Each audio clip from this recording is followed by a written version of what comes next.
Hello, hello. What's up, gamers?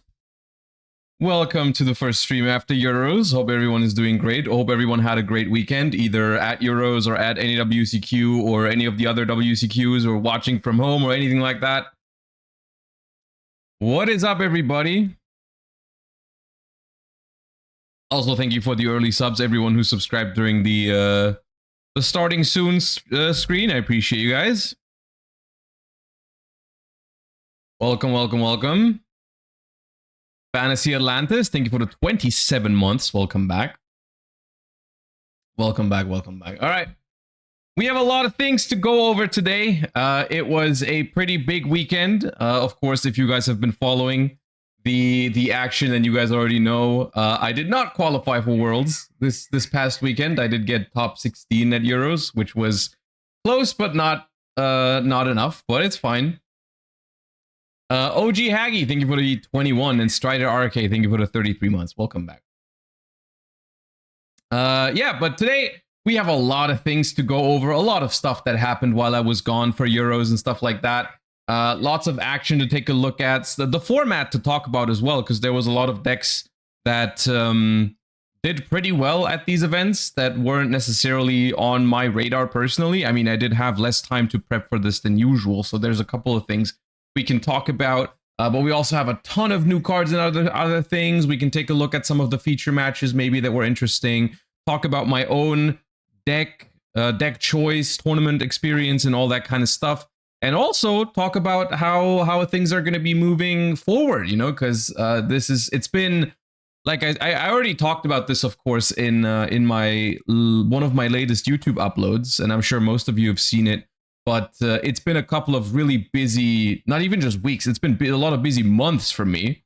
So in some ways, I'm not actually too mad that I didn't qualify for the World Championship, because it's finally going to give me some breathing room in the next couple of weeks. So we are going to return to a much more, chill, regular schedule. I think it's going to be good for me personally and my content and stuff like that I just have a little bit more time now. I mean, of course, I would have loved to play the World Championship, but I ultimately think it's okay. And there's always next year, There's always next year. And now we get a banger World stream. See, that's what I'm thinking, right? That's what I'm thinking too. There's pros and cons to everything. So yeah. Gamer Raf and Andrew Udall, thank you for the resubs. Welcome back. Appreciate both of you. Thank you so much. All right. Should have kept the second mind shuffle after siding. I mean, it's just hard when you play a combo deck. Keeping the mind shuffle in your deck when you're going second is kind of weird. I mean, I talked about this in my deck profile as well. I feel like it's something that frustrated me over the course of the weekend in general, because it's just I don't really understand why they made the ritual deck so bricky when it's already kind of like lower ceiling than others. I mean, the weird thing is that, like, the chaos deck, I have a lot of mixed feelings about the chaos deck, because on the one hand, I really like its playstyle, but I don't like how bricky it is. At the same time, it's also very, very splashable, right? Like, we've seen this, and we can talk about this later as well. There's a lot of different versions of the deck out there. Like, I literally, so it's funny because on the one hand, I do enjoy the playstyle of the deck in its pure form as per usual. I mean, that's just a repeating story, I guess, of the last couple of months and years, is that when a deck is being played in like a relatively pure form, I do enjoy it and I think it's fine usually. But then when a lot of the variations from it emerge, it becomes a little weird. Like, I played against like two 60 card Mitsurugi Azamina Chaos Ritual decks, and they were freaking insane in terms of their ceiling. Like, I did win the dice roll against both of them, which was, I think, the only reason I had any chance. Like, if they went first, they probably would have just cooked me if I didn't have like a Molcharmi or anything like that, which I think in game one I didn't open one against them. So it's kind of like, yeah, it's just a lot of decks I just have mixed feelings on now because of all the splashability that they have, right? But yeah. Did OCG ever have those versions? Not that I've seen. Not really that I've seen, honestly. I don't know. They have a little bit of a, they have a tendency to play decks more in their pure form, I feel like. But the thing is, they do play combo decks too, so it's not like, I don't think it's a player preference kind of thing. I don't know why they just don't really hook those up, but maybe. TCG is a little more sloppy in that regard, yeah. TCG players always are more inclined to try and find that sort of stuff. But yeah. Any chance of game analysis? Love hearing thought processes. We can go over my feature matches if you guys want to. Basically the plan for today's stream is I want to look at all the things that I've missed, and then I want to recap my tournament experience at Euros. And if you want to, we can take a look at my feature matches, because I did have two, even though for one of them there isn't much to analyze. Technically I had three feature matches. If you want to count the one at Genesis. But Genesis, I just got clapped because I was not well prepared for Genesis at all. Like I didn't really have any time to prep for Genesis, unfortunately. So I got completely clapped by what was it, Blitz Clique? No, Blitz Clique. It wasn't the feature wasn't against Blitz Clique. The feature was against Fairy Tail, but I also got clapped by Blitz Clique in the indie event later on. Oh yeah, dude, Genesis. It feels like, I don't really know what to say about it, but Genesis was kind of like a mixed bag of things over the course of the weekend. Like, some people really enjoyed it, some people thought it was looking kind of bad. I don't know exactly what's how I feel about it, because I did enjoy my time playing Genesis myself. Yeah, I don't know. Not a big fan of NAWCQ having 7 out of 8 Blitz Cliques.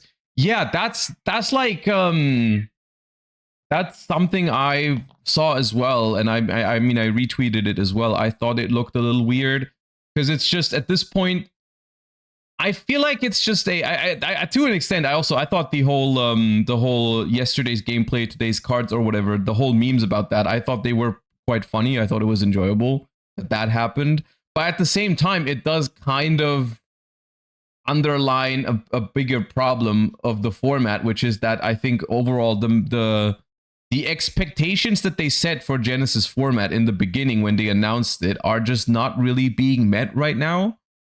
So the way I feel about it, the way I feel about it is like, Genesis format, I still think provides solid gameplay for the most part. I mean, not everything is perfectly balanced, obviously not. I mean, you look at 7 out of 8 Blitz Clique decks in top 8, of course it's not balanced in that regard. Still, the gameplay that these decks provide isn't like bad per se, right? Like, for example, playing against Blitz Clique is not like bad Yu-Gi-Oh, right? Like, yes, it's a little dominant, but at the same time, like, it's not bad Yu-Gi-Oh that you're playing when you're playing against Blitz Clique. At the same time, it is not really the yesterday's gameplay thing that they promised when they announced the format, right? So it's a little iffy. I don't know exactly what's going on there. I honestly, I think it's relatively simple fix, and they just have to go harder on new cards, I think, is everything they have to do. I feel like it's not that hard. I feel like it's just, rather than pointing cards too low, point them higher, the new ones. And if they then underperform, then you reduce the points rather than the other way around. If they go harder on new cards, then they won't sell. I don't think that's true. I'm gonna be honest with you. I don't think that's true. I think there is a sweet spot where new decks are still worth playing in Genesis, but they're just not that dominant.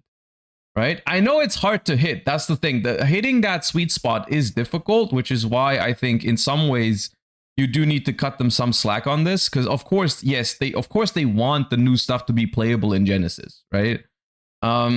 They want people to pick up new stuff for Genesis, obviously. I mean, it is a business ultimately. At the same time, they do need to do a better job at making sure it's not this dominant, right? So I feel like there's a sweet spot because Genesis, well, what's the point total on Blitz Clique is like 39 points for the full engine, pretty much. Like if you play every Blitz Clique card in your deck, it's like 39 points. And it's like, that's not right. You know, that deck is better than that. Bro, that's like, that's not enough points for that deck, right? Like we can easily say like, okay, full engine Blitz Clique is like 80 points or something or more. And then you actually have to choose, like maybe you only play one of this Blitz Clique card so you can fit more non-engine or whatever, like what all the other decks have to do basically. And it would still be a fine deck. It's not like it would be terrible if it had a couple more points. You know what I mean? So yeah. They went so hard on the ritual deck and it still made finals in EU. To me it feels like they pointed what they are trying to do, because a lot of people have been in the past complaining about Genesis having the same quote unquote best deck as Advanced Constructed, right? It was like Vanquish Soul, Radiant Typhoon, Draco Tail. Those decks were all at some point like the best deck in Genesis format and also the best deck in Advanced Constructed. And to me, it feels like they didn't want that to happen again. Cool Tune as well. They didn't want that to happen again, so they went very aggressively on the archetype that they thought was going to be good in Advanced Constructed, which is the Chaos Ritual deck, right? So they went very hard on that one to make sure that the Genesis meta is at least different from the Advanced Constructed meta. That's what it feels like to me. But still, they wanted the stuff from Chaos Origin to be good in Genesis, right? This is why I feel like stuff like the Sacred Beast cards or Blitz Clique as well were, I feel like, very underpointed, because they actually want these to perform in Genesis format. So yeah, I think that's what's going on, and I ultimately think if that's what Genesis is gonna be, I think it's just it's fine, but it's not really what they advertised in the beginning for it, right? But Peep said Blitz Clique being good is actually healthy. I mean, that's what I said earlier, right? Like Blitz Clique is not bad Yu-Gi-Oh! Like if you're playing against Blitz Clique, it's not that bad. Blitz Clique does not give you like a terrible gameplay experience. I played against it in Genesis on Friday. My deck had a terrible matchup against it, so I lost to it, but it wasn't like awful games of Yu-Gi-Oh! So I'm not too worried about it. Like I said, I said this earlier. I think in general, the meta game that I experienced was a little bit more diverse than just Blitz Clique. It's the top 8 cut of the NAWCQ does look bad in terms of deck diversity, but overall, what I saw on the Friday at Euros, there was a lot of different decks being played. Yes, the Blitz Clique decks did the best, but there was still a lot of different stuff that you played against. I think I only played 5 rounds of Genesis. I dropped at 3 and 2. But I played against 5 different decks in the first 5 rounds. Like it was not that bad, and I had fun in most of those rounds. So it wasn't really a bad experience in that sense. It's just not what people expected from Genesis in the beginning, I suppose. So I think it's just a matter of mismanaged expectations. Neptune, thank you for the 16 months. Also, Hymera, thank you for the 6 months. Cartesia's Belly Button, thank you for the 39. Welcome back. Paradise, thank you for the 18. Waver, thank you for the 50. And Uncle Minza, thank you for the 25. Appreciate you guys. Thank you.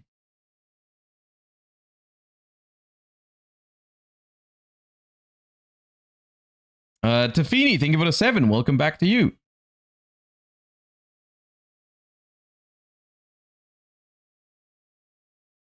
Look at the first couple months of Genesis being dominated by Radiant Typhoon, Draco Tail, even Vanquish Soul. Those were the best decks in Advanced too. Yeah, I think that's what they're trying to prevent. I think that's their main goal at the moment with the new points for new sets.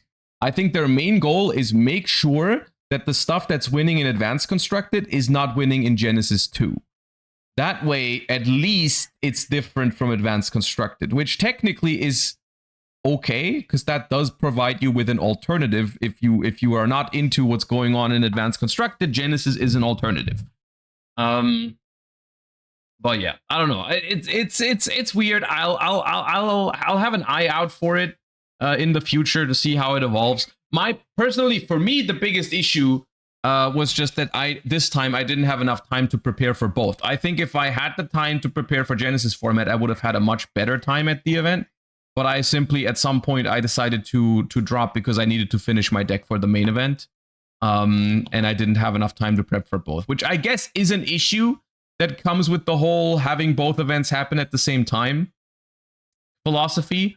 But ultimately, I still think that is a good thing that they're doing. I think being able to play Genesis on Friday, if you want to, and then day 2 is on Sunday, I think that's a good thing. I think that's overall a pretty good thing for Genesis format. But yeah, okay. Anyways, gamers, we have a lot of other things to talk about today as well, so I suggest we get going. We are going to skip the warm-up today, and we are going to go into we have a lot of new cards to take a look at, some of which I am going to be happy about probably, and some of which I'm probably going to be unhappy about from what I've heard so far. But yeah, and then once we're done with that, we're going to hop into some tournament recap of Euros and also a little bit of the NAWCQ. First up, we have something that I am probably not going to be super happy about because this is more Media's lore. And if you ask me personally, I think that the Media's lore is already at a pretty powerful point in its in the way it's currently existing. I feel like a lot of the Art Mage, Power Patron, Elf Note combo decks are already a lot. For me personally, as a certified combo deck hater, these are already a little bit too strong in terms of combo decks, but okay. Behold the great work to save the world. Ars Magna is a new archetype into the Power Patron lore, so let's see if these are any good, but from what I've heard, they are. Theorealize Medius, level 4 Dark Fairy. This card is always treated as a Power Patron card. You can only use the card's first and second effect once per turn each. If a Power Patron card is on the field, special summon this card from your hand, then add a Theorealize spell trap from your deck to your hand. If a monster becomes banished face up, you can activate one of these effects. Add an Ars Magna card from your deck to your hand. Banish this card if you do special a Deactorus monster from your extra deck. Okay, so this seems pretty good to me already. They don't always... They started playing Theorealize spells more now that they got the link to Power Patron one that searches the Theorealize card, so they probably have Theorealize cards in the deck already. This is a Dark Fairy, so this is another option to search with the Terminus spell. That is just a crazy good extender. And then it's on the field, it searches you a spell trap for free. And then later on, if you manage to banish a monster, you can also even add another Ars Magna card from your deck to your hand. So, yeah, I mean, look, if you've seen my feature match against Herman, we're going to take a look at it later from the European Championship round 10. You kind of already know what kind of gameplay the Power Patron cards provide, and this is just more of that. So yeah, I mean, it's a good card though. Yeah. I've been testing the Power Patron Pendulum deck with these cards. It's next level power creep, which is crazy because anyone who's played against Power Patrons already knows how little interaction these cards provide to the game, how little good Yu-Gi-Oh is being played when they are involved. So making this even stronger is certainly a decision. Ars Magna of Infinity and Finity, level 8 Earth Warrior. You can only use the first, second, and third effect once per turn each. Banish this card from your hand. Add a non-warrior Ars Magna monster from your deck to your hand. Also, the original attack of all Power Patron Link monsters you control will triple for the rest of this turn. Okay. How big is the link to Power Patron? Like, how big does this get?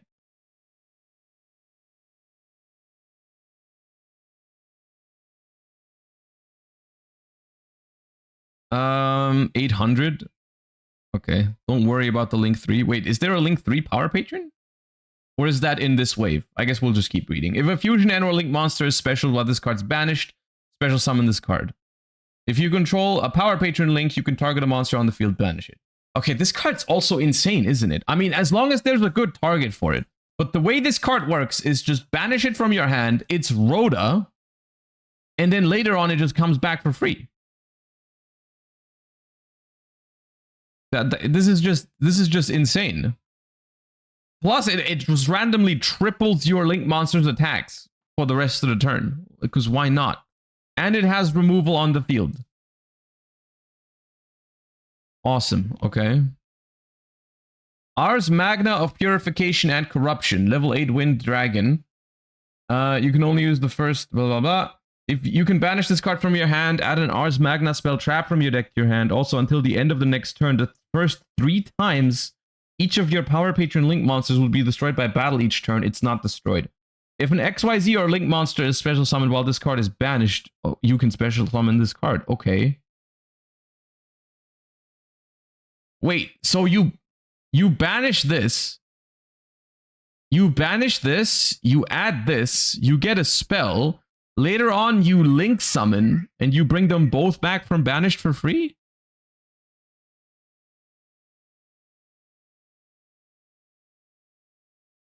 Come on, man. Ars Magna of Unification and Separation. You can only use the first, second, and third per turn. Banish this card from your hand. Special and non-spellcaster or Magna from your grave or banishment. Also, your Power Patron Link monsters can make 3 attacks on monsters. Sure. If a Synchro or Link is special while this is banished, special this card. You can banish an Ars Magna card from your grave. Draw a card. Okay, dude. And there's a Link 3. Mady Curious, the Power Patron of Illusions. Oh, that's a Link 3 with 3000 attack. So that, okay, so that thing is just going to be, as the bonus effect of your reinforcement of the army, this card is going to be 9000 attack. Cannot be destroyed 3 times.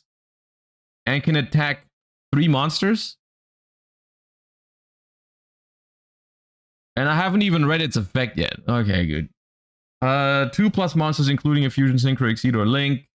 Gains these effects based on the number of monsters it points to. Once per turn, negate the effects of as many face-up monsters your opponent controls as possible. If you do have their attack until the end of this turn. Unaffected by...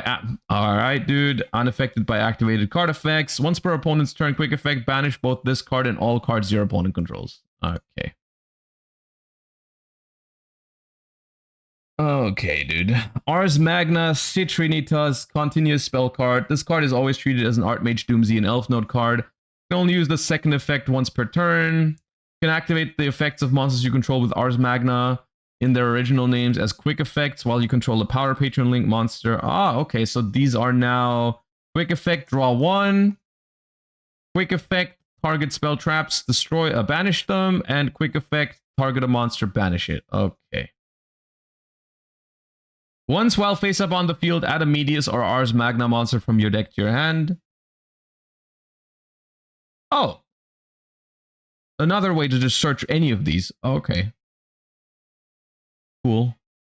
Ars Magna Philosophirum. Normal trap. You can only use the first and you can only use one of the 2 effects per turn and only once that turn. Target up to 3 Ars Magna monsters in your field or grave, banish them, negate the effects of the same number of face-up cards until the end of this turn. Okay, we needed another Omni Negate trap to add to the end board in Power Patron decks. That was very important. Banish this card from your grave, return a Power Patron Link from your grave into the extra deck, then you can special summon it. Okay. I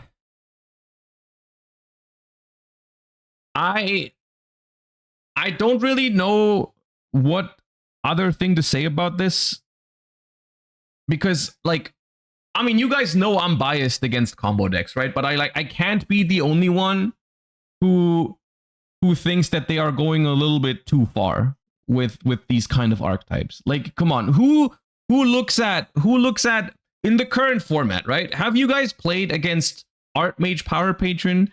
Have you guys played against Elf Node Power Patron? Have you guys played against like the pure Power Patron deck?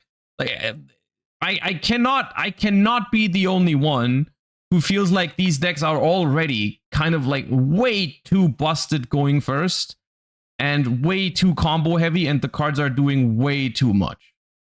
I cannot be the only one who feels like that. Even as I'm a fan of modern Yu-Gi-Oh in general, you know, I'm okay with decks being powerful and stuff like that, but the heavy, like, what's the word? The heavy focus on going first with these decks is actually like criminal. Like, you are not beating these decks going second most of the time.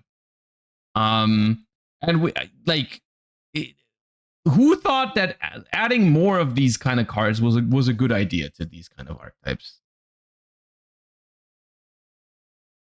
And like, I feel like the most annoying thing about this, to me personally, is that there was a point in time, and I do remember this, where I sat here and I was like, yeah, I kind of like what they did with the Medius lore. I feel like in the beginning I was happy what they did, because I feel like they went slower with it. It wasn't like the Diabellstar lore, where they came out swinging with top tier meta decks right out of the bat with Snake Eyes, and then they kept making more and more and more support, and it kept getting better and better and better. And I was like, okay, yeah, Medius lore in the beginning, the cards were all kind of like fine, and it was just the decks started becoming more and more playable over time.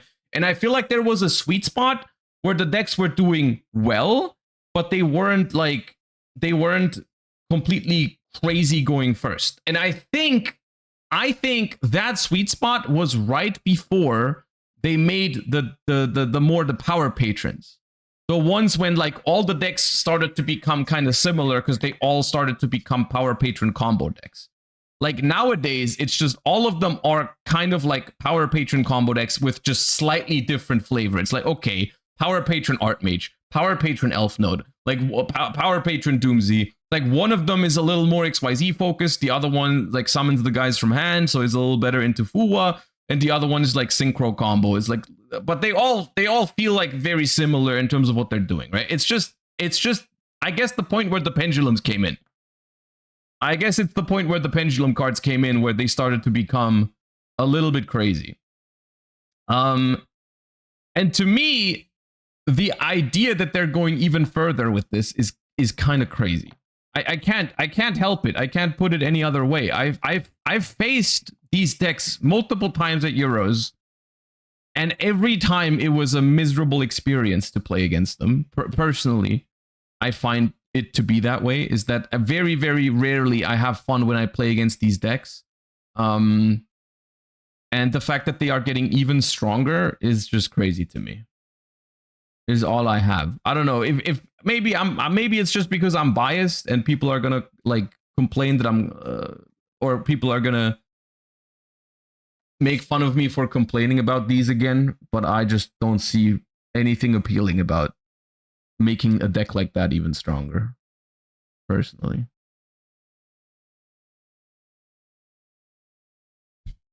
Reread the link 3, look for the once per turn. I mean, it's not hard once per turn, but the thing is, like, this kind of does have to go into the EMZ. It does kind of have to go into the EMZ, because, like, if you're summoning 2 of this, it doesn't matter. Like, at this point, okay, now you're looking for something... now you're looking for something that is a little bit of a stretch. Like, making 2 of this is not that great. IP exists. Bro, if they make 1 of these in the Elf Node whatever combo deck, bro, the second one is going to be the least of your issues, I think. All of the combos make 2? Yeah, but like the it's not the second one that gets you, all right? Like the reason this is broken is not that you can make 2 of it. Like, yeah, okay. Sure. You can, but that's not the reason why it's a problem. Because if they weren't making, here's the thing, if they weren't making a second one, then they would be doing something else with all those bodies or all those negates or all those whatever. Like they would be fine. Honestly, the Link Monster, unironically, the Link Monster is the card that I'm the least concerned about here, because these decks, all the Power Patron decks, already have infinite like endboard pieces that they can go for. Because at the moment, especially for synchro decks like Elf Note, there's so many generic endboard pieces out there still that it almost doesn't matter. Like because they went after some generic endboard pieces in 2024, like they got rid of Appaloosa, Baron, and Savage, and then they just haven't looked back ever again. And we're like, yeah, what else can we get rid of? They didn't get rid of anything, so now they still have a lot of other stuff to end on. I can't even imagine playing against Elf Note in the OCG, by the way. Like if you've played against Elf Note in the TCG and you thought, oh, that deck looks powerful, I can't even imagine how busted that deck is when they have Baron as well. But yeah.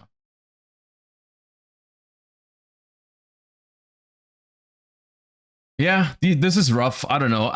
This is something I've been thinking about in general. Like I was really happy with the direction that Yu-Gi-Oh! Card design has taken last year.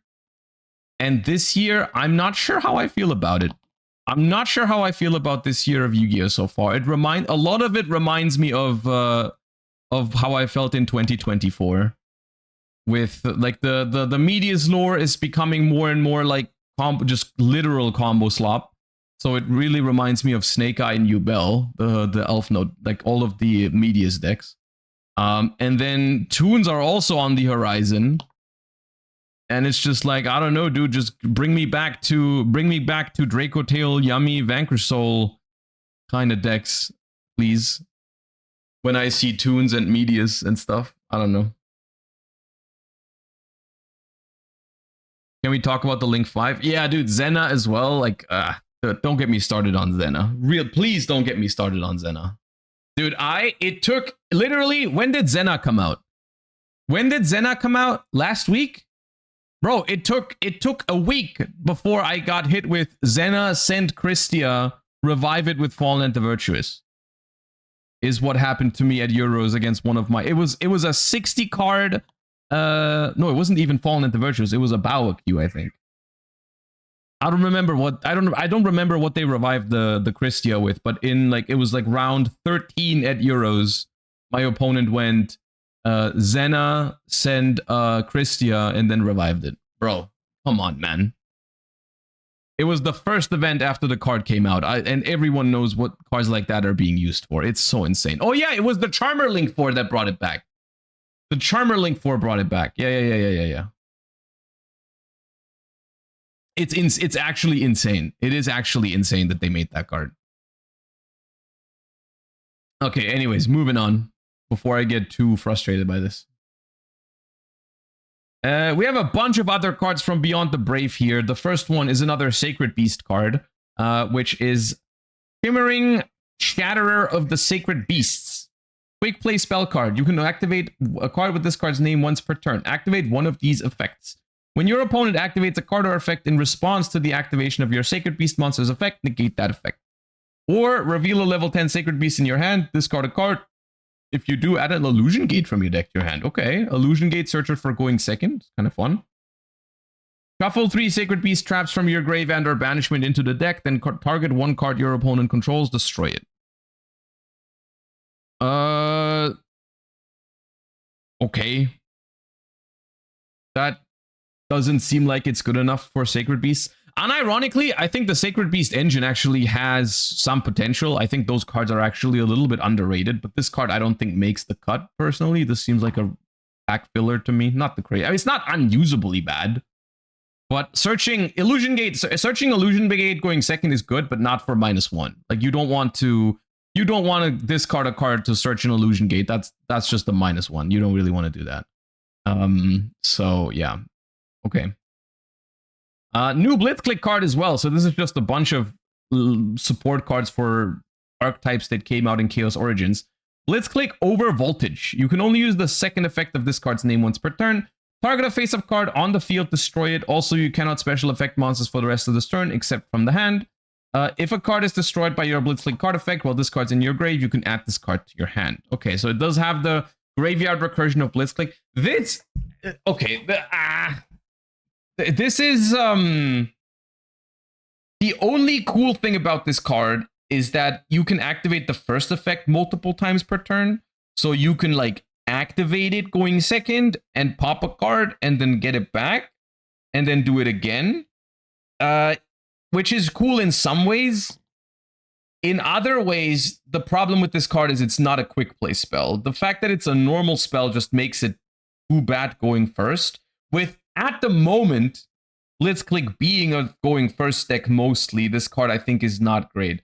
I will say, I feel like what they are trying to do with Blitz Clique is I think they are trying to turn it into a going second deck, maybe. Because that does make a lot of your cards technically a lot better if you're going second. So this card, if you're blinding second with Blitz Clique, this card is interesting because a couple of cards in Blitz Clique also care about specifically cards being destroyed by Blitz Clique effects, right? Because people, you might be wondering like, oh, why would I play this over something like Raigeki if I'm going second, or Lightning Storm or something like that? For some cards, it's actually relevant that a Blitz Clique card is the card that destroys it, right? Like I think all of the graveyard effects of your spell traps, they do specify a card needs to be destroyed by a Blitz Clique card effect. So yeah. This is this would be a decent card for Blitz Clique for going second, but I think the biggest issue for Blitz Clique is consistency, especially in the TCG right now because we don't have that Thunder Rhoda. Blitz Clique just misses consistency very, very desperately. If Blitz Clique was more consistent, it would be better. But it's not really missing a card like this one. It's not a bad card though. I don't hate it, but it's for a dedicated going second card, I would say it's probably too fair. The biggest issue of Blitz Clique is a card named Mindscan. I mean, that's a whole nother topic. I'm just talking about the deck in general. Like Toon format is something that honestly, I don't know how Toon format is going to turn out for us. Like from what I've heard, the OCG is also really hating Toon. Toon honestly might be one of the decks that they hit rather fast. Yeah. I think Toon is a deck that is not going to be very well received. And I think they might actually hit it relatively fast. Hopefully. Speaking of Toon, do we know when we get the Toon cards? Because it's like kind of in this like weird set that we don't have an equivalent for in the TCG, right? Do we know when we get those cards? We do not. Okay. Dude, I hope they just chuck him into some main set and make them all common because they're gonna ban them like a week later. I really hope that. Okay, well, Overvoltage is cool, but nothing crazy. And then we have Light and Darkness Ritual support. Black Skull Dragon, the Archfiend Dragon of Unity, is a very cool looking card. A Black Skull Dragon retrain. It's big, 3200 attack, of course, like the original. Cannot be normal summoned or set. Must be special summoned by its own effect. You can only use the first effect of this card's name once per turn. Quick effect. You can discard a quick play or ritual spell. Special summon this card from your hand in defense position. If this card is special summoned, you can set a spell trap that mentions Light and Darkness Ritual from your deck or graveyard. At the start of the battle phase, you can make your opponent lose 800 life points. And if you do, this card gains 800 attack.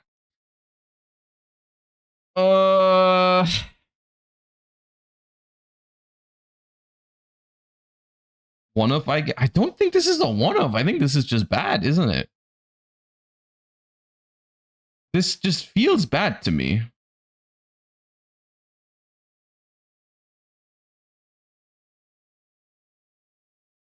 It's a quick way to get a high level body. That is true. That is true.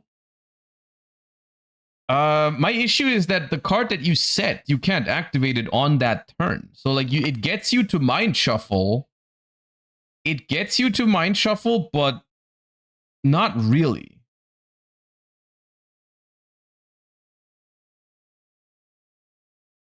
And I mean, you know what? Maybe you do play it. Maybe you do play it as a one of, because being able to search, being able to like set up a search with Mind Shuffle on your opponent's turn that you can immediately summon to put a high level monster onto the board is valuable. It is valuable. And it is pretty big still. 3200 attack is pretty big. It can grow to 4000. More bricks. I mean, this, I don't know if this classifies, this is like in the middle. The Light and Darkness Ritual deck, one of the weirdest things about it is that most of the cards in it are not straight up bricks. They are bricks sometimes. And this is the same way. Like, this card can be a good draw. Like, when you, let's say you go second, in your opponent's end phase, you discard the ritual spell and you summon it and you set Mind Shuffle, and then your turn you start, you can activate Mind Shuffle immediately. That's not bad. That is not bad. And you can summon it with Mind Shuffle as well to get another spell trap from your deck for free, which is okay. But it's just similar to like the Skull Archfiend of Chaos is another great example of this.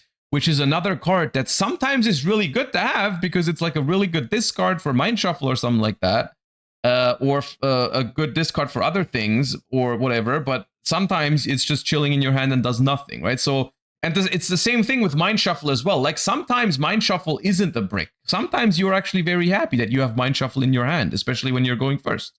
Like sometimes you just draw Mind Shuffle, you do some other things on your turn, you set the Mind Shuffle, you pass, it's fine.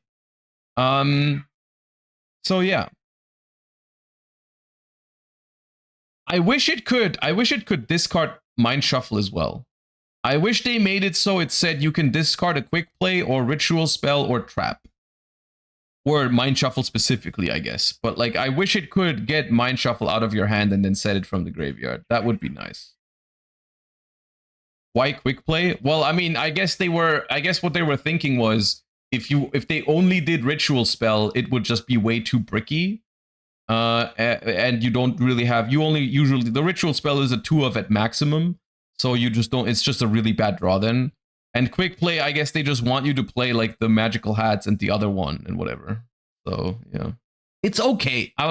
The more I think about it, the more I think it's okay. But I'm gonna be honest with you, after having played the Light and Darkness ritual deck at the European Championship, I don't really know how well this deck is going to age personally, with how bricky it is and how, like, the thing is, having a low ceiling is fine by me. I'm all here for decks with lower ceilings, but lower ceiling paired with how bricky the deck is, I don't know if it has that great of a future.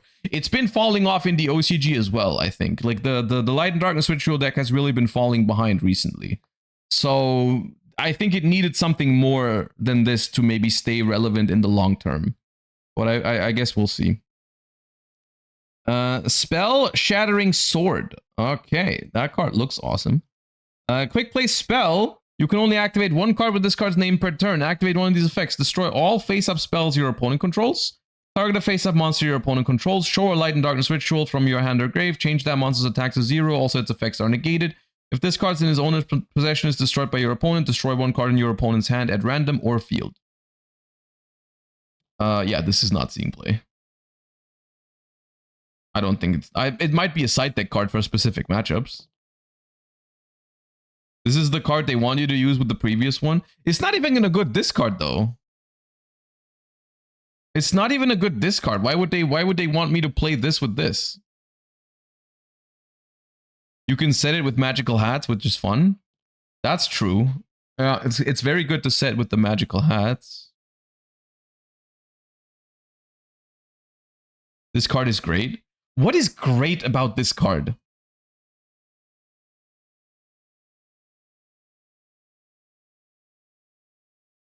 Seems fine to me.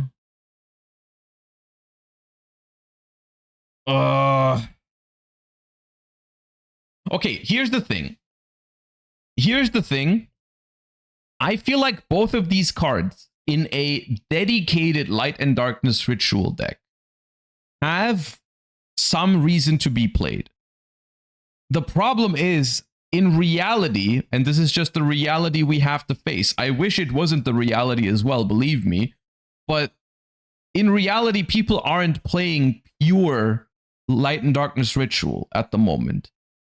Because the deck just doesn't really function in its pure form at the moment because it doesn't have enough starters. It genuinely does not have enough starters to be considered like a real deck at the moment. In all of the hybrids, you simply won't have room, or you don't want to play cards like this. Because even with the Chaos Magical Hats, which this card would be good to set with Chaos Magical Hats, I agree with you. The Chaos Magical Hats basically requires you to play the deck in its pure form because you don't have room on your board otherwise. I had this issue as well. I played Chaos Magical Hats in my side deck for going first. And I struggled with it sometimes because you just need 3 open board spaces. And when I open my Fallen of the White Dragon, I usually don't have 3 open board spaces. So I had to do some weird things with Cartesia to fuse away my board to make the Chaos Magical Hats live. And so the more of these kind of cards you play, the more awkward your draws are going to be in the hybrid versions. And as long as they don't give the pure version another good starter, I don't think it's gonna do anything. Like if they make another card like Grifo or Black Chaos, I think that's what would be necessary for pure Ritual of Light and Darkness. They would need to make another good starter that actually gets you going, and then we can talk about playing pure. And the ideal thing here is that they make another starter that locks you into something. Like I don't understand why the only card that locks you in the entire deck is the Celtic Mystic. There should be more cards like that. They should make another crazy good starter for it, but it has the same restriction of like you can only summon from the extra deck once or something. So I would like to see that. Multiplying Karibo is a card. Multiplying Karibo is going to help. Yeah, multiplying Karibo is going to help. That is true. The deck could make a comeback with the multiplying Karibo. But isn't the problem of the multiplying Karibo that it only works going second? Hold up, I forgot. Multiplying Karibo. When an opponent's monster declares an attack or your opponent activates a monster effect, special summon this card from your hand. Once per turn, if an opponent's monster attacks, or when an opponent activates a monster effect on the field, you can, yeah. It does. It only works if they play, basically. Then you can start with it. So it's not a starter going first for the deck. So yeah. Okay. These cards are honestly, these cards are not terrible, but they are kind of mid, and I don't know if kind of mid is what it takes to make it into the Chaos deck at the moment. Because the Chaos deck at the moment has a lot of different versions that are running around with a lot of really powerful cards that you can add to the deck. So I don't know if cards like these really end up making it. I do like one thing I like about this one is that it makes Magnamoot another way into your engine going second. Searching this off of Magnamoot is quite good going second. So that's nice because right now Magnamoot cannot bridge into the Chaos deck unless you play Albaz and make Crimson King or something like that. But yeah, I mean Magnamoot is a really good Yu-Gi-Oh card. So Magnamoot being able to access Mind Shuffle is good, right?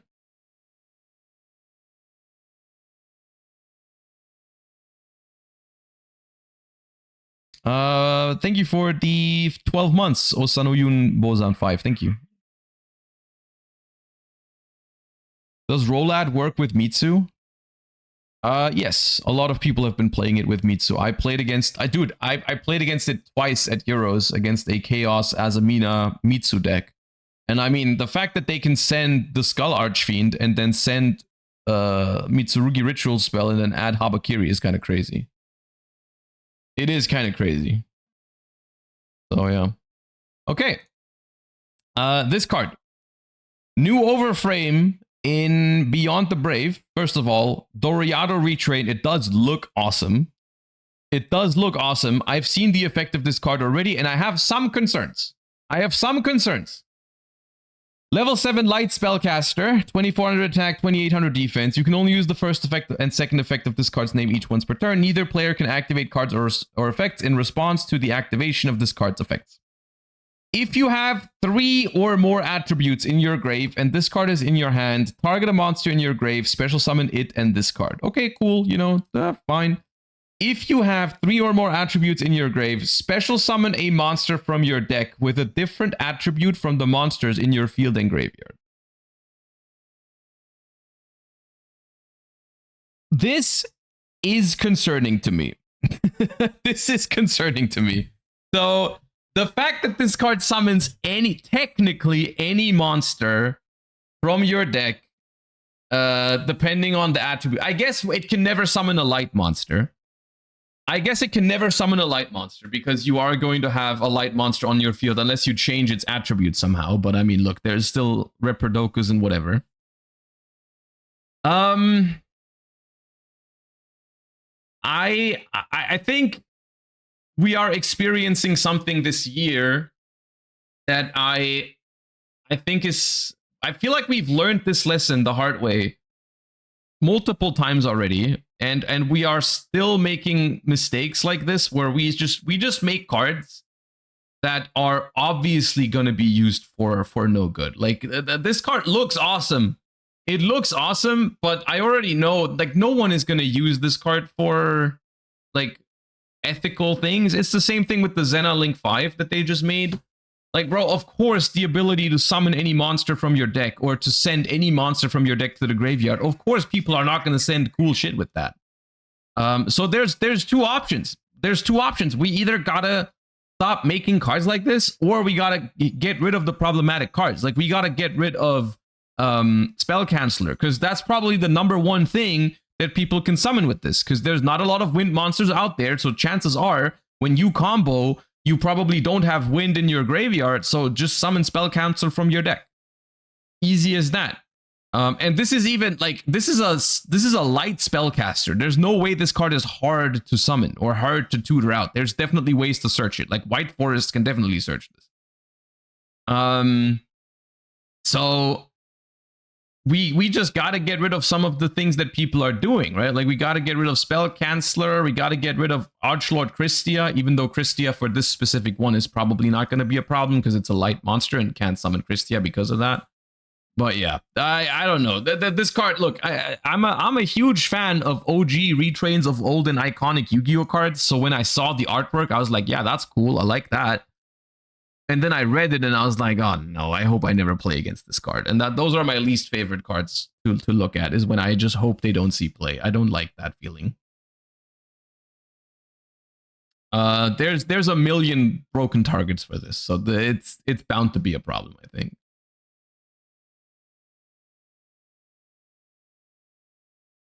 Umbral Horror. I have not seen these cards yet. I don't even know what the Umbral Horror archetype is about, to be honest with you. I have no idea what Umbral Horror is about, but they got support, and I've been told that I'm not gonna like these. I don't know why. I don't know why, but I've been told that I'm not gonna like these. They do have a sick-looking overframe, to be fair. I'll give them that. That card looks cool. But okay. Chaos, XYZ, Hope, Emperor, Dragon, Chaos, Berry, and Dragon. Okay, I'm not gonna like it. I already know that. Rank 7, Dark Dragon, XYZ. 3+ level 7s. You can also exceed summon this card by using one number C monster you control with a number between 101 and 107 in its name. Gains 1,000 attack for each material. Your opponent cannot add cards from the deck to the hand while this card has a number C monster as material, except by drawing them. Okay, dude. Hey, card designer, make sure the card is good, but don't be too creative with it. Don't be too creative with making the card good. So just slap a floodgate effect on it.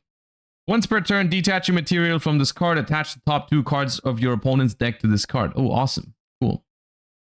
Yeah.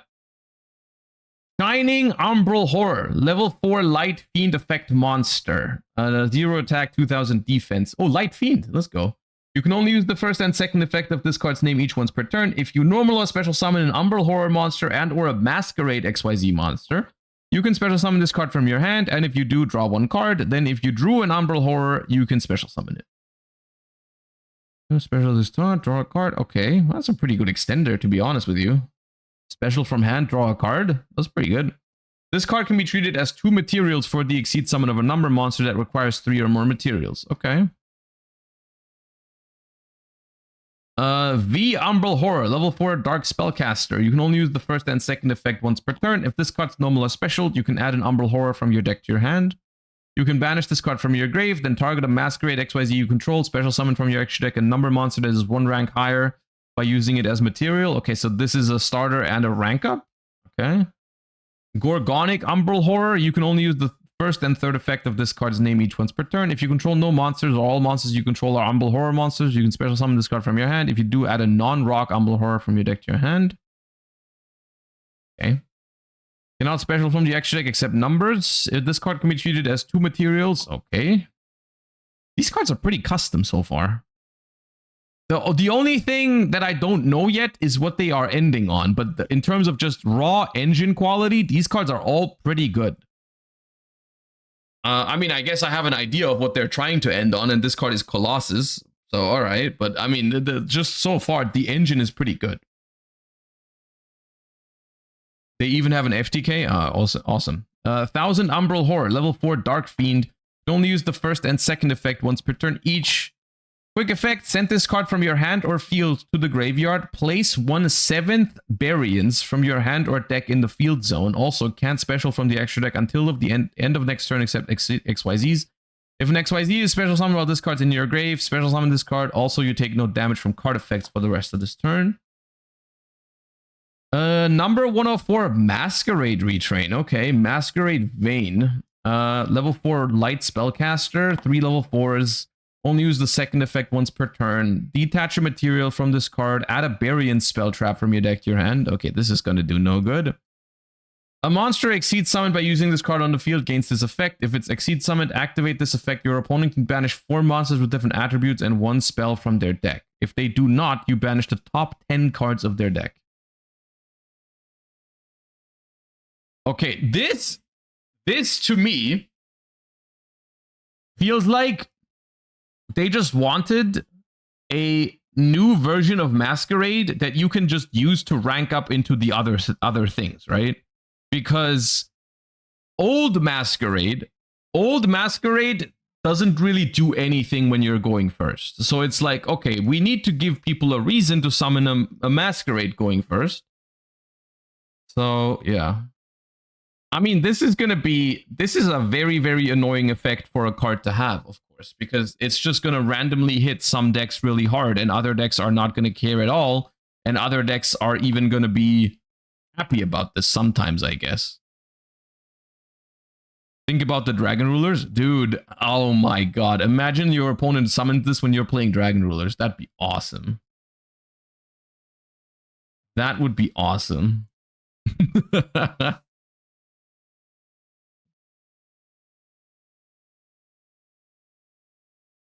This is annoying, but runic cards are fine. I mean, the banishing of the runic cards is the most annoying the most annoying part about them. But I mean, yes, tip banishing 1 card is different than this card banishing 10. Yes, there is a difference between 1 and 10 cards. I mean, some decks are not going to have a problem with this, especially when they play hand traps. They're going to banish like Ash, Fuba, Purulia, whatever, and any spell, and then nothing is going to happen, right? So that's fine, I guess. But in other cases, when let's say you're playing, like for example, Branded. Does Branded even have 4 attributes right now? If you're not changing your deck specifically, I guess if you're playing Fuba and Ash in your Branded deck, you have 4 attributes. And then you banish like Mercurier, and then you get a free plus, and that's kind of nice for you. Yeah, this card can go both ways, I guess. This is not necessarily only an upside sometimes.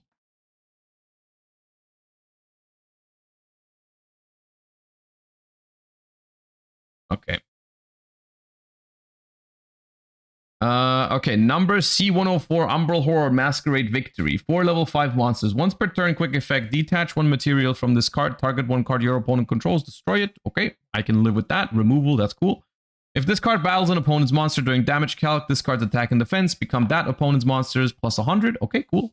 If this card destroys an opponent's monster by battle, send a random card from their hand to the graveyard, and if you do, half their life points. I mean, here's the thing. Somehow, I mean, this card is just infinitely more healthy than the other number C104. So I can't really complain about that. I can't really complain about this one, because this one's kind of cool. I mean, yeah, of course, a random hand rip. A random hand rip is not my favorite kind of interaction, but it's only when you destroy a monster by battle. So it's like, okay, dude, that's fine. That's fine. If it's not happening when my opponent is going first and hand ripping me, that's okay. If they have to kill something by battle to do it, I'm okay with that. So I actually think this card is kind of cool. I think as a result, though, of it being kind of cool and the older one just being basically strictly better, I think people are probably just going to play the old one, right? Like you, with the rank ups thing from this one, you can just summon the other one. You don't have to summon the new one. So people are just going to summon the old one, right? Why not both? I mean, yeah, maybe. So, okay, just for my clarification. So is Umbral Horror literally just Onomat, but for Masquerade instead of Utopia? Is that what because that's the feeling I'm getting. Is this just Onomat, but for Masquerade? Evil Onomat? I mean, Onomat is already pretty evil. Yeah. 7th Variance. Okay, that's the card that you can search with some of the other cards. Field Spell. You can only use the 2nd and 3rd effect of this card's name once per turn. Each player can only special summon non-number monsters from the extra deck while this card's fate twice per turn. During your main phase, add an Umbral Horror monster from your deck to your hand and discard a card. During the end phase, each player takes 400 damage for each exceed on the field. Can be placed turn 0. Wait, did I miss something that places it this? How did this place it turn 0? Oh, quick effect. Oh. Oh. Oh. I mean, I was about to say that this is kind of crazy because this is a consistency field spell that has a like, because the thing is, we've gone from a while ago, a field spell was considered good if it was just a consistency piece, like just on activation search and then do whatever, right? Like that was already good. They started adding more and more bonus effects to them over time, where like, okay, now it's also you get a significant attack boost, or if you do something else, you can pop a card, like with Pearl Rhino. And that was already considered really, really good. And now we're going to, here's a field spell that gives you consistency. You do have to discard a card, to be fair, but then you also get this. This is once per turn, not just on activation, right? It's not, you know, this is basically a starter, but also provides guaranteed follow-up because you're going to have an engine card in hand next turn. And then small little bonus, your opponent can only do 2 extra deck summons, which is, I did the math in my head right now. Believe it or not, 2 is not a lot. 2 is not a lot.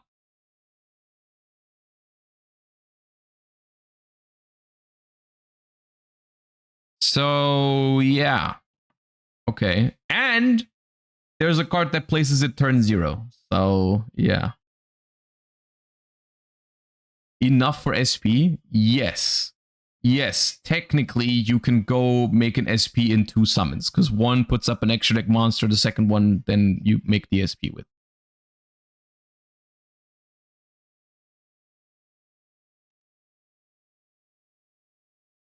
I do think ultimately the fact that you can place this turn 0 is probably less problematic than how good this card is when you go first. Realistically. Because like, yeah, sure. When your opponent goes second and they discard this guy and then they place this card, yeah, you probably have a way to out it. Probably. If your deck is somewhat capable, you'll find a way of outing this card and then still do a decent turn 1, right?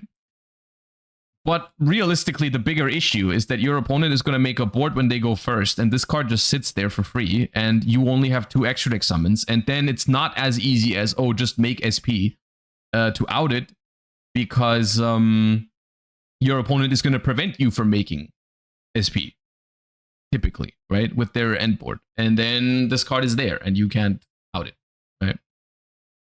Fallen into Virtues is everywhere right now? Yeah. It is everywhere right now, but still, I don't think that is a great justification for just making floodgates. Personally, I don't think it's a great, like, look, we've been fighting a fight against floodgates for so long now, and like everyone is just so tired of them, and we are begging them to get rid of the ones that are still in the game. And then just making more with the justification of like, well, people are playing Fallen at the Virtuous anyways. It's I'm not a fan of that argument personally. Like, yeah, this card is not going to be the only reason this deck is good. If this is the only thing that you end on, it's not going to be good enough because there's answers to it, but you can do better than that in card design. Come on. Variance Hope, normal spell. You can only use the 1st and 2nd of this card's name once per turn. Special an Umbral Horror or Masquerade XYZ from your hand or grave. Then you can make the levels of all Umbral Horrors you control become the level of one Umbral Horror monster on your field or grave.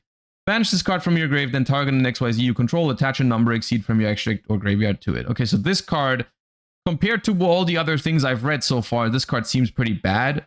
Could be a searchable card because there was something that searches Bury and spells, right? Was it this one? Yeah, this one searches Bury and spell traps.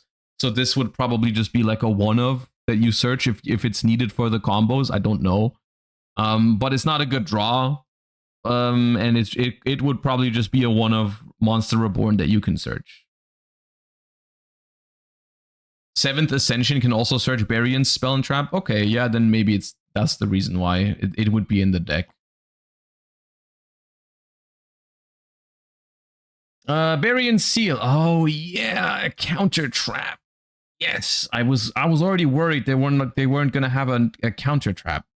You can only use one of the first and second effect of this card's name per turn, and only once that turn. When your opponent activates a spell, trap, or monster effect, and you control an XYZ, a CXYZ monster or a number C monster with a number between 101 and 107, negate the activation. Then you can detach a monster from either field or grave to your XYZ monster. Banish this card from your grave. Special up to two Umbral Horrors from your grave. Okay. Yeah, I mean, it's Omni Negate, Counter Trap, plus follow-up. So, yeah.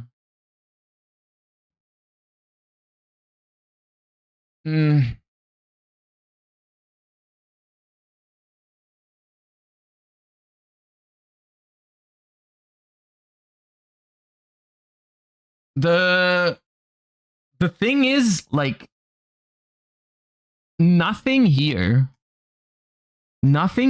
feels creative to me. Is that just me? Because to me, this just feels like cards we've already had, which is I guess simultaneously a good and a bad thing. Because from what I'm seeing here, like, yeah, I don't love the design on these cards.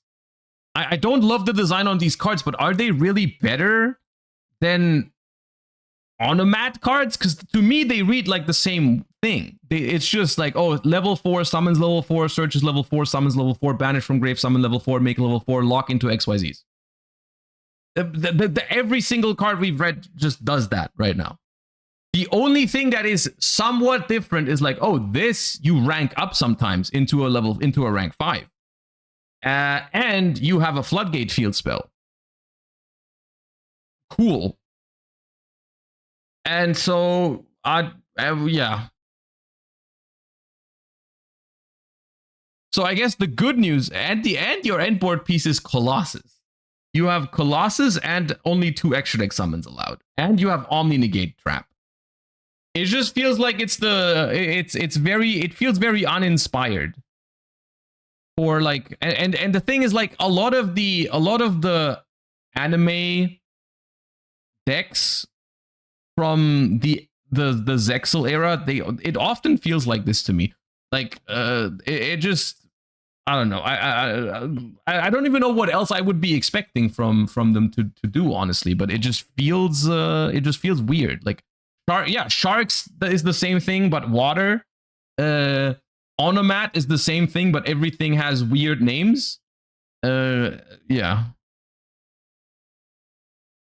So I don't really know. Heraldic, yeah. I don't know, but at the same time, I don't think this is anything crazy, right? Like, I don't think this is like significantly better than these other decks.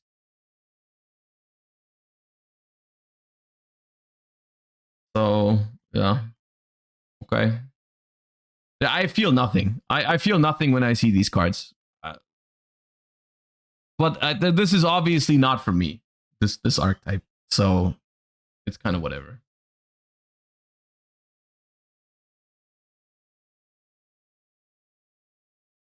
All right. Ekajar, Descendant Dragon of the Ice Barrier. A new Ice Barrier monster. Now, here's the thing. Ice Barrier monsters are pretty polarizing. I haven't read this one yet, but Ice Barrier is something similar to Naturia. This can only go one of 2 ways. This is either the coolest card I've read today or the worst card I've read today. I don't think there's an in-between. So let's just hope it's the latter. Level 9, Water Dragon Synchro. Generic. You can only use the first, second, and third effect of this card's name each once per turn. If this card is synchro summoned, discard 1 card, banish 2 cards from your opponent's field and/or graveyard. Okay. If your opponent special summons a monster, banish 1 card from your hand, return 1 card in either field or grave to the hand. If this synchro summoned card is sent to the grave during your opponent's turn, you can banish a card from their hand at random, field, or graveyard. Okay. It's cool. It's cool. It's not toxic. It's not toxic. Let's go. And it has an overframe. And it looks good. Wait. You guys are saying it's Gungnir, Brionac, and Trish in 1 card. But that's not true, is it? Right? Because return a card from field to hand would be Brionac. Banish from hand, field, or grave would be Trishula, but the first one is not Gungnir, is it? It has all of their heads. I mean, yeah, from the artwork, it probably is. Yeah. From the artwork, it is. But the effect doesn't quite do the same thing. Because Gungnir is discard 1, destroy 2, not banish 2. Well, okay, I guess removal from field is Gungnir. Yes, right, fair, whatever. Yeah, this is good. This is good. There's a lot of things that are good about this.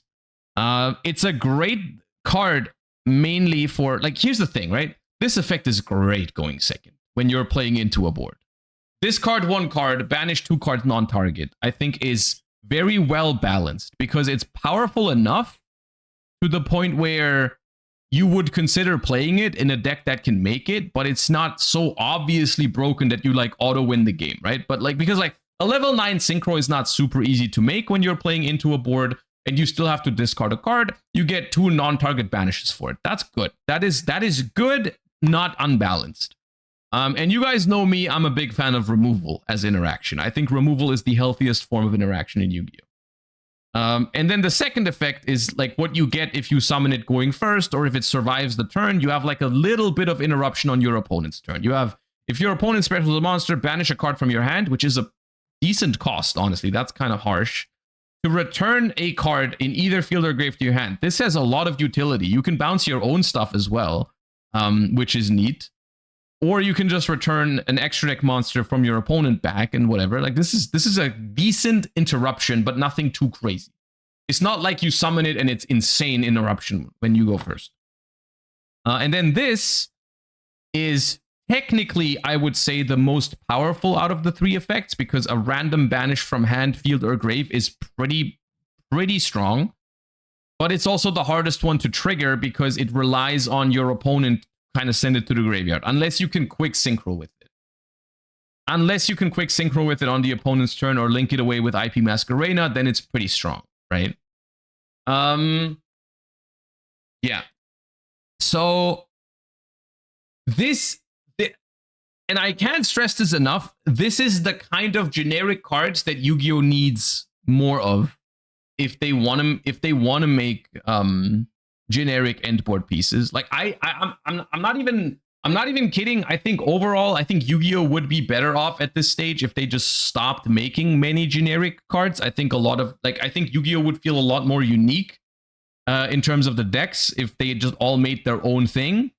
I guess some generic cards have to exist, but if they do make generic endboard pieces or generic extra deck monsters, I would much prefer them to be stuff like this than stuff like the Zena Link 5 that they made. Because this is an interactive Yu-Gi-Oh! Card. This does not promote completely degenerate stuff. With these slight exception of the third effect, but in order to abuse the third effect, quote unquote, like this is so much harder to do than Omega level 8 hand loop, right? Like this is so much harder to do than Omega. So I feel like the third effect is fine. You know, it's not my favorite thing ever that they made, that they put a hand loop option on it, but like compare it to stuff like Omega, it's like, it's fine, right? So yeah, this card is cool. I like it. Why do generic cards have to exist? I mean, it's a good. You're making a good point. They I guess it's something that's worth talking about. Technically, Yu-Gi-Oh wouldn't need generic cards, so maybe it's just a longer discussion probably that we need. But in general, maybe it doesn't. Maybe they don't need to exist. Generic cards. I mean, maybe Yu-Gi-Oh would be a better game if every deck would just do their own thing. Because I mean, to be fair, a lot of the things that have happened that were like over the top were caused by generic cards existing recently. In recent years, at least, a lot of the stuff that's where combo decks are getting too strong is because they're using generic cards from the extra deck pretty well. Generic cards existing makes deck building more interesting.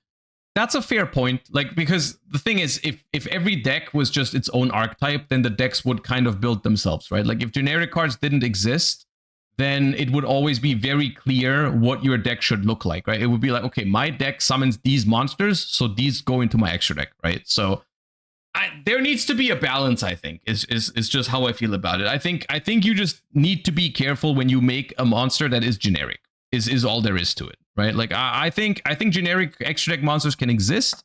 They just need to be well balanced. They can be powerful.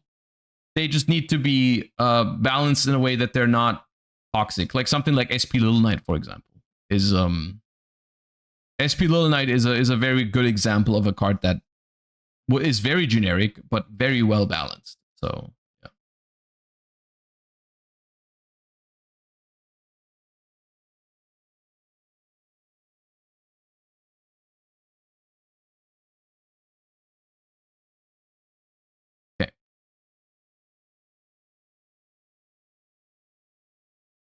And then they have announced the next deck building pack, and we even have a look at the first archetype already out of this.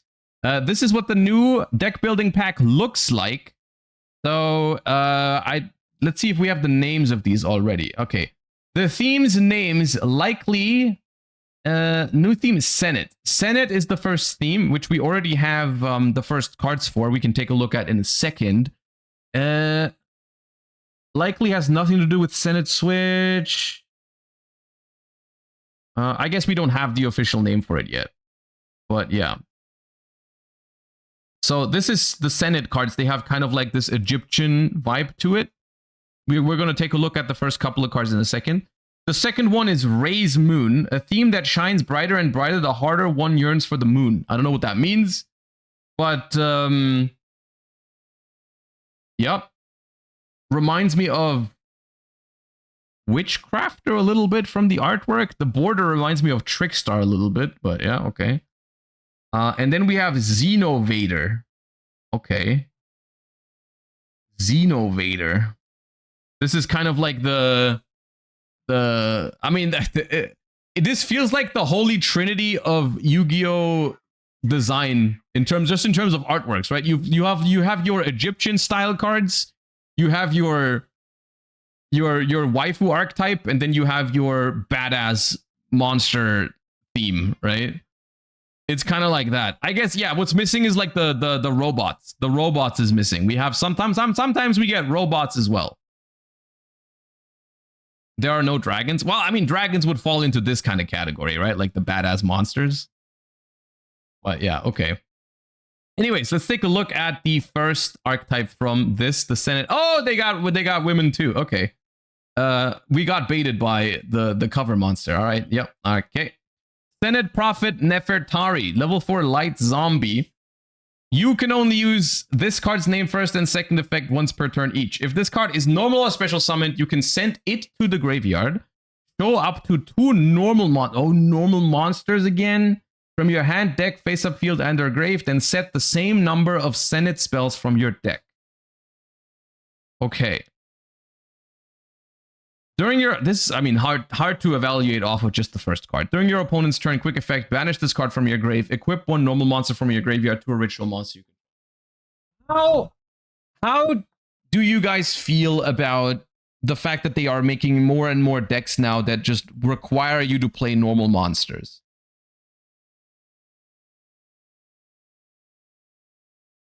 I like it.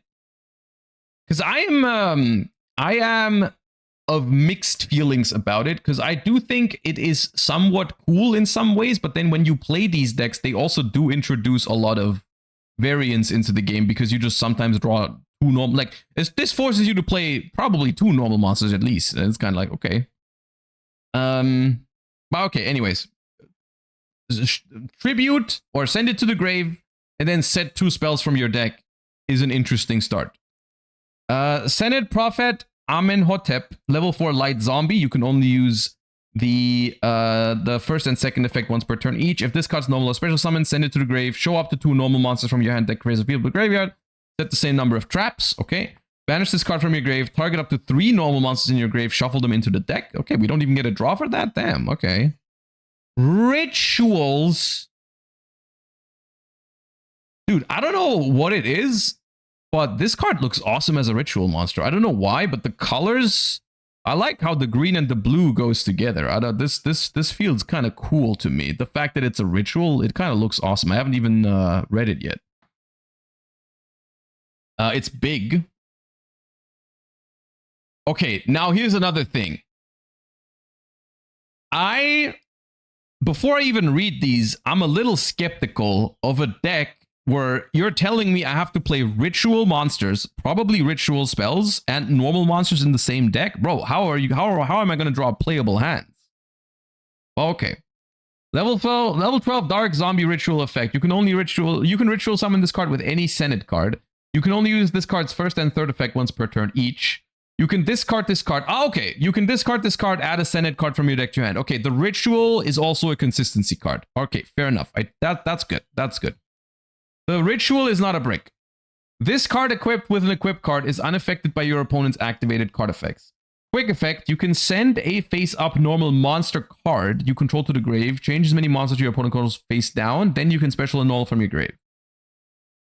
So it can send the normal monster cards, which means if you equip it, yeah, if you equip a normal monster to this guy, you can send that to then book your opponent's board. I honestly feel like the fact that you can special summon might even be a downside, because that means you can bell this unless it has multiple equips. Because while it's equipped, it's unaffected. So I guess if you can equip multiple things to it, it's fine. It's kind of cool. It's kind of cool, actually. The interaction on this is pretty healthy, I would say. I mean, booking everything is powerful, but not as crazy, I think. So, yeah. And I like the fact that it's not a brick. So, okay, good start. How Sennet Wajet, level 8 Dark Zombie. You can ritual summon this card with any Sennet card. You can only use this card's name's first and third effect once per turn each. Discard this card to send a Sennet card from your deck to the graveyard. Okay, I don't know how good this is compared to searching, because the graveyard effects of these two doesn't start you so far. So sending the 2 monsters to the graveyard doesn't really do much. Okay, this card equipped with an equipped card cannot be destroyed by card effects. Meh. Quick effect, you can send up to 3 face-up normal monster cards you control to the grave. Target the same number of cards your opponent controls. Return them to the hand extra deck. Then you can special a normal monster from your grave. Okay, similar thing. The fact that you can summon a normal monster from your grave is probably, arguably, a downside, because you can get belled on this. Other than that, I mean, just send 3 to bounce 3 is a decent interaction. It's a decent interaction. It does, so far the deck looks like it's got light monsters and dark monsters, so it can play Dominus Spark, but not Dominus Impulse. Okay, here we got Sennet Mess Neckbet, level 6 Dark. You can ritual summon this card with any Sennet card. You can only use the first and third effect once per turn each. This card, add a Sennet card from your grave to your hand. Okay. This card equipped with an equipped card cannot be destroyed by battle. Quick effect, you can special a face-up normal monster from your spell and trap zone, and if you do equip this card, you can hold it. Dude, these guys, and this is gonna be a good and a bad thing. Unironically, these cards remind me of Necros cards, because a lot of the rituals just have like a discard effect. I have an issue though, which is that Necros is 11 years old, and Necros is pretty bad in modern Yu-Gi-Oh! And I don't even know if these cards interruptions are better than Necros cards. Like this card is not better than Necros of Unicorn. this card is not better than Necros of Unicorn. So I don't know. Like I don't know. I haven't seen, like, so far I haven't seen anything, and we're starting to get the spell cards already. So like these are your interactions. These are your monsters. I'm not seeing anything here that makes me want to play a ritual deck that also has vanillas in it. The only thing I like about it so far is that I kind of vibe with the artwork. Like the Egyptian style big badass ritual monsters, I can get behind it, but behind that, but besides that, okay. Nothing really yet. We got their field spell. I'm not even going to try to pronounce that. You can only use this card's second name once per turn. Once per turn, you can ritual summon a Sennet ritual from your hand or grave by sending normal monster cards with different names from each other from your hand, deck, and or face-up field to the graveyard, whose total level equal or exceed its level. Then you can equip a normal monster from your grave to it. Okay, we have basically a version of advanced ritual art. Yeah, we have advanced ritual art pretty much for the deck. And then you also get an equip. Sure. If you special a non-token normal monster, you can draw one card. Okay, that's my favorite card of the art of the deck so far. That's cool. But it's still not crazy. Just because it draws a card, it's not that crazy. I feel like this is the type of card that they should have put like on activation search for one. Right? This is the card that I feel like they should have put when you activate it, you can search one of your rituals, and then it would have been a good card. But literally just a field spell that can ritual summon once per turn, by the way. Like this card is worse than the Libromancer field spell, and that is already, that means something. Because here's the thing, we're not evaluating, we cannot evaluate these cards by the standards of normal Yu-Gi-Oh cards, because this is a ritual deck. And rituals are so hard to make work in Yu-Gi-Oh, in modern Yu-Gi-Oh. The ritual mechanic is so flawed, they literally have to make the craziest cards to make up for it. And this might sound weird when we're in a format where Mitsurugi is still a thing, and the Light and Darkness ritual deck is also meta.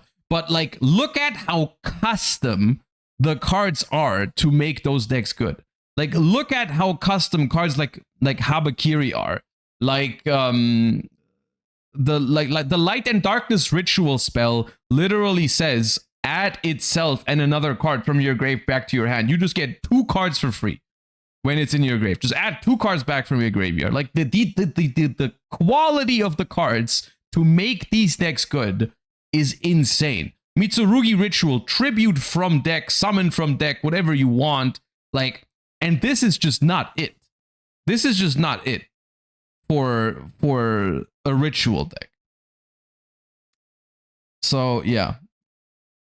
All right.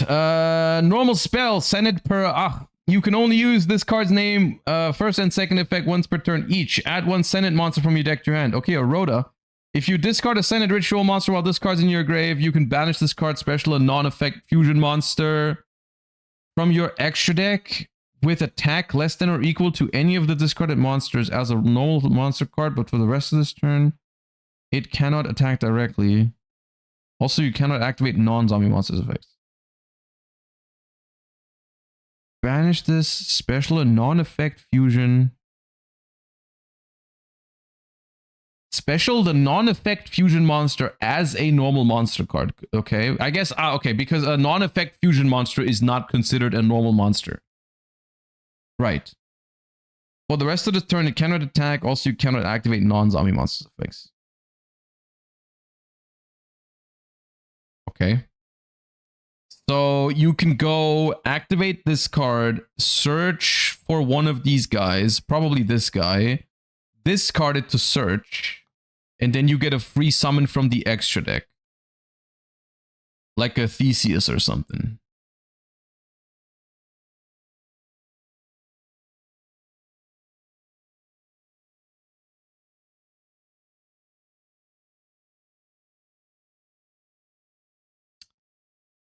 I mean, here's the thing. Here's the thing, right? I'm willing to cut...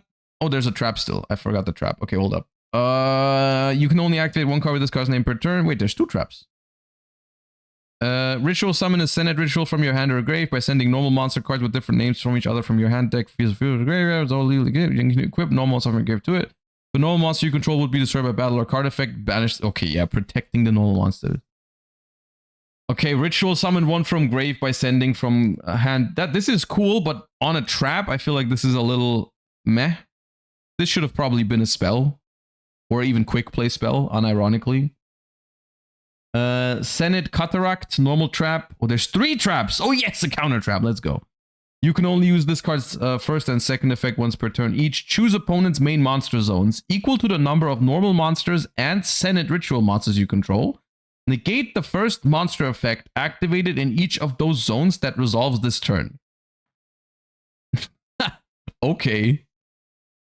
That's at least creative, I guess. That's a funny one.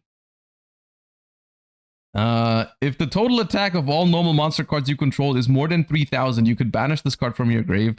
Target a monster your opponent controls, send it to the grave. Banish this card from your grave, target a monster. Okay, that's a neat double interruption at least. It's a double interruption. Sennet Thunderfall, counter trap. You can only use the first, second effect once per turn. When your opponent activates a spell trap while you control a normal monster or Sennet, negate the activation if you do destroy that card. Yes! Yes, generic Omni Negate counter trap. Let's go. If the total attack of all normal monster cards you control is more than 3,000, you can banish this card from your grave, set one Sennet spell trap from your deck of grave except Sennet Thunderfall. Yeah. It's not Omni, it's just spell trap. Okay, dude. Congratulations. I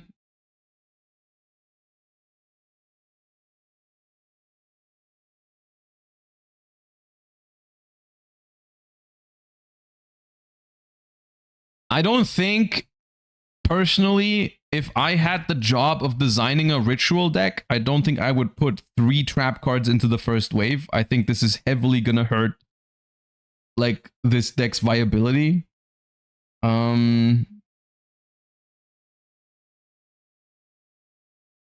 Here's the thing. What I was about to say before I realized there was a couple of trap cards in here. I feel like with deck build packs, right? You never know what's going to happen with deck build packs, because we've had this happen a couple times in the past, that they just like chose to make these decks good, right? And just from the first wave, I don't think there's anything crazy here. I like the aesthetic of the archetype. I think it's cool. I like when they lean into this like Egyptian lore stuff. But just in terms of viability, so far, this deck is bad. This deck is bad. As much as I would want it to be good, because I kind of think these cards are cool, this is not a good deck. This could change, because they've done this in the past, right? Like Rescue Ace was bad when it came out. Pearly was bad when it came out. Labyrinth was bad when it came out. There was a lot of decks that they ended up making good because they wanted them to become good, right? They make the cards, right? So they have a choice. They can always make a Habakiri for this deck, I guess, or something like that, right? They can make this deck good if they want to, but from the first wave, this is not it. This is not good. These are not good cards, for the most part. Doesn't provide anything. There is one more card to be shown for this. Yeah, I mean, there is more stuff needed for sure. I mean, I doubt that one card is going to change the thing. I think once the first set comes out, I think this is not going to be a good archetype. But of course, the deck build packs usually get support in later core sets. They put stuff in there to to make them better, and that is what could make this deck viable then, right? Like if we get cards of the quality of something like, yeah, Cool Tune Rotary, Pearly, whatever, like, yeah, even Cool Tune was not a good deck after the first set, right? After the deck build pack that had Cool Tune was not existent in advanced constructed format, right? The difference was that, like, Cool Tune cards, they read like good cards is the thing, right? Like, you read the first wave of Cool Tune cards, you're like, okay, these cards are good, right? These cards were good, like Mix, Rico, Q, Cool Tune Synchro, Trackmaker, like, they had good cards. It just wasn't enough. But it was always clear, like, yeah, if they make more good Cool Tune cards, then this deck is going to be really good because they have good cards already. And this deck doesn't even have that going for it right now. So they need something incredibly broken, I feel like, to make it good.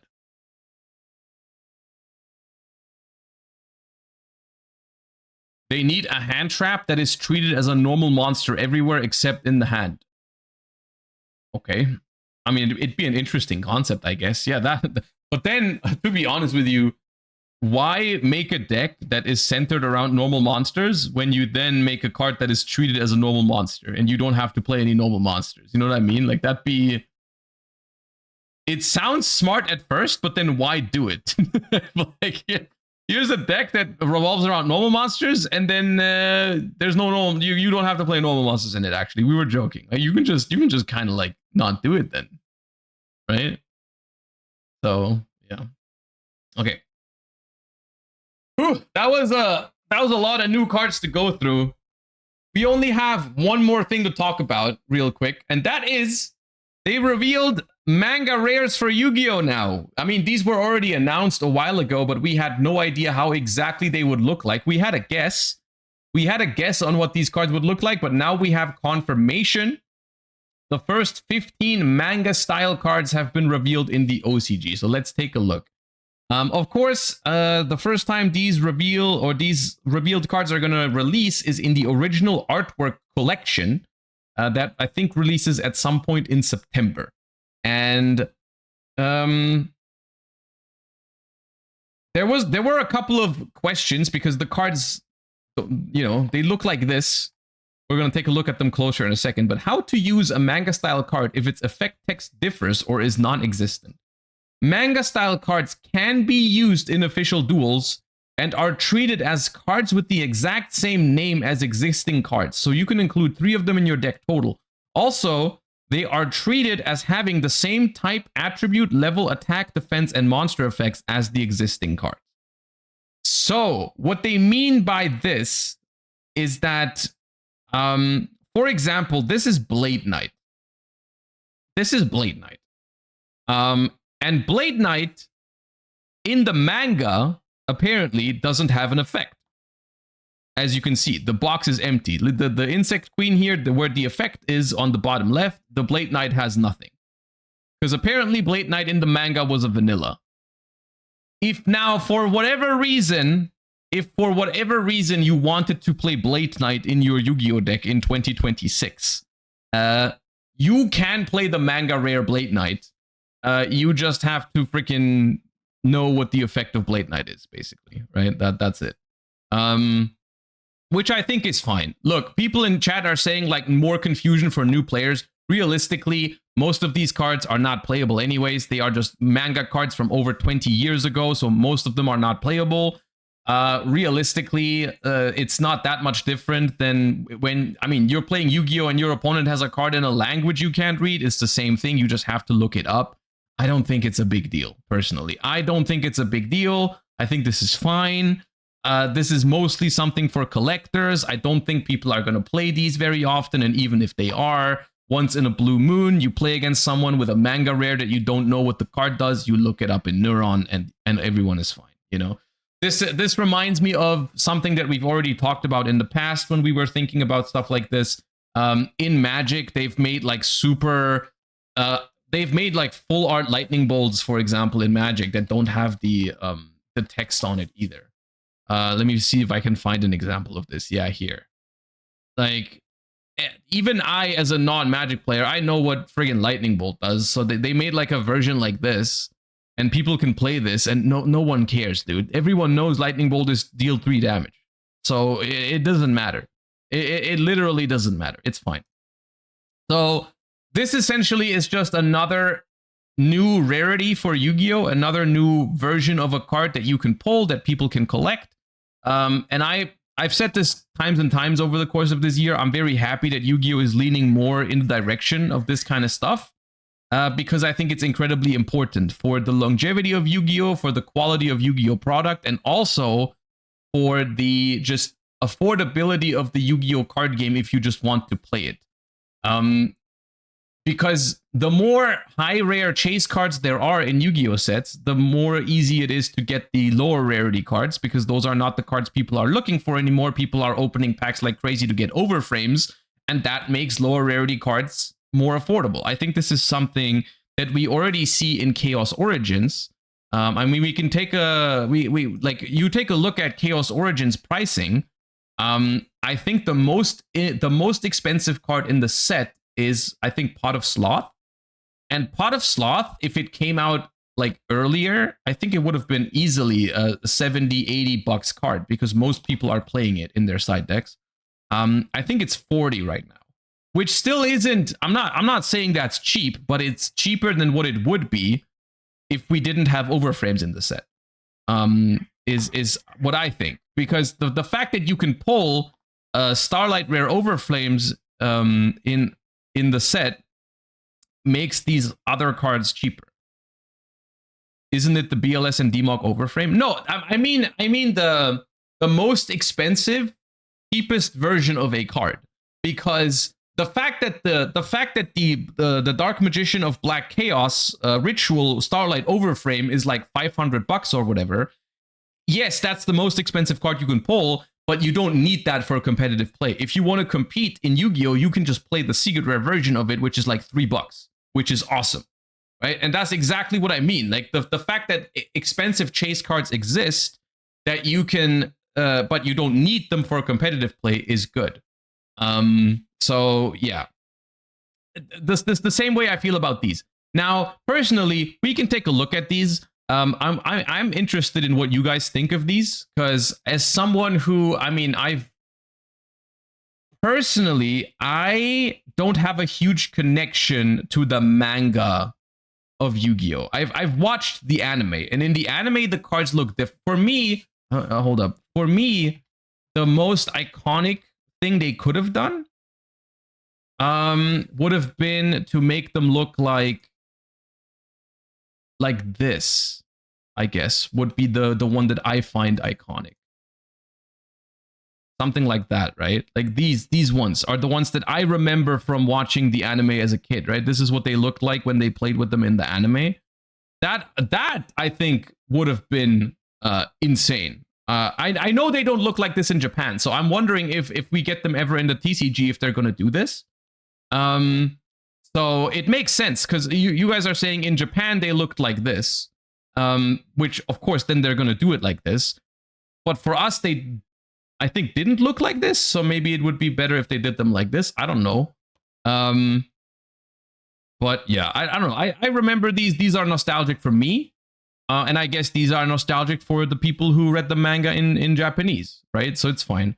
But I personally, these are, to me, not as cool as Overframes, is what I'm trying to say. Like, this is, I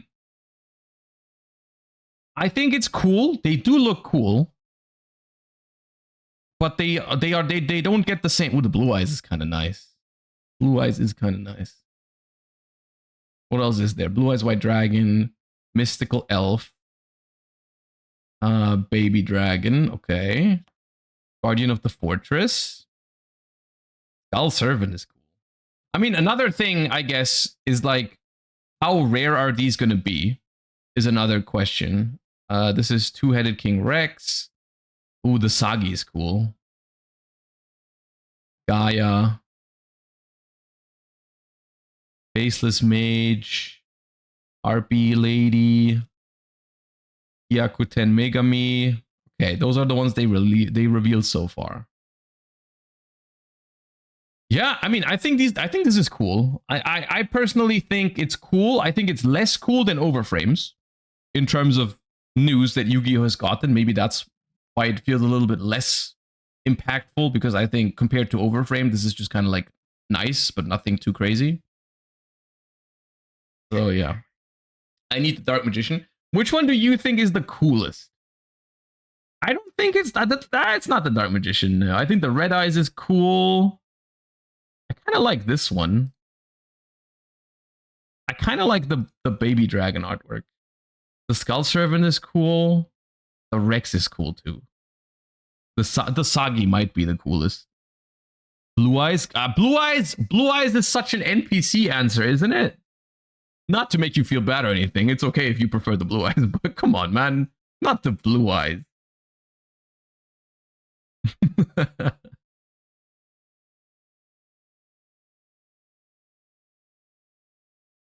I like the Sagi. I like Sagi and I like the Baby Dragon the most, I think.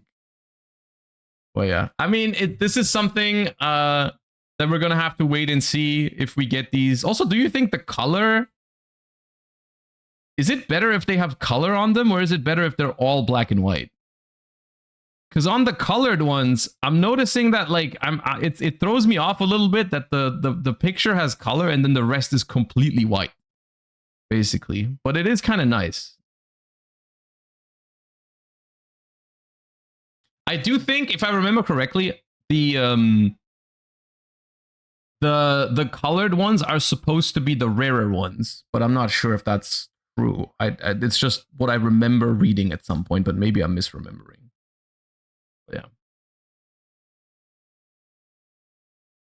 Okay.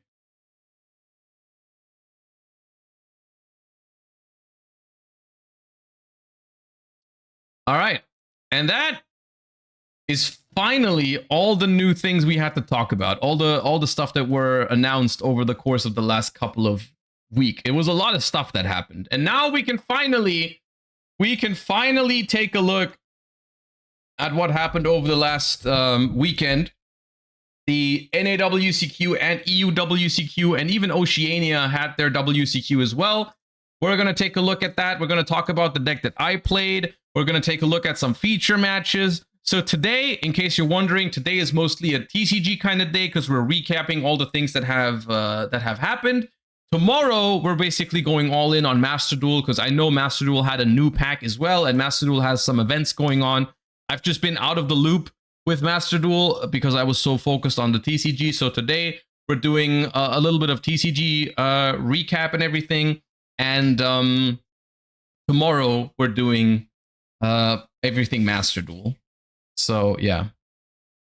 All right. I don't really have any particular order I want to go over these things, but I guess you know what? Let's start with my own performance. So I played the European WCQ, of course, and I finished in top 16 with Light and Darkness Ritual. I've already posted a deck profile on my channel, and this is the list that I played. I don't want to get into too much detail on the list itself because I did record a deck profile. You can go !YouTube if you want to check out the list.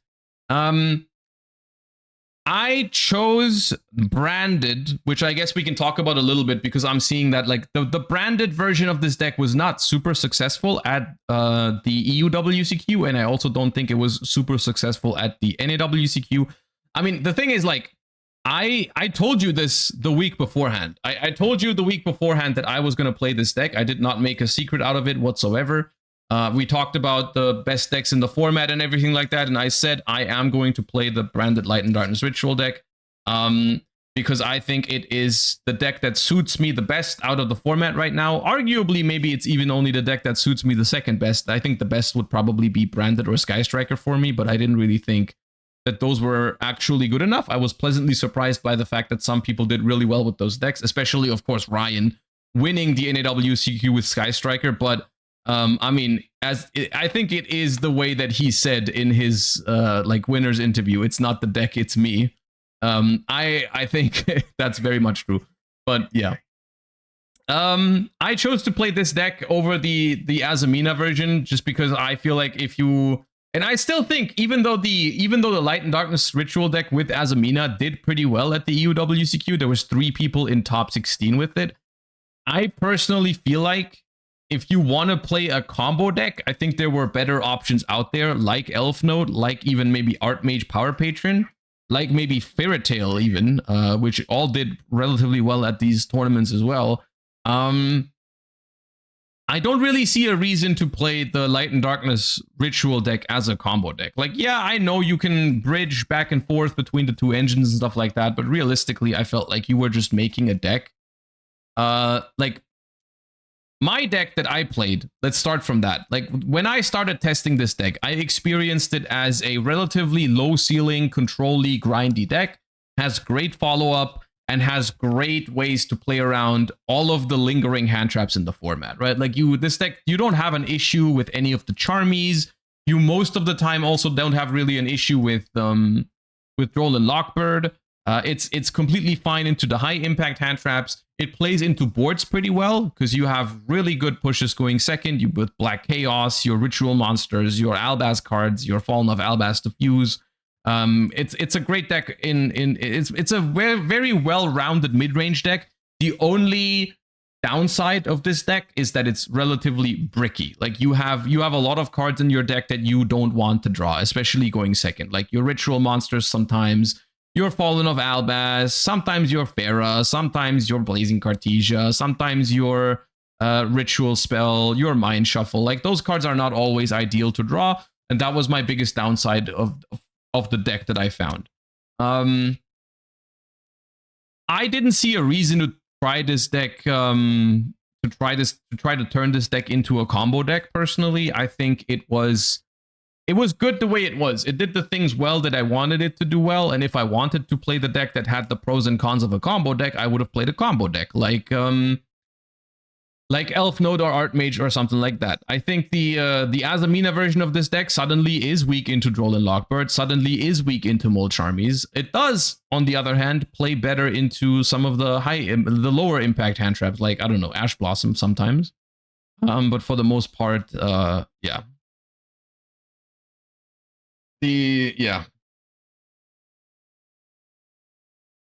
you? I pulled the Dark Magician Overframe. And then I got the BLS from a friend.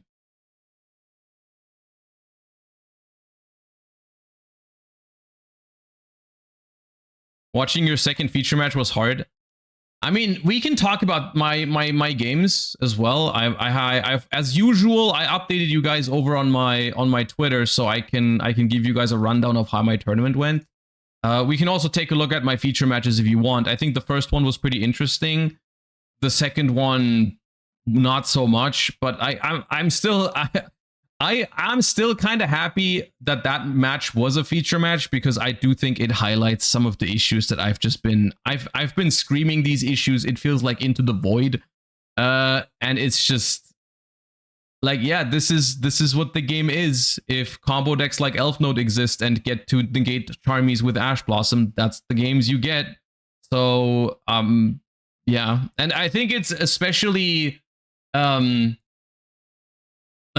I think it's especially weird when it happens between like someone like Herman and myself, who, you know, of course, like both, we are capable of giving you guys some pretty good Yu-Gi-Oh! Let's say it like that. You know, like we could have had a really interesting back and forth match if, you know, it wasn't Elf Note with Ash Blossom in hand in game 1 and game 3. And it's just like, yeah, this is what happens when this stuff is legal, and I've been screaming it, but no, nothing's happening. So this is what you get, and that's the thing. Like Yu-Gi-Oh! At the moment, the way I'm feeling about it is just there's a lot of really good games happening, and I did have a lot of really good games about the over the course of the weekend. So I'm not like super mad at the format or anything like that. But I just feel like there's a certain percentage of games that are non-games, which I would like to improve on that, basically. I would like to improve the last couple of percentages that are missing, where like you're just not playing Yu-Gi-Oh! In like 20-30% of your games. So yeah. What was the theory behind the main deck Albion?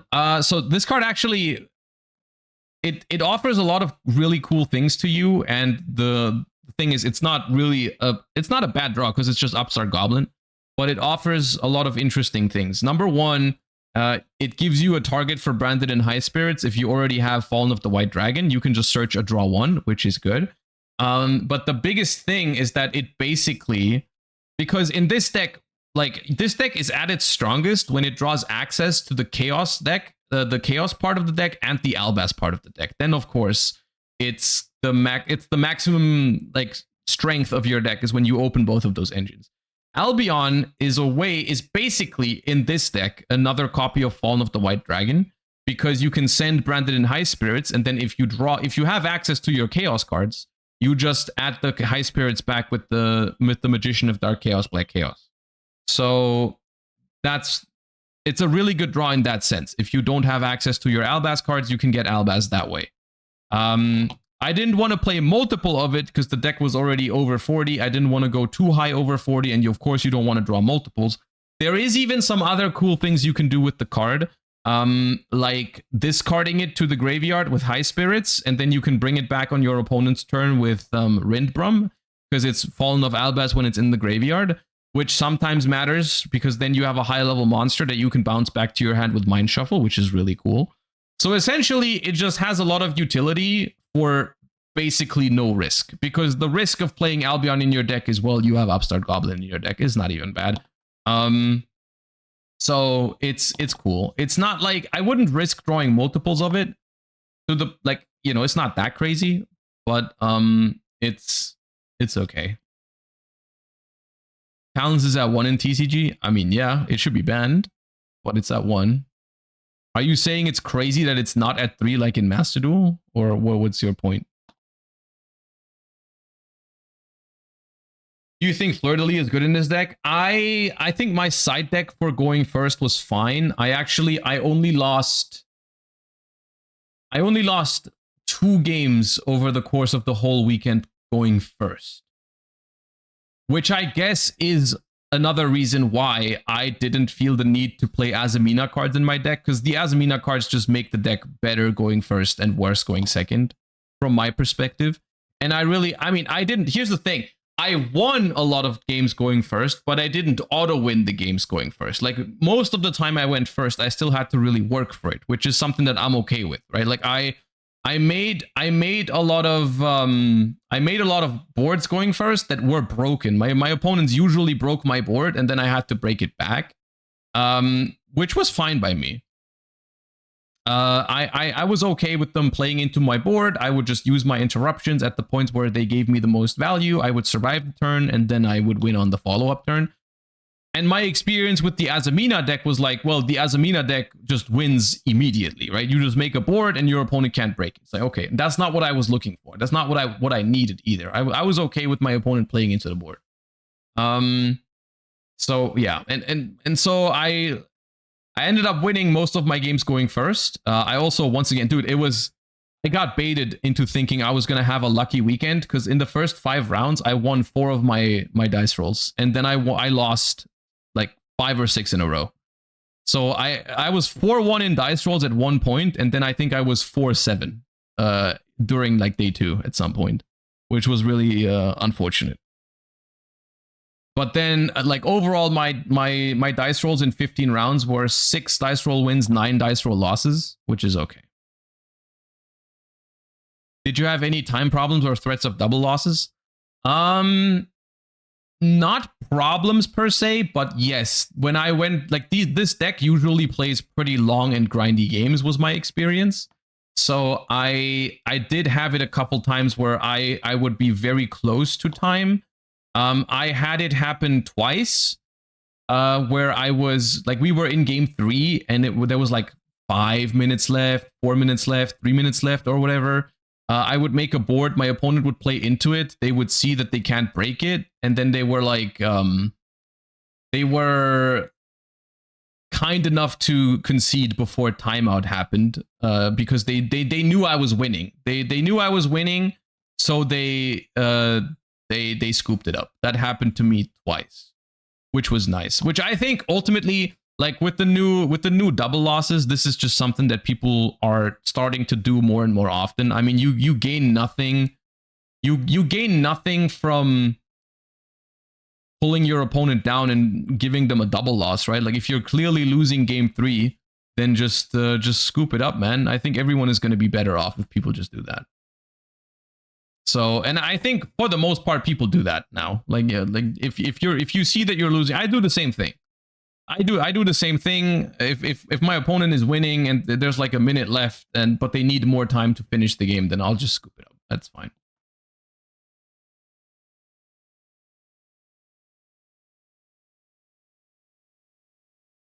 So I didn't encounter any issues because my opponents were nice about it.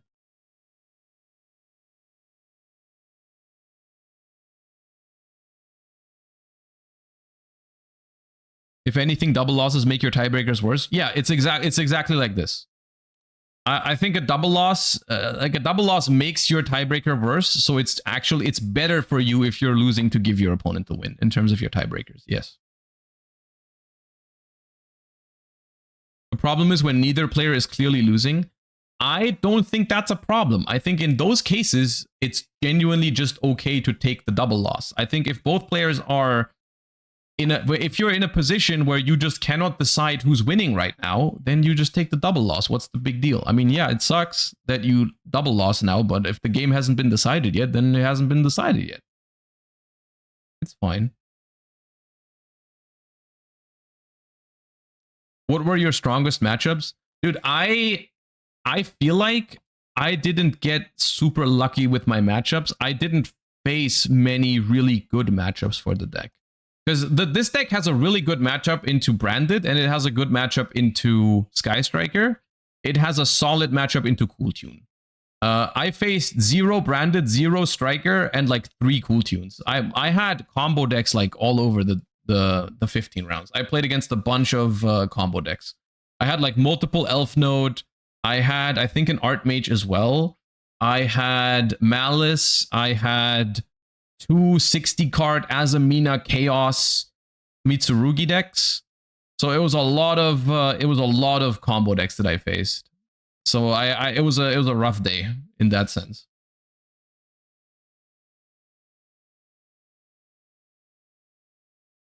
I heard Ryan faced 0 Branded. Do you think it was underrepresented?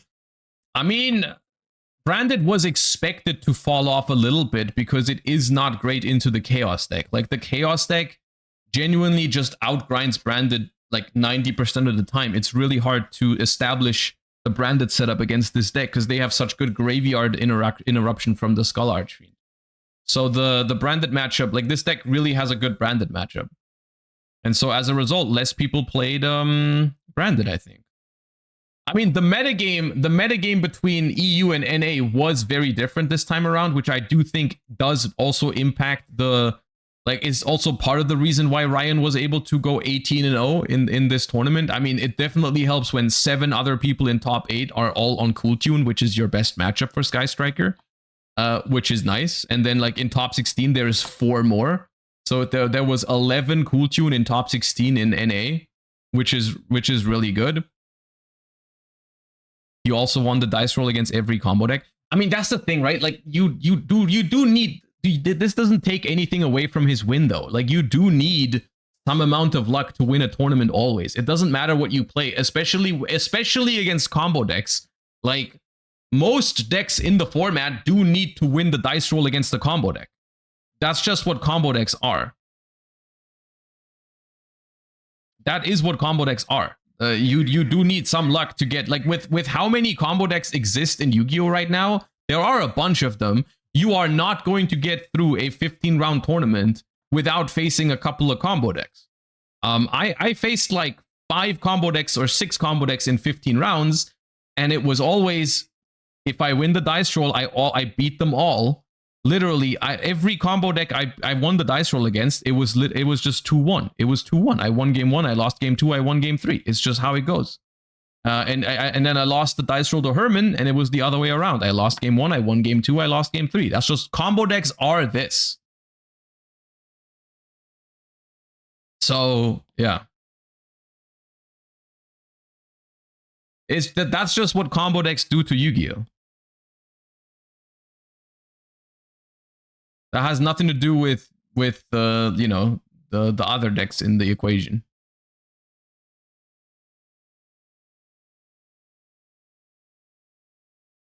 But yes, the meta game between the two tournaments was a little bit different, as expected. In NA, they liked Cool Tune a lot. In Europe, there was still a fair amount of Cool Tune, and Cool Tune did win the event. But I think in top 16, what did we have? 5 Cool Tunes. In top 16, we had 5 Cool Tunes, 4 Light and Darkness Ritual, 3 Branded, 1 Elf Note, 1 Mitsu, 1 Invoked. I do want to take a look at this in a second, because I did not have Invoked on my radar personally, which makes some sense. I wasn't super well prepared, but I do want to take a look at the Nilo's Invoked deck that he qualified for Worlds with as well. That's something I want to take a look at, but yeah. What changes would you make on the ban list? Oh god, I mean, I don't know if it's time to make a ban list discussion yet, but I think they need to hit Cool Tune. I think they need to hit Cool Tune. I think they should hit Branded somehow, but I have no idea how they would hit Branded without killing it, because I don't want them to kill it. I'm a big fan of the Branded deck. I think Branded might be the healthiest deck in the format right now, unironically still. But they still need to hit it, I think.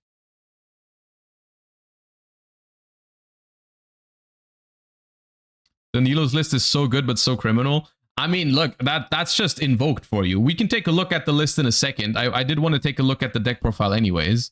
But bro, in the Invoked cards, I'm pretty sure I said this when I read these cards for the first time. It's like, bro, if this deck ever sees play, it's miserable. The Invoked cards, literally, they're extra deck monsters, bro. Omni Negate, Kaliga, Floodgate, the new guy is Macrocosmos, and then the other new guy is triple banished, triple extra deck rip. Like, come on, man. Who thought that was a good idea? Oh yeah.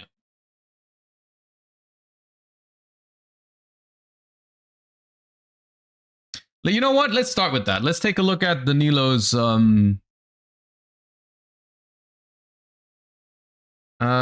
this is the feature match. I wanted to take a look at the feature match as well, but I did want to take a look at the deck profile first. All right.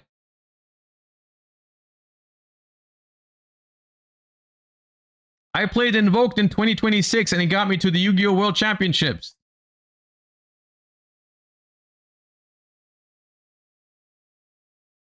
Oh wait, you don't have audio on it. Hold up. Hi guys, we are here with Invocator number 1. Invocatori. We almost qualified to Worlds twice in a weekend. Same deck, same main deck and extra deck from playoffs and main events. Just a few side deck differences that we're gonna talk about. First of all, super thankful to all these guys that helped me preparing for this tournament, and without them I would have not gone to Worlds. Also, I didn't test this deck myself. I mean, I told you that I didn't have that much time recently. But from what I've heard, it's supposed to be really good against Cool Tune, is what I've been told. It's not true. Okay, let's start with the cards. The best card in the deck, arguably, and the cards that get to the best card in the deck. They fake a good card. This card is good, but it's not as good as this one. This card is broken because I mean, I had. Can Meltdown searches Alistair the Invoker, right? Meltdown does not search the new Alistair. Multiple people ghost belling my invocation with this card. You know. One more. This is the starters, and then the broken. These are crossouts, literally. If you draw them, 1+1 monster, you can never lose.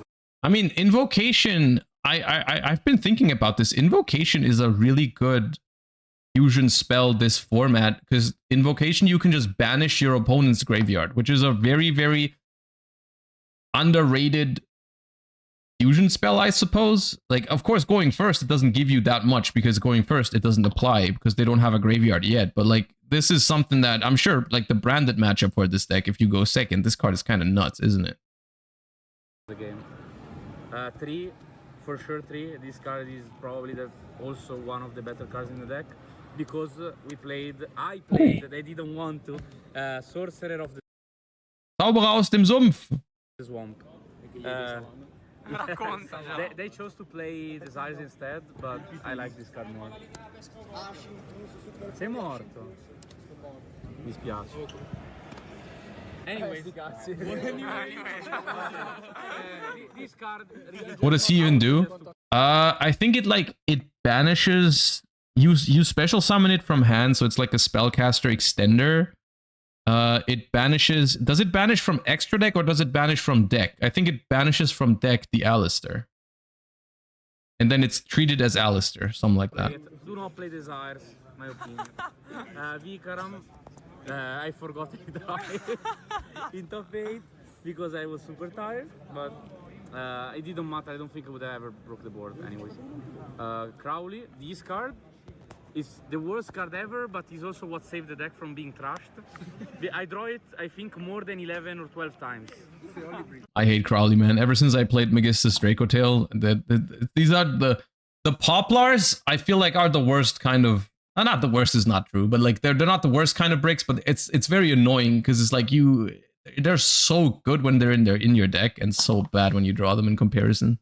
It's a brick that is a play. So it's like not as awful as a brick, but if you draw it, your lines get significantly worse. You see, there is no Spenta. Why would we play this? Because these cards are all spellcasters. Shocker. So you could just go Artemis into this, equip, search, and then this can make either an extension with this card using this and this, or you make your Omni Negate in Mekaba. So the card is really good in the deck. Have you missed me Penetrando? No, that card is off. Okay, that's for the engine, I think. That should be everything.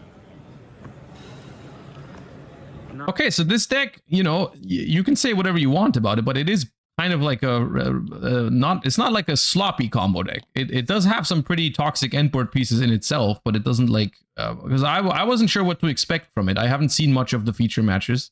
I do want to see the feature match that qualified the Nilo 4 Worlds after this. But it feels like a relatively low ceiling deck. It is kind of hard carried probably by the incredible power level of the extra deck monsters.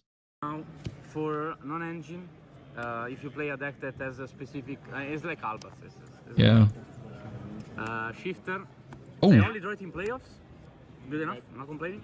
Not complaining. Is really good with this card, so you can play your like pretty decent combos under Shifter, and they can never play the game, so you play it. And then every lingering entrap that I thought it was decent enough to be played. It's just I don't really like 1-for-1 entraps aside of Vash because it negates Fuvalos, and this deck I don't want to say loses to Fuvalos, but Fuvalos is a good card against it. And Call By. Ban-worthy card. 40 card main deck, obviously 40 cards. You cannot play over 40 cards if you want to do well in 15 round events, please. You have to play 40. Extra deck. For our win conditions, these three. L'hai portato il costume? I think there is a reason this card was printed as a common. He's not gonna survive a lot. I actually that could be true. I hope that's true because I do not understand who made these two. Honestly, I don't even know which one is more toxic. I actually think the left one might be more toxic. I think the left one might be more toxic. It's actually insane. Triple banish and then triple extra deck banish is crazy. It's actually crazy. I honestly, after the tournament, I would cut the only flex spot, which is Theseus, for the third Ion. Okay. I think I would have won significantly more games if I had the third one. Every 9? It's not about lose a lot of game, man. You lose a lot. So, this was... I for sure would have played this in playoffs. For the main event, I should have swapped these ones, but I was lazy. I didn't care, honestly. Dude, the fact that here's the thing, right? I haven't played the deck myself yet, but the fact that the Invoked players are considering to play 3 copies of this card makes me scared. Right? That's something that makes me scared. If they're like, oh yeah, I could summon 3 of this like frequently, I would like to play 3 of that. That is scary. Passing the third day on the night before, but we didn't find the spot. And then for, I mean, Link Monsters, I mean, I already talked about these 2, pretty good. And SP, you need it literally, is generic Link 2. That's the main reason. And if you want, sometimes you can banish these to have an extra banish on your opponent's turn of sword. That's it. And the best Link monster you have, Alistair. Il pazzo. Il foolish. The rest of the fusions, the Elixir Collector straight from Clash Royale, the Sprint Bodies. Especially good at Undershifter. Yeah, good card. Baba Yaga. Alt win condition into Mitsurugi. Don't leak the account. It's too late. Omni Negate, great card, won in the playoffs. Prime, this card you always banish it and never care about it, honestly. I summoned it. I summoned it in testing a lot, but in the turn it didn't really come up. People see one Alistair this cookie. The main reason why is here is for banish 3 the extra. Yeah. Because you need the attribute. For the combo. Yeah, the win. Elysium and this card changed the matchup with Chaos and that is so broken. Yeah. Like you have to play strong. With Meltdown it's crazy. Yeah. Also, before you guys ask me, yes, I will do a combo guide. Yes, it will be in my MetaFi guide. I said the line. Yes, I will do the guide as soon as I can. Side deck, Entrap mode for FTK decks.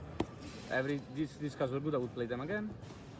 For going first, this card was really good. I would play it again. This card completely useless.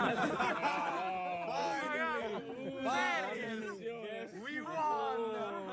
I woke up at 4 AM before playoffs, and I'm like, what about Ferry?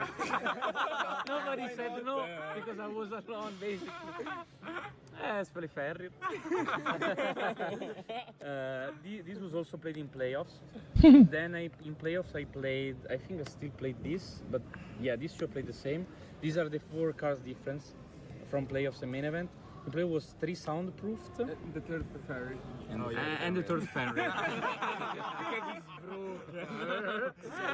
For the main event, since we didn't have to ultra counter KT, With 2 pots to draw into the most useless card I ever played.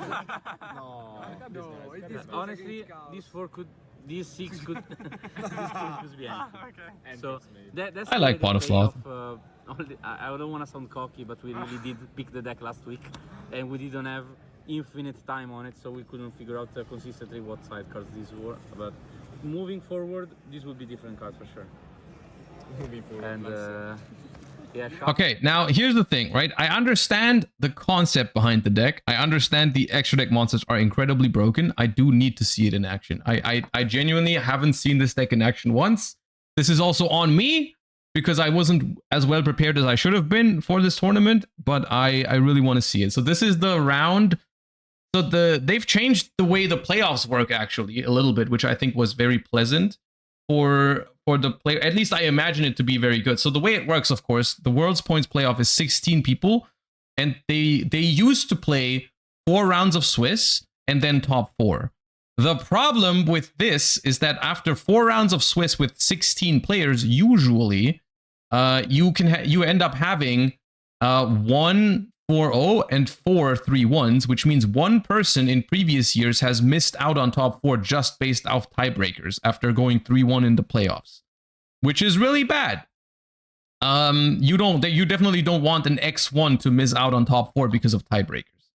And in that sense, I think it was really good what they did, because what they did this year was the player who went 4-0 would automatically qualify for Worlds, and then the 4 3-1s, they would play like a mini top 4 basically, right? So this is round 4, where I think Danilo and Leonardo are both 3-0, so the winner is guaranteed and the other one has to play another game.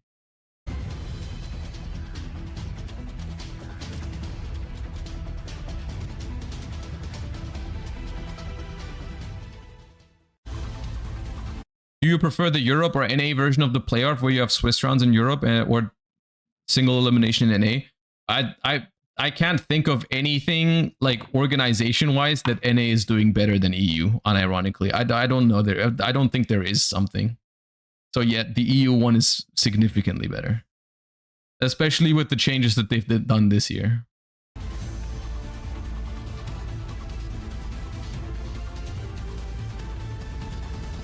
Only problem here is that 5th place was 2-2. Yeah, because of a double loss in the last round. But like even that is not a problem.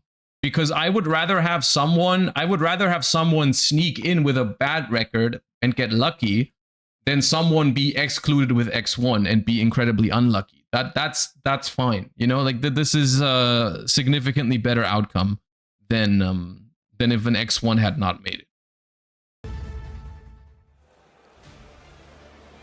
When the players just telling you going into it, I didn't play at my best because pressure was insane. I mean, yeah, I can imagine. I've been there before. I really can't imagine the pressure in this is crazy. Hold up. No chat in this one. Oh. walked by our table with the judge. The judge informed us, okay, the game has started. One card has been activated. Hey, these are my favorite invoked cards actually. And Danilo, with the biggest smile on his face, said, it was Shifter. It was Shifter, and another one followed in the standby phase. There is a Mold Charmy Perulia as well. This is hilarious because most of the foolish cards, or quote-unquote foolish cards, would be countered by the Dimension Shifter resolving, but the Pendulum Treasure, that one sends straight to the extra deck, so there is no touching the graveyard at any point, and it just goes straight into that extra deck face up as Pendulum cards like it. There's really not anything foolish about that, I want to say. Let's talk a little bit more about the Invoke deck from Danilo. It's crazy. Chaos Origins has given us so much already. We have seen the Light and Darkness Ritual deck before, now also Invoke. Did you have that on your radar, Basti? I absolutely did not, and also especially by Danilo, I did not expect it, because Danilo has been so strong. In Power Patron playthrough Shifter? All of those fusion decks, and I mean, at the end of the day, Invoked kind of fits as well. Not well, I don't think. Strategy, but it definitely wasn't the one that I had on my list for him specifically. And we talked to him earlier, and before the playoff, before he knew it would be going so well, he said, I made the craziest call ever. Please let this work out. Yeah. And wow, it is working out so far with the Invoke deck here. Yep, he needs to win one of possibly 2 matches that he's going to play. Just one game out of 2, one match out of 2 have to be won. And this could be the one, starting with Perulia and Shifter. Nothing to scoff at, but how much can play Leonardo through that? How much do you play through a Shifter? Well, of course, yes, we did have success. Okay, draw 2, discard 1 for this. Destroys itself now, but gets banished. Because the way the game mechanic, of course, works regarding pendulum cards, the moment they would try to go to the graveyard before they go in, like they check whether they would go into the graveyard, and here they wouldn't go to the graveyard, so they would be banished before they could ever get into the action. Wait, wasn't the draw 2, discard 1 from the scale? Doesn't it have to pop itself after, or is that optional? So, just by the nature of things, Dimension Shifter counters all kind of pendulum shenanigans, so it is definitely hurtful for the Power Patron deck. Maybe the Archmage part, depending on how big it is in Leonardo's deck, can make... Am I tripping? Looking at the list he brought here into this environment, it's just a very small Archmage package. It's rather a poor okay. deck with a couple of Archmage cards there. Yeah, it was basically only Medios, right? And some of the cards that are also Power Patron. Just the Vandalism Assault, he plays one copy of that, but it's really not something that is comboing, it's just a good starter to have, but nothing beyond that. But how much can Danilo play with just in the next turn 4 cards in the set? It does not feel like Leonardo wants to give many draw. Normal summon roll! To give a draw for the Perulia does not feel great. Not the one I expected, but I mean, you couldn't use it next turn, so it does make sense in the end. We're banishing Dimension Shifter here from the graveyard. Oh, we're mad at that Shifter. Applications, as Invocation, of course, needs or can also be fusion summoning with materials from the graveyard, and when there is no Dark Monster, that makes it a lot harder to actually make it resolve. Yeah, and there is a very important card that you want to summon with Dark Invoked Oceanus. That is the good old Dimensional Fissure on legs if it's in the extra monster zone. However, you need a Dark or a Water monster, so Perulia would also work for that. And now he decides to kick us off. Why are we calling it Oceanus? It gotta be, yeah. But is Leonardo responding to it in any way? That is the Magistus invocation. I think it's the Sacred Spirit Sword Iowas. Yeah, it's Iowas. And that one actually just takes Alistair and either adds it from your deck to your hand or sends it to the graveyard or banish it. I mean, sending it to the graveyard and banishing here in that case. So how is the Iowas worded? Does SP check it? Access to not the Alistair actually, but just something that looks like Alistair a lot, and that is the Iowas itself. And that one gets us Alistair. Yeah. If we really wanted to. Or does it banish for cost? So Danilo, considering his options, made a Banishes crazy for cost? call to Okay. go into this tournament with a deck that is, I mean, I thought in this 16-player environment, it is almost borderline impossible to surprise the competition. Because they are going to be so well prepared, over-prepared, like playing hundreds, if not thousands of matches to prepare for this tournament. I think Danilo may have been... It's funny to me because Danilo said in his deck profile he was trying to hard counter Cool Tune. And I remember talking to Jordan before the playoffs as well, and he also expected a lot of Cool Tune. There was only 3 Cool Tunes in the playoffs. A lot of people tried to make some kind of meta call or play their comfort deck, actually. Successful though, because surely There no was one 5? except Oh, I thought it was 3. Who was all on Cool Tune? himself expected Invoked to be the pick for the tournament. And there we see Crowley. Name this. That is also a good old starter. Previously seen a lot in Draco Tail Magistus. I mean, not a lot, but it was certainly there. And it's a one-off here. Looks like we are going to respond to Crowley with the effect of SP Little Knight, banishing that SP. Oh, there is the Alistair though. Hold on. Kevin, Philip, Gabriel, Yuna, Tim. I thought Gabriel was playing something else. I don't remember. I think we used the effect of Crowley, and we But yes, the other, yeah, there was at least 4. Yeah. Still going to resolve that effect with one Alistair in the hand. Oh, he played chess Cool Tune. Okay, that's where my confusion is coming from, because someone, I think throughout the day, someone came up to me and said like he's playing an Angelic deck. I didn't know it was with Cool Tune. Okay, that's why. Yeah, okay. And that is an old school. That is a blast from the past. Is that really a card booking a ticket to the Ragin this weekend? Invoked Ragin attacking for an insanely powerful 2,200 attack points. And in case you forgot what it does, because it has been a while since I saw that card for the last time, it's basically just a Book of Moon on Lax. Yeah, this card is, which is incredibly strong, especially versus pendulum strategies. If you book those, it's a high chance of... Ragin is Josh's favorite Invoke Fusion, I bet. I mean, it is probably the healthiest one, yeah. The Ragin properly, and the Crowley is... Which is not hard. This one is only returning, and also it's the same turn, so the effect cannot be triggered. That one is just chilling there for a little bit. Ooh, I mean, when they walked by, and Danilo proudly told us, yep, I have resolved Dimension Shifter, you could really tell that one of them, and that was Danilo, was way happier with the situation. Yeah. But honestly, this does not look so bad here for Leonardo. He has a field spell already online. Oh, look at this. Of course, the Dimension Shifter hurts us even more so now, because our field spell is once again reducing the attack points of the healthiest one is Magalancia. Isn't that one a vanilla? So we are now bigger with our SP Little Knight. We're flipping the Ragin face down before it can be run over, and the defense points were not lowered, so we do actually get... Wait, Ragin is not hard once per turn, right? But back in the day, an Ash Blossom now as well to stop the plays from Leonardo, and he's also having something in hand to reveal for the planet. So we can now do it again. So this battle phase was just wasted. And then you can just, you're revealing from the extra deck, and then you get to just simply that's neat. Or special summon, and that's all you need really. Like, you can get any kind of power patron that you like. There it is, the face down banish. So in the matchup of decks that are truly not like the most represented today, Ash going second wins this. Oh yeah, yeah. We just ignored the shifter. That is a brand new match of Yu-Gi-Oh! Yeah. Ash Blossom wins this one. That has never been seen before on stream. Invoked versus Sure. Power Patron. But one really fun thing about the Invoked Ragin that Leonardo is also double-checking there. With that interaction that he did there, he basically reset his own Ragin as well, because Ragin is just a soft once per turn. So that was a wasted battle phase for Leonardo, even taking a little bit of damage in the process, because that Ragin now is ready to set cards once more. Oh, true. You can just take the Jupredo, put it face down, and if the SP Little Knight wants to deny that, then have fun banishing the Jupredo until the end phase. Yeah. I think that Invoked Ragin, as ancient as it is, I don't even know what year is it released. Let me double check here. Fusion and Forces was 2017. You gotta be kidding me. That's almost 10 years ago since the first appearance of Alistair himself, and now all of a sudden back onto the big stage where no one... Dude, Alistair's almost 10 years old. Don't tell me that. Don't give me that information. I didn't need that information to watch this match. Because they thought it was cool. They're saying now, okay, yeah, absolutely, I'm gonna bring this.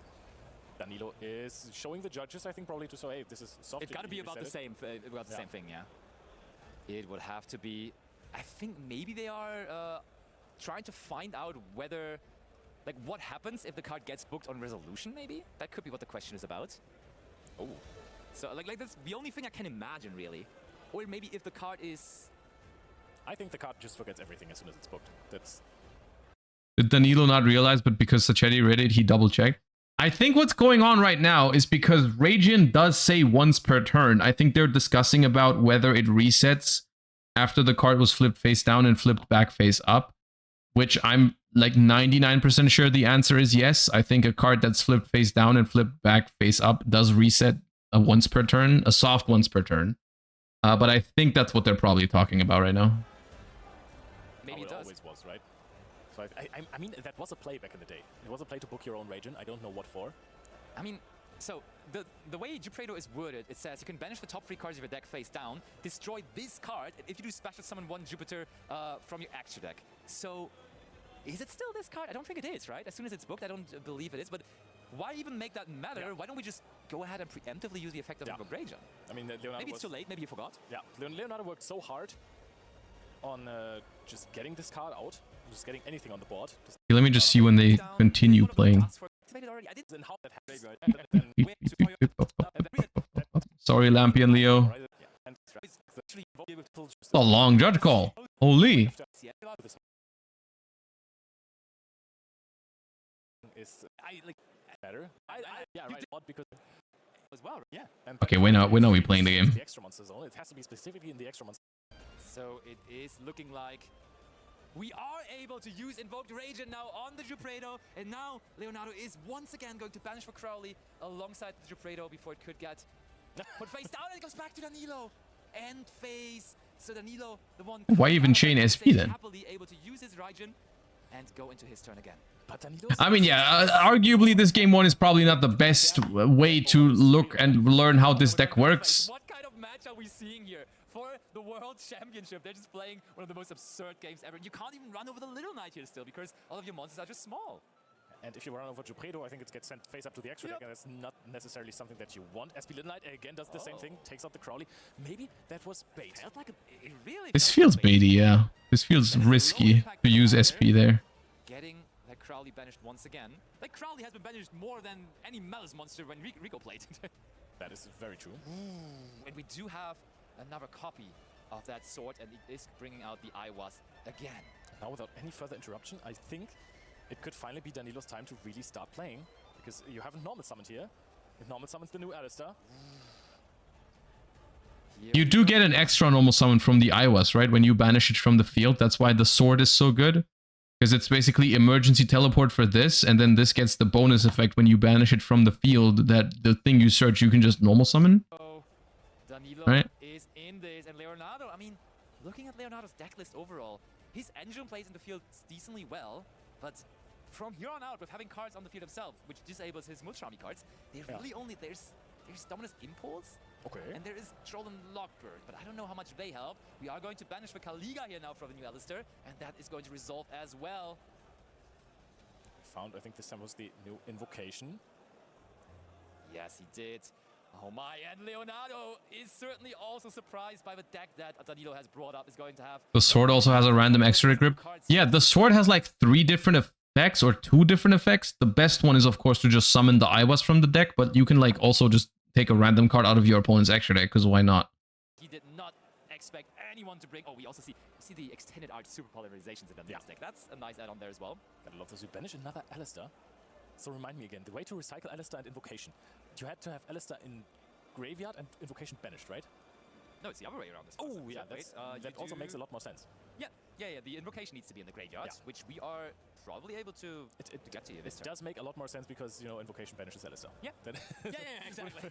Would have been a weird way to go about it. Then Foolish or Banish an Alistair. Yeah, it has like 3 effects. Looking like we are going for a Link summon now, and when there's 2 different Alistairs, how about another one? Or is it maybe... Oh, it's SP Little Knight stare down time here again. We are banishing the field spell on Leonardo's end. So this is like reverse invocation, right? You return from banished to the graveyard to fuse. Spell trap removal does he have, because this gets really annoying for him. Yeah. So we go for the Invocation Sword now. And that is going to bring out one of the new additions to the deck. From Chaos Origins, this card gives you recursion from the graveyard. This summons a monster from grave. I think you can even banish it from the graveyard to fusion summon. You can, yeah. You can do that. You can use fusion materials from the graveyard alongside that as well. And we are going to now bring out the additional Alistair. And Danilo is just giving a lesson about this Invoke strategy here in the final round of the World's Points playoff to his opponent. This is absurd to me. In the last Add back Alistair from grave. never really had that. Normal summon. This is the second normal summon of the turn. Also showing up with such Because we get an extra normal summon from the I'm Iwas. really glad that this time someone was bold enough to surprise them all and us as well and bring a deck like this Alistair Invoke deck. Why does this deck do nothing in the OCG? A world's invite as all of these I players don't know. Maybe it's because they already have other stuff like the Toon deck. Consistent players in Europe. Second place at YCS Dortmund with his beloved Draco Tail deck. Invocation now, that's the original one, and we are going to use the Link Monster from our field. What else are we going to use? Our graveyard and the Oh Oyster, my god. and that is the Oceanus in the extra monster zone, right? Yeah, and Leonardo needs to read the card now. Super cool looking card as well. Like that is card. It's a common. You wouldn't expect that card, that kind of artwork to come as a common. It's just, Yeah. it's so nice. And I don't think Danilo is the type of player who wants this card as a common, looking at his field. Well, maybe with him qualifying for Worlds Yeah. this weekend, that card just makes itself eligible for an upgrade in OTS pack. Yeah. Oh no, in Ultimate Tournament packs nowadays. Oh, I will love that. But Oceanus is now being Dimensional Fissure on legs, as you said, and this is going to be problematic. You know, we have survived the shifter. Now we're using Soreth. The momentum truly is shifting after we went into this nicely with a one die roll. Oh, this guy in the grave is also like a miracle fusion, right? Like you get like 2 fusions out of this one, basically. Nilo has taken control and is absolutely cruising here. As Yeah, now I remember. into the hyper invoked Ion.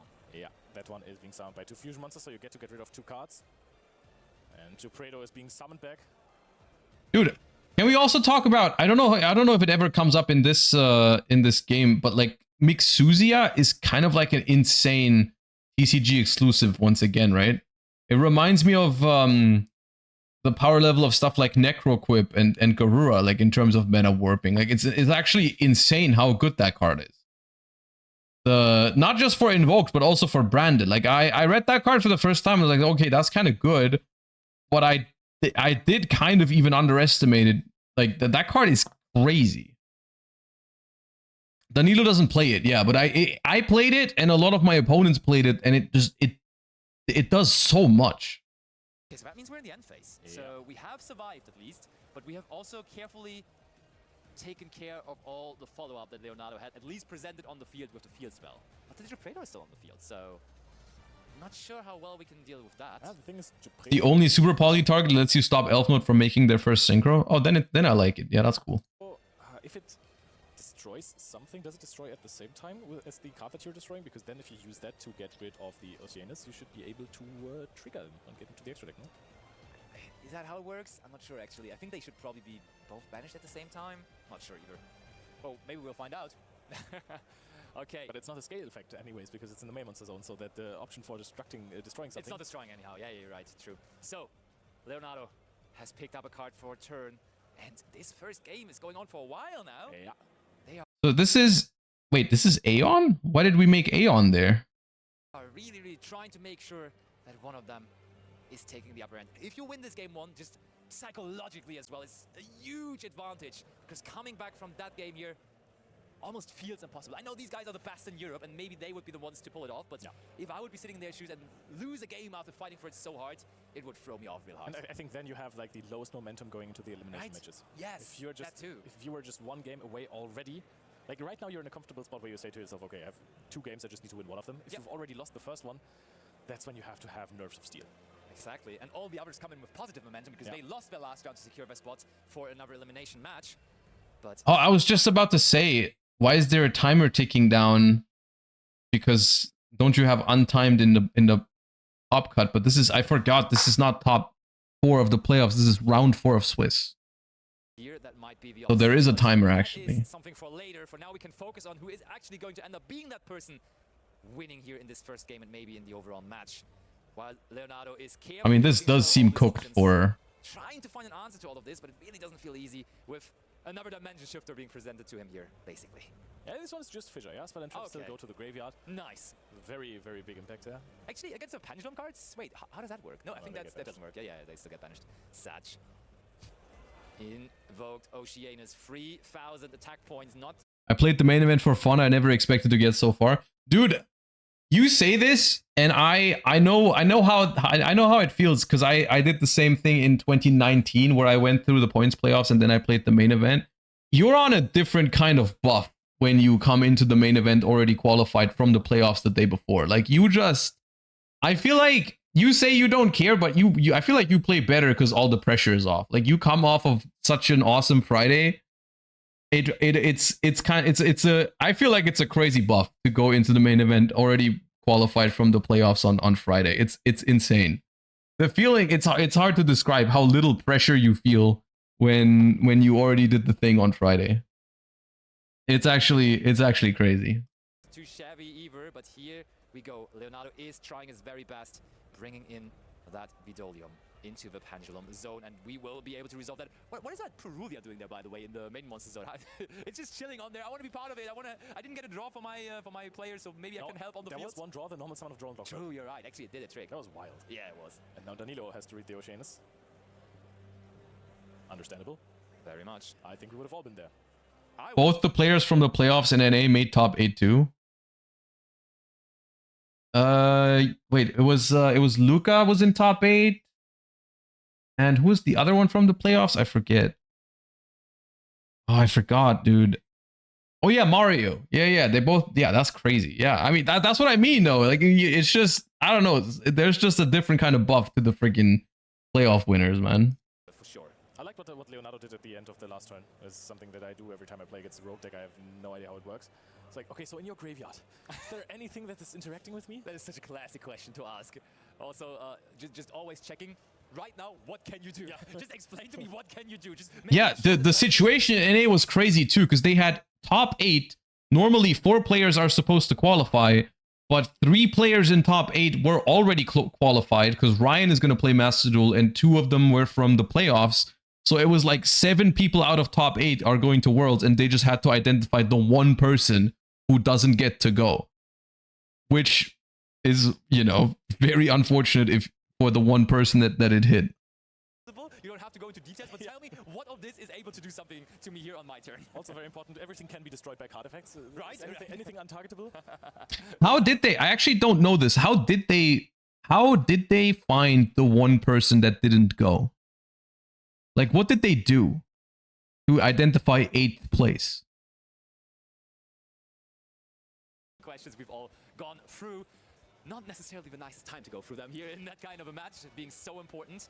Okay, we got Ronaldo onto the field. Ronaldo now attacking the card we just addressed as being so problematic, attacking the Oceanus. Standings after Swiss? No, that's not true. That's not true. They did not do that because I know there was at least one playoff match. There was at least one playoff match between the people that lost in top 8, but I don't know exactly how they did it. Like, did they do a playoff with all 4 that lost in top 8? Like, I don't know exactly how they did it.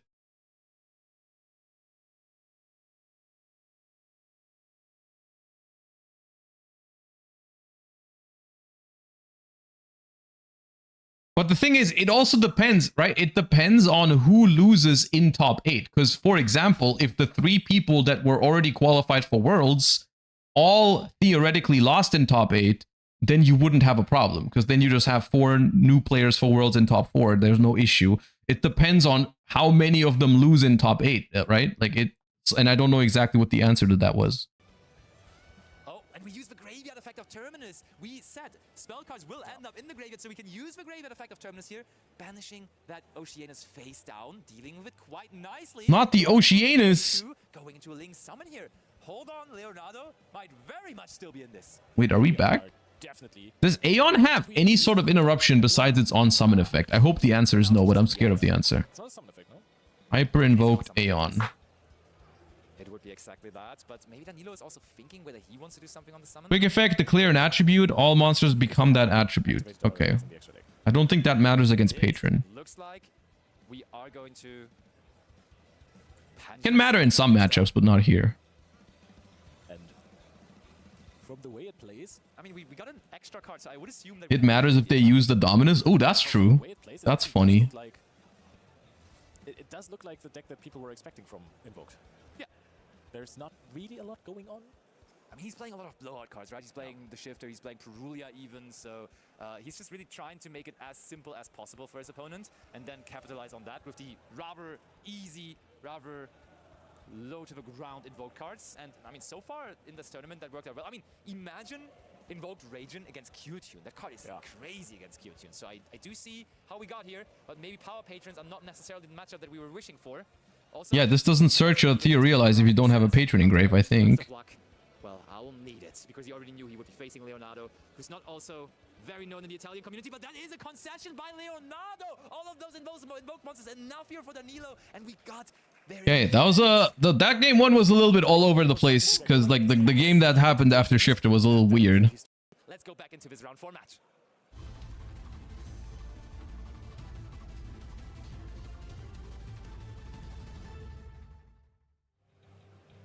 And when I say immediately, let me remind you one more time, we are having new rules for this points playoff. The person going 4-0, going undefeated in this, and that could only be one of the two currently on screen, immediately books their ticket to the World Championship.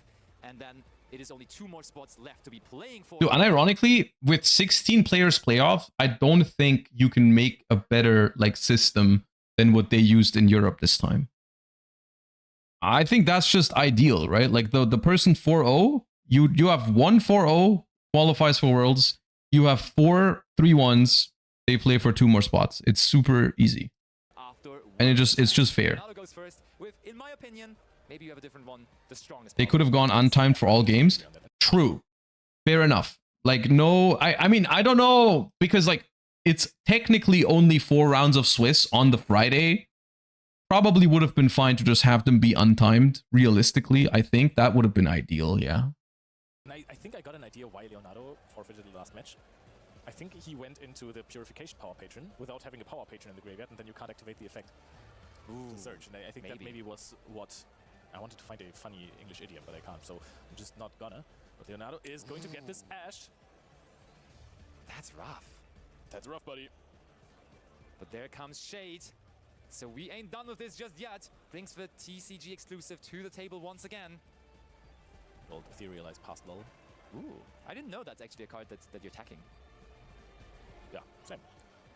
So it was granted good enough though by Danilo to be ashed, and now we are getting that Jupredo off the field, and we are probably going to search now. Plays another pendulum zone, pendulum card into a pendulum zone, and we are going to trigger both of these right here, right now. Are you seeing what I'm seeing? I think that Danilo Siracusa has a Grown Lockbird in hand as well. Ooh. Since the introduction of pendulum cards, I am afraid to tell Leonardo that Grown Lockbird has always been a crazy, crazy, crazy powerful card against any kind of pendulum deck, and there it is being dropped. And Leonardo, he stopped in his motion there for a second. These are good invoked cards. Visibly impacted by that Grown Lockbird being dropped into the graveyard of Danilo Siracusa. So how well of a field can we still put up through it? So many of these cards that we have just seen in the last turn have just said that they're adding something from the deck to the hand. What is the way to pivot out of this? However, we've also seen that if you only have maybe an Ash Blossom in your hand or something, you can stop Danilo in his tracks quite easily, because he also couldn't play that much in the last turn, even though he got quite a bit of play. But also he had to start unideally with a Crowley versus an SP Little Knight, very few cards in hand.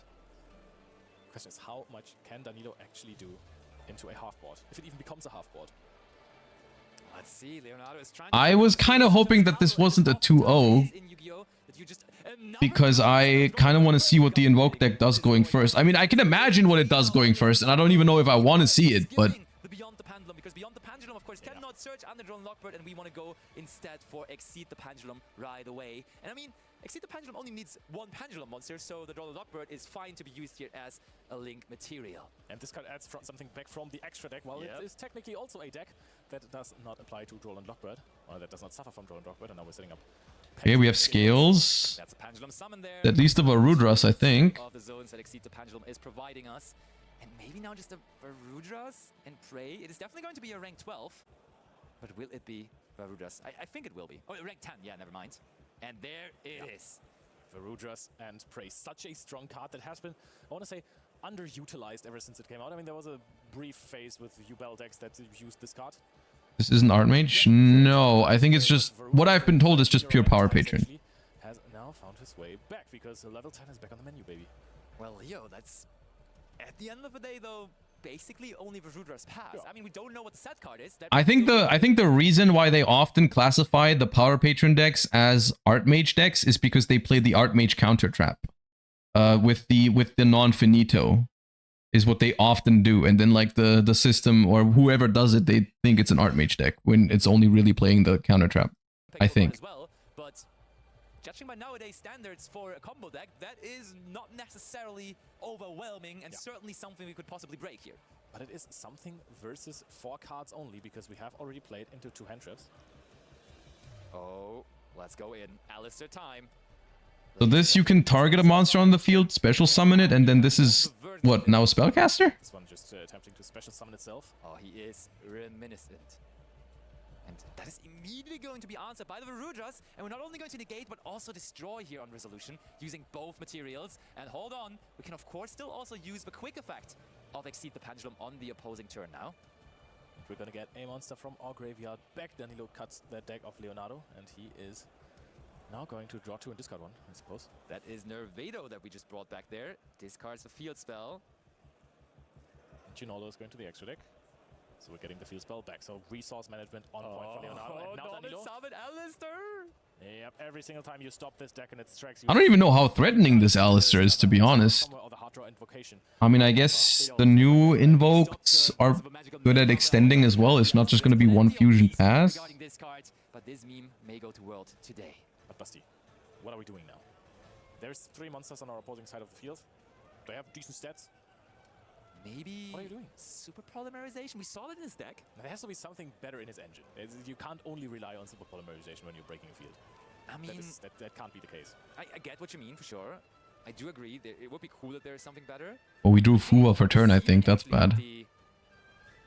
Also, the Magistra's cards in his deck could be really, really decent. And that's maybe where we are heading towards too. And maybe we saw game 1 that there is Crowley in there. Maybe we're going for a good old school Purgatrio play. I was thinking of Purgatrio as well, because that is with the piercing damage and everything, but he doesn't play that. Oh, because we would have the Ash Blossom in the graveyard too, actually. Yeah. It would have been, oh, we are so old. That would have been cool. We are very old, Leo. But that now is going to be... The Virtuous on the Alistair. Oh. That's crit. Okay, so the thing has to use... we have to use from field, hand, banished, right? Or does it even use from hand? Actually, only works with monsters you control. Yeah. It is not working the way that the regular invocation was working, which we also have though. So even though the first new version of invocation will stop, the good old reliable still will be able to fusion summon here ultimately. You could also use monsters that are banished and put them to the graveyard with Sword. But if you only have the Alistair banished, only have the Radiant banished and nothing else, then you cannot do that. Yeah, that's true. So what do we have? Okay, we do use the Alistair. Just to get the effect ready, add it back to hand shuffle, invocation back later. But what are we going into? None of these cards in this extract, they look like the craziest breakers. What can we do with the Albion? Card that the deck now has the hyper invoked Aeon. That could be a cool one for sure. Okay, we're using the Droll and Lockbird from our opponent to again go into the one that we have seen in the previous game, into the invoked Sorath. That one sets up a really good Aeon play. So for Aeon, you could use Sorath in the graveyard and then banish it. Oh yeah, what a timing. So we revive the Ash from the graveyard. Important matches of his lifetime. He brings back the Ash Blossom and Joyous Spring. In the last game, he brought back the Perulia, and now we can just go into maybe another SP Little Knight. It seems like Droll and Lockbird and SP Little Knight. Well, if you have that, but I think there is a lack of synchro monsters in his extra deck. Yeah, fair enough. But that would have been cool. I would have really pretty much enjoyed it. And now, okay, now we just go for the Alistair, the Invoker. Yep. Yeah. And now we Miracle Fuse with the Sorath. Are we using the on-summon effect? I mean, surely in this deck we are going to use that, as it is a pure Invoke deck. I mean, the card basically most of the time just becomes Alistair, and that's all it does. If you fusion summon, you're actually going to be able to discard a card and then add another invocation. Invocation isn't hard once per turn, right? It's not, no. It really isn't, but Dominus Impulse now being used from Leonardo Zacchetti, stopping Danilo in his tracks. Now we are getting back the invocation because we have used the graveyard effect of the new invocation to get back the old invocation here. And we are using it again. Oh wait, the invocation sword just gives you back invocation from the graveyard. That's kind of crazy. So what? One more time, let's take it for a spin, and this time that is going to be one that we haven't seen yet, and that is... Or Alistair, yeah. Another card from Corey that actually gets to search you. The impulse was from hand. I assume that he drew it off of the draw 2, discard 1. A Viracum, which is a nice negate, or a Gamma Summon, which is a trap card that lets you summon a bunch of monsters again. The funny thing about this one is, it is a fire, but how does it not require a fire material? Like, that seems illegal to me. That would have been the new Purgatrio for me. But no, it isn't. But we are instead going to use the Albion from Leonardo's graveyard there as well. That's massive. Getting that out of rotation already. So we actually get another search here with the Alistair as well, since we summoned a fusion monster. And yep, we have read up on that invoked Bay Baron, and we are now certain about what it does. 2,450 attack points, also something that can just help here in the battle phase. And did we search the Viracom, Divine Spirit of Artifice? Yeah, I think so. Yeah, I'm pretty sure we did. The Invoke deck is an anti-KT deck. Okay, so just for my understanding, what makes Cool Tune, what makes the Invoke deck so good against Cool Tune? Is it just hard to interrupt with soft hand traps, like the 1-for-1 hand traps that just don't really work against it, or what's the reason? We're really a way through this. It's not much that Leonardo is presenting him with here anymore. So if we find that Macro Cosmos, banish 3 track makers. I mean, yes, on the one hand, I get that, but on the other hand, those cards are pretty much auto win in a lot of matchups as well. Like, it's not, it doesn't necessarily make it a hard counter to the Cool Tune deck, right? It's gotta be, if you want to be a hard counter to Cool Tune, you also have to beat it when you go second, right? Which a lot of combo decks don't really do that. But so the reason has to be that it plays well into the Cool Tune board, if it actually is a Cool Tune counter. This engine pushes well into Cool Tune cards. Yeah, that's got to be the reason. I mean, I do see the graveyard recursion, right? Like if they negate some of your cards and you just use them in the graveyard to get the other cards back, then it requires more interaction than they probably have, right? This may be his game to already lock it up and make it a swift 2-0 in his favor. At this point, Danilo is going through motions so quickly. We have some doubters here who think that Alistair is not going to be able to pull it off. By now, the field still looks big from Leonardo. So it would be quite impressive if he could actually go for a one-turn win here. With invoked out of all decks. Yeah. You got to be kidding me. But that is the moment where not many people in the audience and probably at home are even able to understand what's going on, because those cards are so new and they were not kind of unregarded by most people. But we are going for SP Little Knight, so yes, we are going to further break the field, but we're not going for game here this turn. Every single time, I think now he's got it. Now the deck is just going to really power through. Dude, we got Sanctifier set up right now. We just activated the effect of Alistair to boost the Bay Baron by 1,000 attack points just to get it into the graveyard. Dude, is this the third invocation? Effect applying of the card, the OG effect, that little trick that usually comes in the battle phase, sometimes even in the damage step.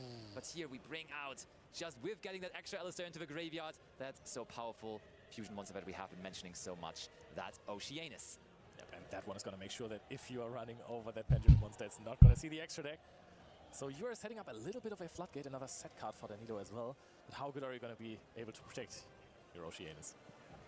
We will see, and it will be banished now. We're banishing the Exceed the Pendulum, and we're also banishing that Power Patron Pendulum monster because it was destroyed by battle. It doesn't go to the graveyard, but gets banished instead, so never a timing for it to hit the extra deck. And now Leonardo, this is the turn where we need to make things happen. This is the turn where we are required to turn this game around. Otherwise, Danilo may just be running away with it. But I'm sure Leonardo is capable of doing it, as we have another copy of our field spell. And that's a good start. We haven't attacked directly, but still we were able to deal some more damage. Oh, now the invocation. Oh, God. And Aeon comes in and is now going to be able to, I would say, banish 2 cards, right? From the field and or graveyard, up to the number of monsters used as material, and we use 3 materials, so we can banish 3. This card is not okay, man. It's not okay, man. Things up, but I think now maybe just going through the last options that are available to him, trying to figure out whether there is a way to stay in this game. Bro. That turn was huge by Danilo. First of all, Danilo is allowed to take a little look into the extra deck and rip some cards of his choosing, so a targeted extra deck rip. That's a very Kashtira unicorn style. Oh, yeah. Just a lot better because you actually get to choose multiple cards. Or Crackle as well. Bro, triple... I'm saying this for like the 5th time, but triple non-target banish. Is it non-target? Even if it's target, it doesn't make a difference. Triple banish from field and grave, and then triple extra deck banish is it is non-target. Yeah, dude, it's actually, come on, man. Who made this? The craziest part, by the way, is that even if the invoke deck doesn't end up like becoming a meta staple or whatever, this card can see play in other decks, bro. People have played this card in branded already because you can make it with like Mixuzia and stuff. like there's going to be other decks who play this card in the future because it's technically relatively generic because it's just 3 fusions with different attributes. There is going to be other decks that make this card as well. It's insane.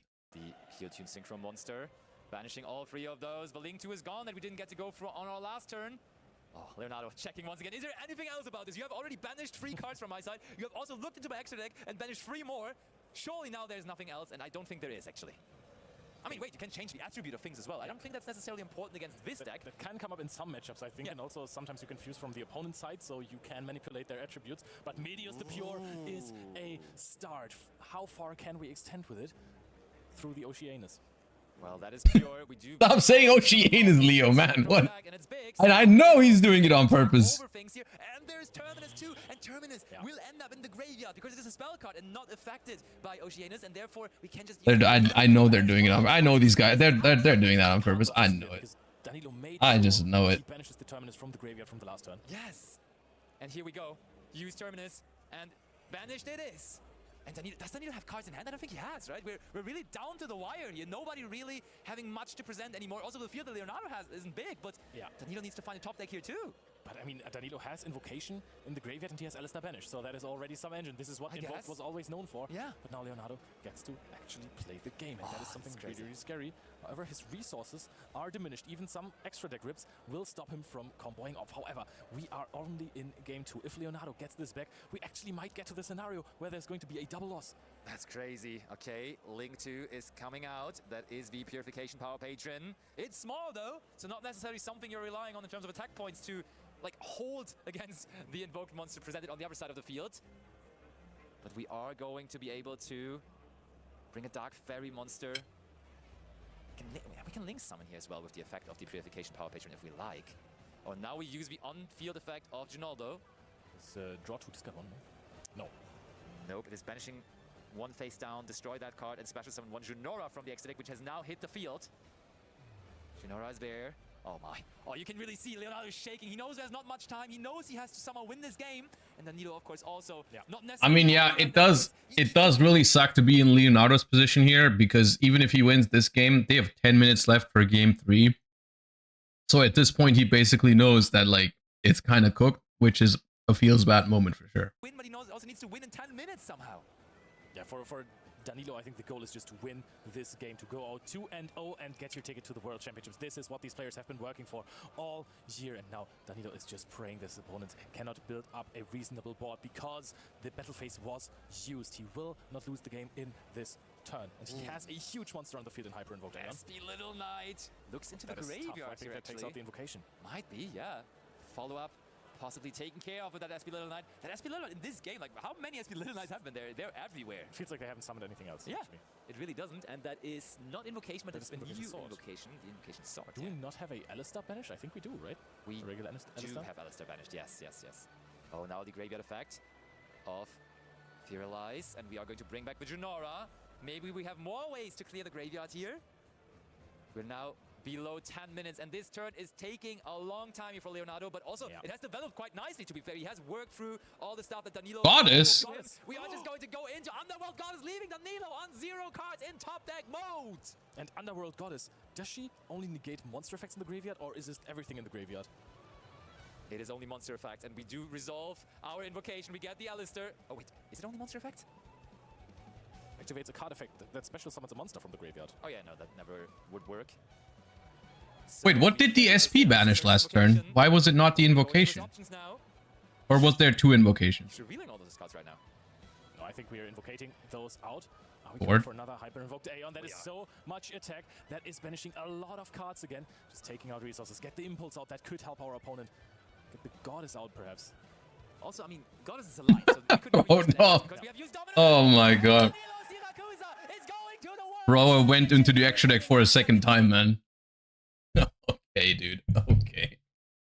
Yeah, I mean, we didn't get to see the deck do the thing going first, but it does look kind of impressive. I mean, it does have, I feel like a lot of room for non-engine is the one thing I'm looking at here.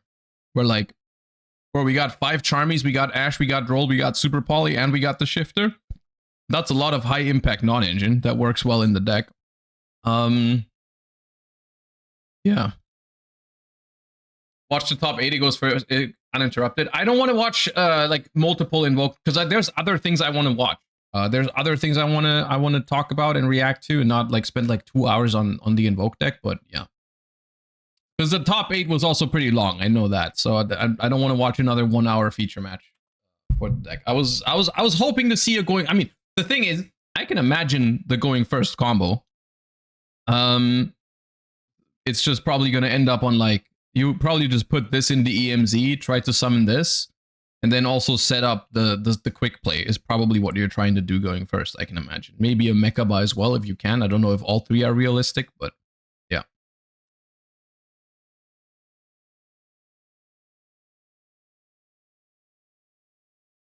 Painrua, thank you for the 5 months. Appreciate the prime. Thank you. Yeah. Was that the Elf Note player in top 8? I think so, right?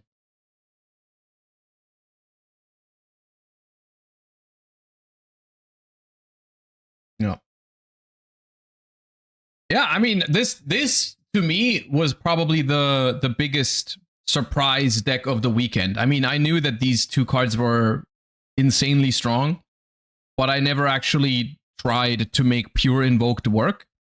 But look, making it through the World's Points playoffs is one thing, but then also making top 8 in the main event like this deck, there's definitely something to this deck. It's gotta be at least good if it was able to do all that, you know. So it was probably a pretty good meta call. Okay. I mean, here's the thing, right? We can take a look at my feature matches, but this feature match is just not worth looking at. Like, we don't need to do all that.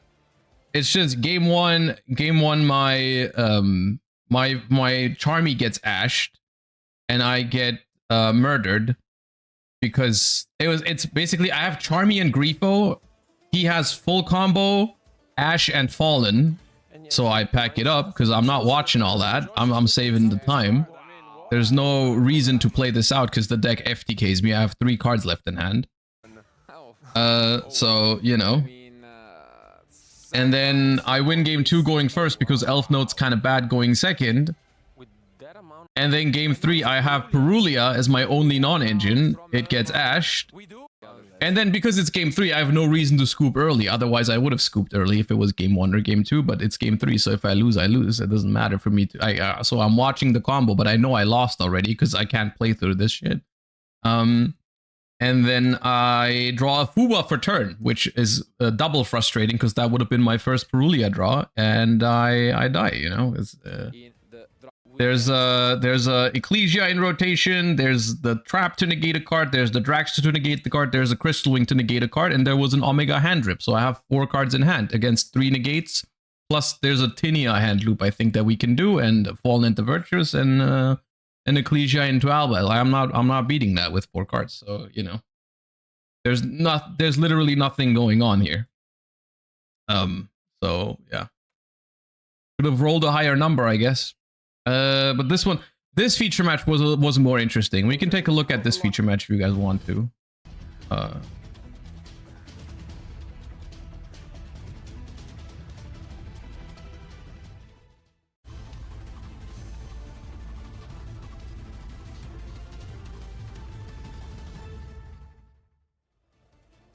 Starting off with the all-important die roll as we get into the action. So Joshua's going to roll off first, and that is a strong 8. And following that up, Leonardo is going to be backing it up with a stronger 10. I wasted so many good rolls this weekend, man. There's so many dice rolls I lost with like 8 or 9, and they just rolled 10 or 11. It was kind of sad. We have Light and Darkness Ritual from Joshua, and we have a Cool Tune from Leonardo. Now, both of these decks have incredible levels of power. It's definitely going to be a little bit more advantageous for Leonardo going first, but the Light and Darkness deck has a very, very good approach going second as well. But starting off with that Cool Tune Rotary, revealing the Cool Tune Rico in order to get an additional normal summon, and that is going to get access to the Rico, getting direct access to a Cool Tune monster that is not a level 3. And that is going to be the Cool Tune Mix. And right now we can see that Rico has been summoned, and from Joshua's side, I'm expecting to see his hand because his deck is not only Light and Darkness, but also he has some Blood cards in there in the form of Fallen of the White. We're going to need you to explain the 5th recommended video right now. The Twilight one? I don't know. It's a German channel who usually... I don't watch them very often, but they make like documentaries about all kinds of stuff. And I can tell that it is quite the trend right now in this European Championship that the players do not... But the Kuribo has been answered. This is what I love about the new Grifo, is the fact that it can be used during either player's turn. He's making sure that his opponent doesn't get to see that outright. Chaining this as a quick effect, it does mean that the mind shuffle that has been set can be activated. I spent some amount of time talking to people this weekend on when exactly you want to discard Grifo against Cool Tune, or just in general. Like, some people were saying, like, let's just discard the Grifo immediately to get your card advantage. In this one, or you can hold it until the very end, but then they see that it's in your hand and they can prepare for it. They can potentially negate it with Zalen if they hold up a quick effect. In this game, I decided to do it here because I wanted to resolve it. I needed the extra cards, but I didn't want my opponent to pop it with Rico. So I waited for the Trackmaker to hit the field, but I wanted to use it before the Trackmaker resolves, because if I wait for the Trackmaker to resolve, they can search for Cool Tune Synchro, and then I activate Grifo, they can chain Cool Tune Synchro, summon Zalen, and then when I activate Mind Shuffle, they can negate it. That's why I did it here, in response to the Trackmaker. This turn, so if Joshua wanted to, we might have the ability to, depending on what else the rest of the hand is, either get one of our light or dark ritual monsters into play. And we're going to reveal this now with a might. Ooh, okay. The alternative is to shotgun it in their draw phase, but I didn't do that over the course of the weekend. I didn't want to shotgun it blind, because there's a couple of matchups where you can actually activate it in the end phase pretty safely, and you're going to keep your Mind Shuffle. Like, for example, in the Mirror match, if you activate it immediately, your Mind Shuffle will probably just get banished for free. And I didn't want to do that. So that's why I did it here. So we see Mind Shuffle, 2 Ragged Rights, and 1 Black Chaos. Not ideal, but not the worst by many means. Leonardo there just reading the Mind Shuffle to confirm what it does, as we do know that one of the set cards, or the set card that Joshua has, is going to be that Mind Shuffle. Why do you believe that Joshua chose to... We love drawing Mind Shuffle going second. Dude, I kid you not. This is not a joke. I drew Mind Shuffle going second this weekend more often than Fuwalos. I actually kept track of it. I drew Mind Shuffle going... Mind Shuffle was in my hand so often going second. It's actually insane. It is genuinely insane. At the moment, meaning that Such a frustrating design on the deck that you have to play like 2 of it, basically. Or you get fucked if you draw your 1 even harder. to set the Mind Shuffle. Yeah, I agree. It does seem a little bit interesting to do it as early. And just trying to figure out what type of plays we could possibly be seeing here. Just doing it.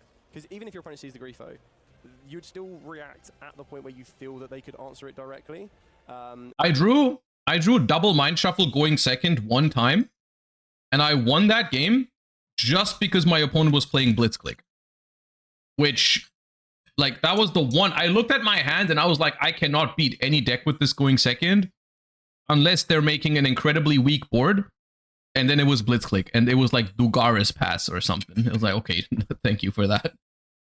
With the Mind Shuffle, we will have the ability to add. And I suppose it's quite important that we do this as early as possible, because if Mix does enter the graveyard, Mix will then be able to destroy the Mind Shuffle.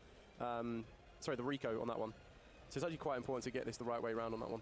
So we'll find shortly, I'm guessing, because Mind Shuffle has been activated. And we have changed Cool Synchro in response to add Rico and access above average Blitz end board. Usually they just break. I mean, on the one hand, you're right. On the other hand, it was what they did in both games. they went Dugaris Pass in game 1 and game 2, so it seems to be the average. RS.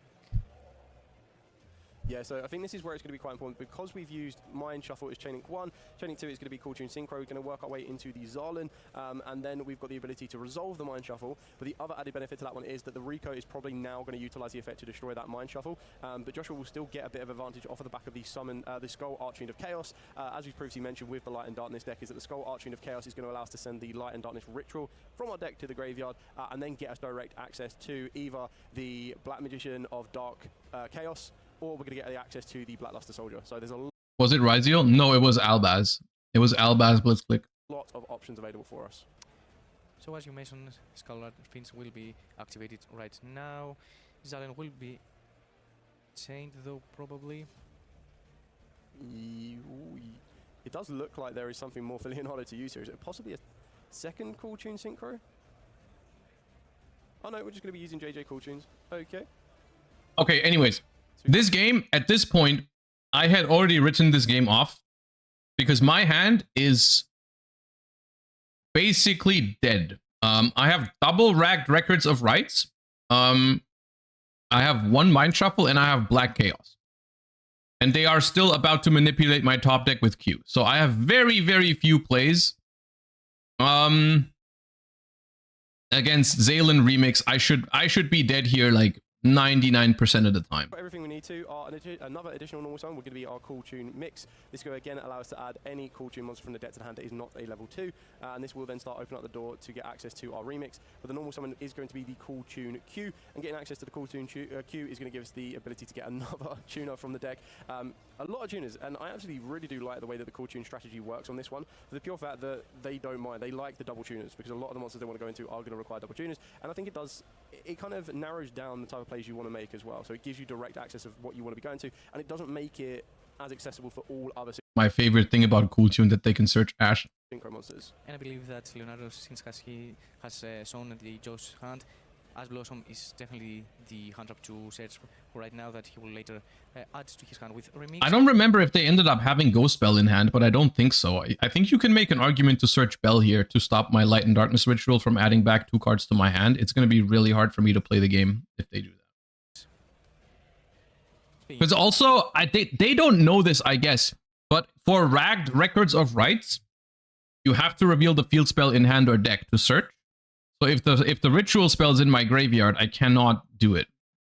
Of the remix has been summoned in the field, and we see the Black Blaster and the Harmonia. Yeah. And here, I don't have any other explanation other than they probably didn't know that the Black Chaos can shuffle back from hand. Because they give me BLS and banish Harmonia, which I think is crazy. They probably didn't know I could summon Black Chaos by shuffling from hand. There's no way they knew that and gave me that on purpose. Can be kind of useful because it could respond to the remix or it could respond to the Zarland, but getting rid of it is quite important. It looks like we're just going to give direct access to the Blackluster Soldier, which is quite an interesting approach here. Another quite interesting thing to remember as well is that we've already seen the second Mind Shuffle in Joshua's hand, which isn't going to be accessible or be activated. I mean, it's crazy because Black Chaos is the perfect card against this board. I have the ritual spell in graveyard already. Giving me the ritual monster to shuffle back is insane. There's 3 copies inside Joshua's deck. Would have put Black Blaster Soldier into the bottom or not? I think it's better to know exactly what your opponent's going to draw because they will get Blackluster Soldier during their turn one way or another, definitely with the 2 Ragged Rights. But I suppose the one gamble that has been made here is that there is a Light and Darkness Ritual in the graveyard. We know Joshua has... Always assume your opponent will misplay. I mean, that is, in my opinion, one of the better things about Cool Tune. Like, I don't really enjoy playing against Cool Tune, but at least if your opponents make misplays like this, the deck is going to fall apart relatively hard. I do think if this was a combo pile, I think my chances going second are a lot smaller, even if they mess up their combo at some point a little bit. So this is why I personally like playing more against Cool Tune than other combo decks. Because Cool Tune, like, they still have to play it properly, otherwise it's going to fall apart really hard.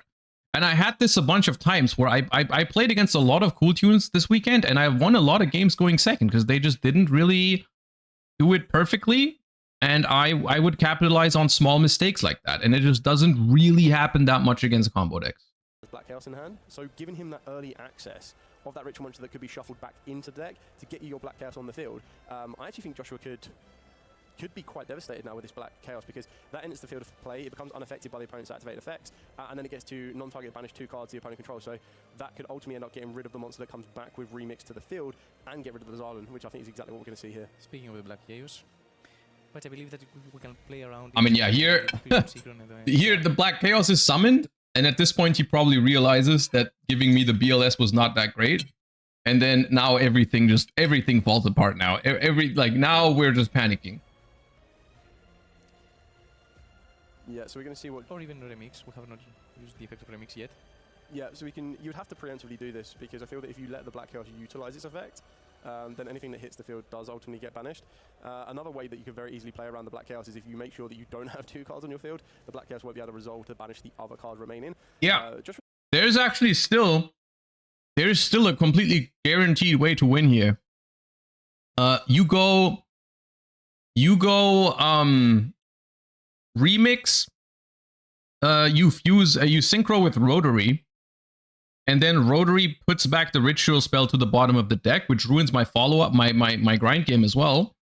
And then the Black Chaos is affected, so you can go like KTS, search mix, make like Loudness War, and then pop the Black Chaos or something like that. So it's not actually, it's still won. The game is still won. Still has quite a lot, even though we know exactly what cards he is playing with right now. Or even use Rico as a synchro material. Because in this case, if Rico is used as a synchro material, he can target one spell trap. Oh, no, yes, the spell trap. It is the mix, I believe, that destroys a monster and that can play around. Yes, this is the case. We have summon Ares, and now we can destroy with the mix the Black Chaos. Yeah, but this is the one thing to remember. Because we have that Light and Darkness Ritual spell in the graveyard, the Black Chaos is currently unaffected. It's actually very, very powerful. Yeah, so it is only the activated effect, so if there are any continuous effects that Leonardo could play here, but I feel that we're going to see Josh trying to remove as many threats on the field as possible, so Ireland definitely being one of them. And then you'd probably try and get rid of the RS. And the big difference with the Black Chaos as well is it's not quite like the ritual monsters, where it's unaffected by cards except by targeting them. It's completely unaffected by all activate effects. So thoughts on Dogmatica Thunderbolt overnighted? We thought about it on Friday, because I think Jesse played a Thunderbolt, but I just didn't want to play another trap card in the deck. Again, it was a bit of a kind of risk and reward, knowing exactly what your opponent has, but facilitating the easy access to the Black Chaos could be. So it would have been better to be on the bottom. Right? Yeah, it would have meant that you have us for the spell, and you just let them have a draw and whatever it is. Yeah, I agree now. Yeah. Hindsight is a powerful thing. But this is the case with Julian. It is one of those decks that you cannot afford to lose knowledge. For example, you need to know every card, and this is the point of the deck, to not only know the card that they are in the hand, but also the card that it will be drawn from the draw phase. So it's quite risky sometimes to let your opponent just have a blind card in his hand. Yeah, so now this is quite interesting because we've got the Light and Darkness Ritual back from the graveyard, meaning that the Black Chaos is currently affected by other card effects, but we're going to activate the Ragged Rites of Ritual, so the brand new search spell, and that's going to get met instantly with a Dominus Purge. I mean, look, bro went first with Valor, Purge, and I think 2 engine cards. This was not supposed to be losing. Very, very good purge there on for Leonardo, because that could have gained access to any monster dimensions Light and Darkness Ritual for Joshua, but we are going to use the summoned, the Skull Archfiend of Chaos, and this can now start to manipulate the graveyards and or banish zones if we do choose to, but one of them must be Mind Shuffle or a card that mentions Light and Darkness Ritual, which is what we're going to be seeing here, and then Josh needs to just decide on the other 2 targets that we wish to return to the decks and or extra decks on this particular scenario.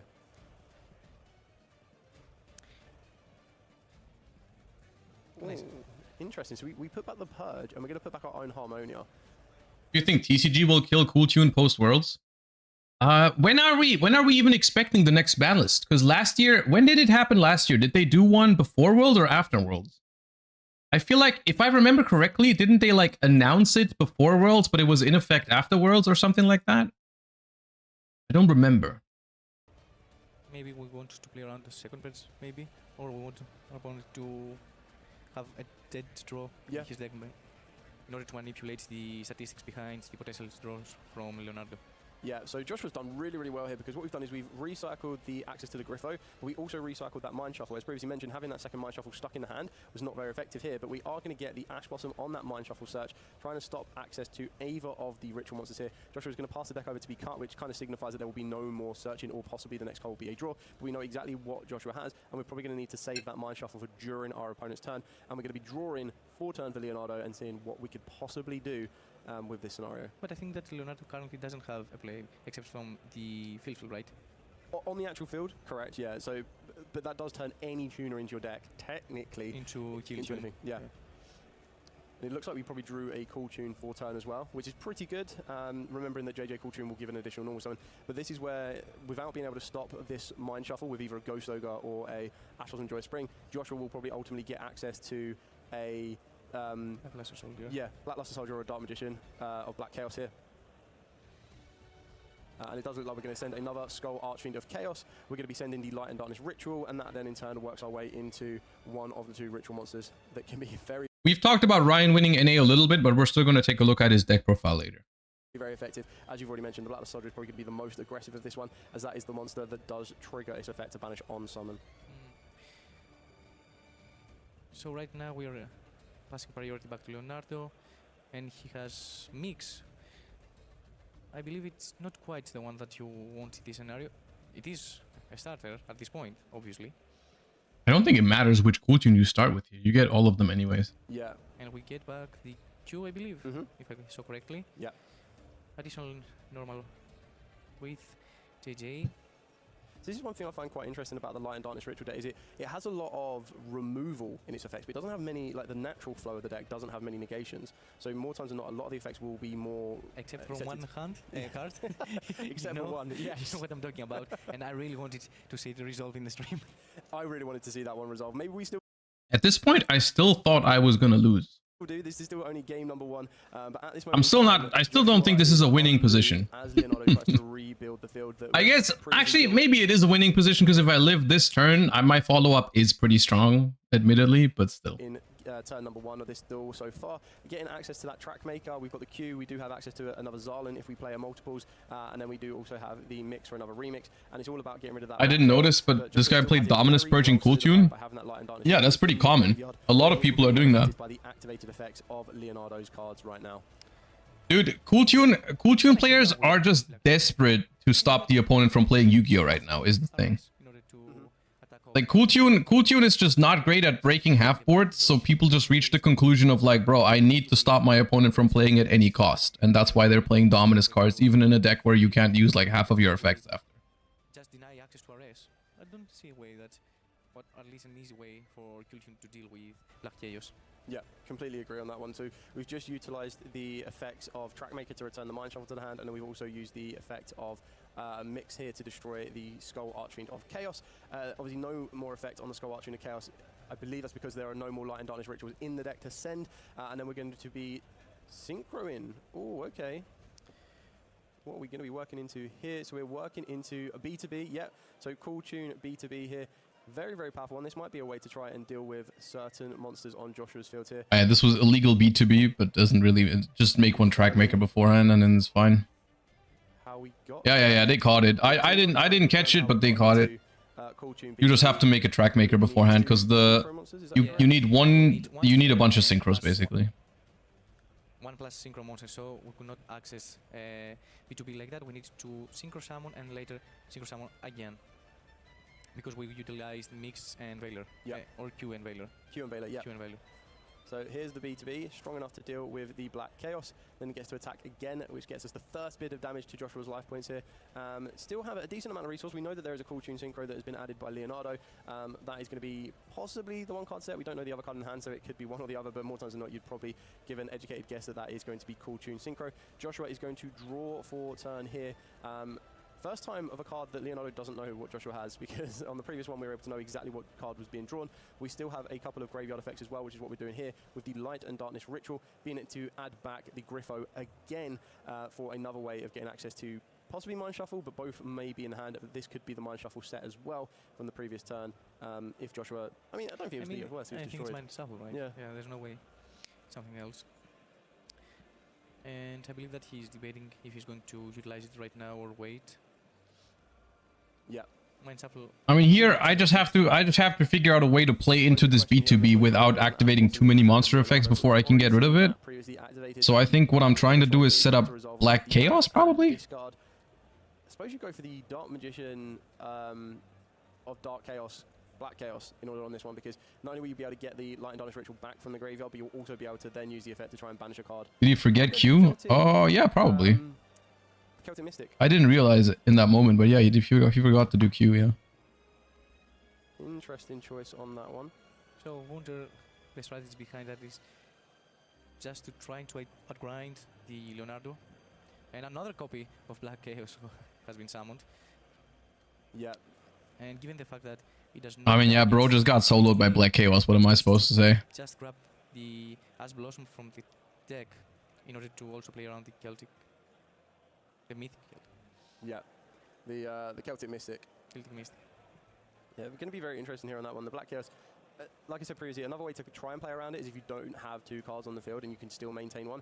But with the Cool Tune Synchro, there's not anything that the BETB can be used in order to clear off the field and reduce the amount of cards on your field.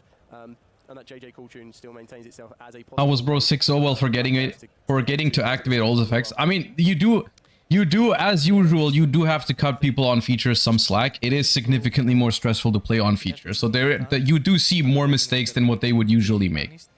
And then an easy choice from Joshua. Whenever you watch a feature map. The B2B and also, yeah. And it's just how things go. Yeah, absolutely fine on that one. I think Black Chaos was... during the last minutes in his hand, and I want to see in action. This was surprising to me because he made me go first after game 1, which I didn't expect. I sided in like all my Charmies, my Pot of Sloth, and I was a little lucky because I drew none of them in game 2. Did he just put just first?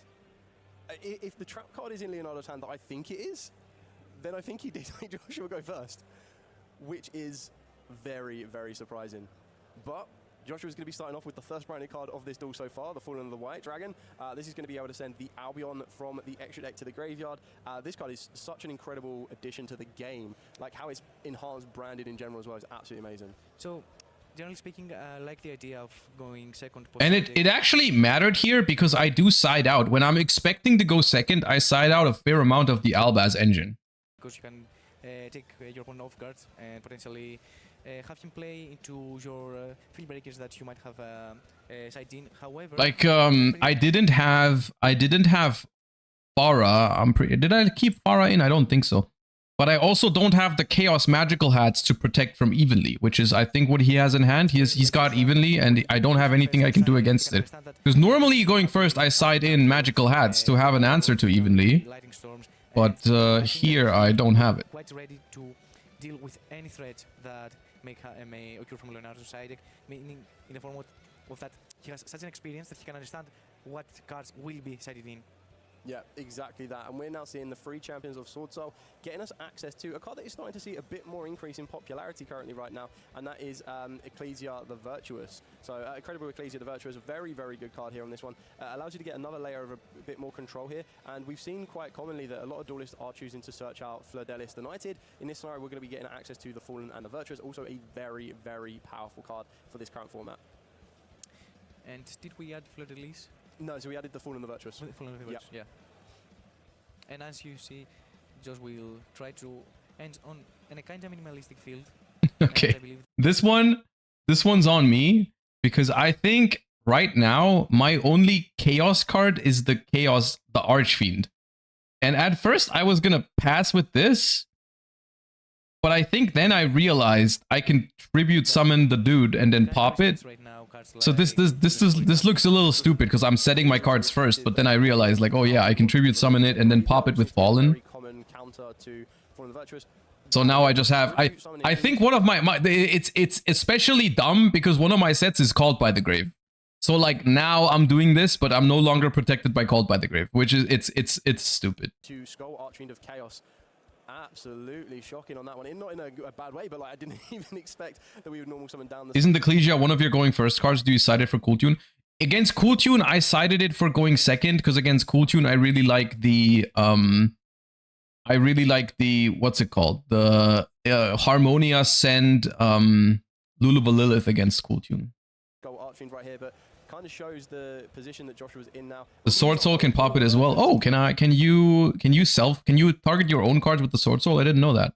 I guess that was just better than using the Fallen then. I can imagine our Skull That's my bad. I didn't know that. Putting the Rinbroom in the graveyard, and this is how we're going to get access to our Light and Darkness engine. Very well piloted. So since I mean, I wouldn't say very well piloted because I should not have set my cards beforehand. I realized it too late that I can do that. And also, I should have popped it with this if that's possible, not with this. To go second flare release, it's not in his deck, maybe. However, I like this sequence because you can start things off with your Light and Darkness engine, and I believe that he, with the Red Room also in the graveyard, can play around Evenly Match, meaning that Fallen of the White is in the graveyard and can be brought up in Leonardo's turn.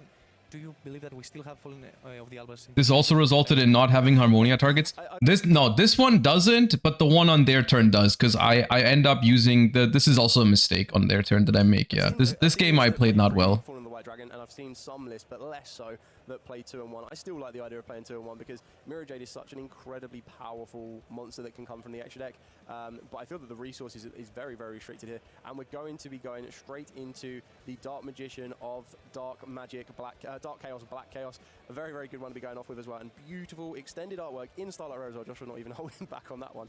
Extra, extra shine. So we're going to try and add back a spell card from the graveyard, possibly adding back the Fallen of the Virtuous on this one, a consideration for Josh to try and see. And one thing to remember about evenly matched as well, even if a monster is unaffected by your opponent's activated effects, if it is evenly matched, it actually applies that effect to the player. So it's a player's effect, it's not, so it'd be Joshua's effect on the Black Chaos rather than, you know, Leonardo, so it is not unaffected, unfortunately, in that scenario. So regarding the 2 sets, we can assume that it is 2 Fallen, I believe, and 1 unknown, right? So I think I'm still supposed to be fine here against Evenly, but the way I played it, I just like it's suboptimal. The one that we had in the hand, and later we activated the Albion. Correct, yeah. So we're now going to activate the Mind Shuffle here very, very early. I can assume that this is either during the draw phase or the standby phase of Leonardo's turn. And I guess this is going to be the way that you need to get as early access as possible to the Blackluster Soldier, Soldier of Light and Darkness, so that you have that Mind Shuffle switching capabilities available to him. Quite a bold move by Leonardo, but I really like how things going for him. And we have Ghost Ogre, but we choose not to activate it here because we have one of the cards that you have mentioned, I believe. And What sleeves are you running? The extra deck ones are OCG sleeves from Fallen into Virtuous. Shoutouts to Young Cards. If you want to pick those up, I think they have it in stock right now. You can use Josh10 for 10% off. !JUNG. I'm glad you asked. The other ones are World Championship 2023 Legendary Magician of Dark. So I think also technically OCG sleeves. But yeah, they're just OCG sleeves. Yeah. Just in anticipation, because I can't imagine anyone pre-prepares for a card like that. You can instantly, like you said, a player of Joshua's level just want to see his reaction as his opponent goes, you know, end of main phase, moving into the battle phase, and if there is any kind of movement here. Wait, I love the Fallen at the Virtuous ones. Many negations. So I believe that we have entered battle phase, and Evenly Match has been activated. And I think right now just needs to take the decision for which cards to keep. So I believe that we can activate Fallen and the Virtues in order to get at least an Ecclesia to the graveyard for the next turn. I agree. I think it's also very important to put the Mind Shuffle into the graveyard as well and not let it get banished, because obviously being banished face up. So here's the thing, right? This Evenly is a little bit annoying, but it's not that bad. Because ultimately I can just use Fallen to pop my own Dark Magician, so it's not banished face down. And I can just keep Mind Shuffle, and because I have Harmonia in hand, I can summon the Harmonia and then start bouncing again with the Mind Shuffle, so it's fine. The only problem is that what I'm doing next is I'm going to use Fallen to pop my Dark Magician, and I'm sending a Synchro, which is bad because I only play 6 Synchros. Normally, this is where I would send the Rindbrum for my opponent's turn to have an extra interruption, but because I did the first turn so weird, the Rindbrum's already in the graveyard, so I'm like, I need nothing here. I need nothing, so let me just send the Ecclesia for next turn, which is not good because that's my 5th Synchro, so my Harmonia is going to be worse now, which is pretty bad. Dark Chaos, Black Chaos, or whether you choose to keep the unknown set card, which will probably give Leonardo a little bit more to think about as well. This should have probably just been like Titaniclat to make my opponent scared of end phase Albaz. It is quite the spot to be right now, but yeah, Ecclesia has been sent to the graveyard, and we target the Magician of Black Chaos in order to be destroyed. And yet we keep the Mind Shuffle. Interesting. I wonder if there's a card in the hand that Joshua can get to the field during Leonardo's turn that is going to be a level 7 higher, because again, you can very, very highly imagine that with how easily accessible cards like Rico are in the Call Tune deck, that Mind Shuffle probably does not stay on the field for this entire turn. He could also keep the Fallen. Can you bounce with extra deck monsters? Unfortunately not. No, Mind Shuffle. Mind Shuffle does not work, unfortunately, with extra deck monsters, and it also, unfortunately, does not work with face down monsters. Otherwise, I think if it worked with face down monsters, I think the Chaos Magical Hats would be completely insane in the deck. But it does not work with those, unfortunately. He loses a lot of resources. For example, you cannot afford to lose the Magician of Black Chaos.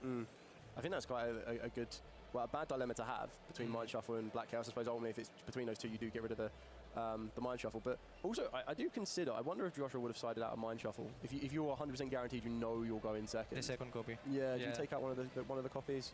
I know it's a very important card, but going second, probably you side it out in any case, because you want only to have one copy in order for you not to break, and he was kind of forced to keep Mind Shuffle in the field. Yeah. So this is where it falls apart. We are going to find shortly, I believe, and access to Rico in order to activate the third effect of Rico, or the second effect of Rico, in order to destroy the Mind Shuffle when it is utilized as synchro material. And yeah, only 4. I only have 4 for Harmonia. It's pretty bad. Harmonia, I believe it was. Is it Harmonia? I just, yeah, there. That makes so much sense. To reveal for random synchro. I saw 4 and I was like, this adds up, but this also makes sense why it was so important to keep the Mind. Because if I have 5 for Harmonia here, it ends up being a lot better for me. Because basically, if I have 5, I can pop Q and then Malong bounce mix, forcing my opponent to keep playing with Rotary in hand, basically, because they have no bodies on the field. And then what I can do, if they go Rotary in hand, I go Chain Mind Shuffle, return Harmonia to try and summon the Blackluster Soldier. They are probably forced to Ghost Ogre that, because otherwise I just banish their normal summon and they probably don't have a way to play. And then my Albaz resolves. Face up, because the Harmonia is a monster that can be returned with Mind Shuffle. So this is actually going to be extra premium on this one, because not only will the Harmonia trade off with both the monsters in on Leonardo's field, but it will also then give us direct access to the Blackluster Soldier of Light and Darkness, which only could banish another card as well. So okay, so we didn't reveal. So if we don't reveal the 6, we're not going to get the. Oh, this is also this one is also so here. Here they go for Synchro Overtake and they try to summon out another Rico, which is why there's another judge called, because they have the last copy. They sided, because they played Dominus Purge, they sided down to 1 copy of Rico. And they have the only copy of Rico in hand. So revealing RS for Overtake is technically illegal, but it doesn't matter. They can just summon Mix instead, but still there's like a whole judge call about it. That takes a moment. But then ultimately they can just summon a second Mix. There may not have been a Cool Tune Rico in the deck, which might explain why we've got the Cool Tune Mix entering the field of play here.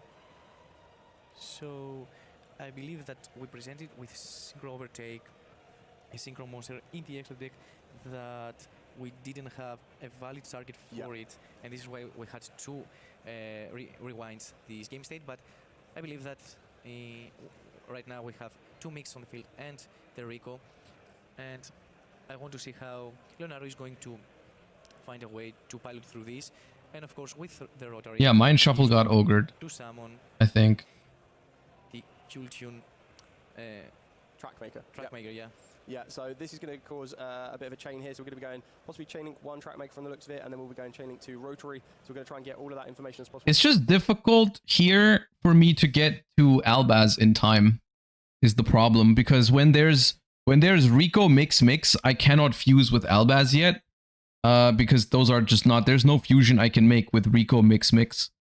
And the problem is, as soon as the Trackmaker hits the board, he can always go search Cool Tune Synchro, chain Cool Tune Synchro to make Zalen to stop my Albaz from doing stuff.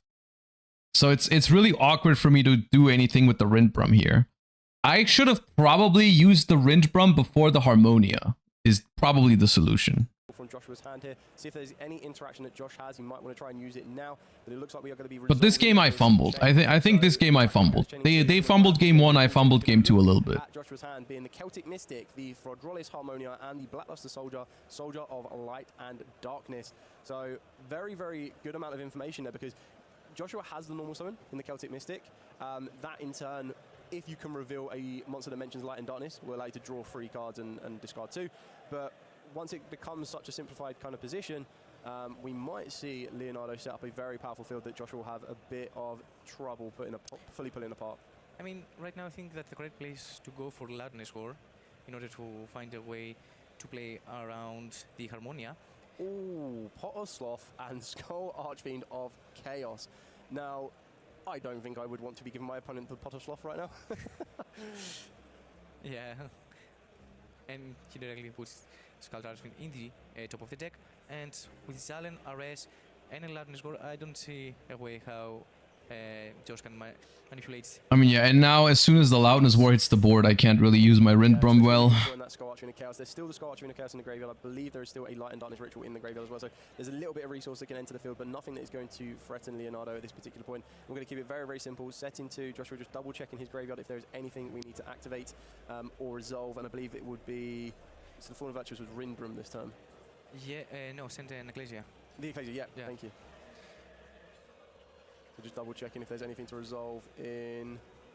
Okay, so it does look like we're going to try and use the rotary effect. Okay, so now we're going to use the effect to take care of the graveyard.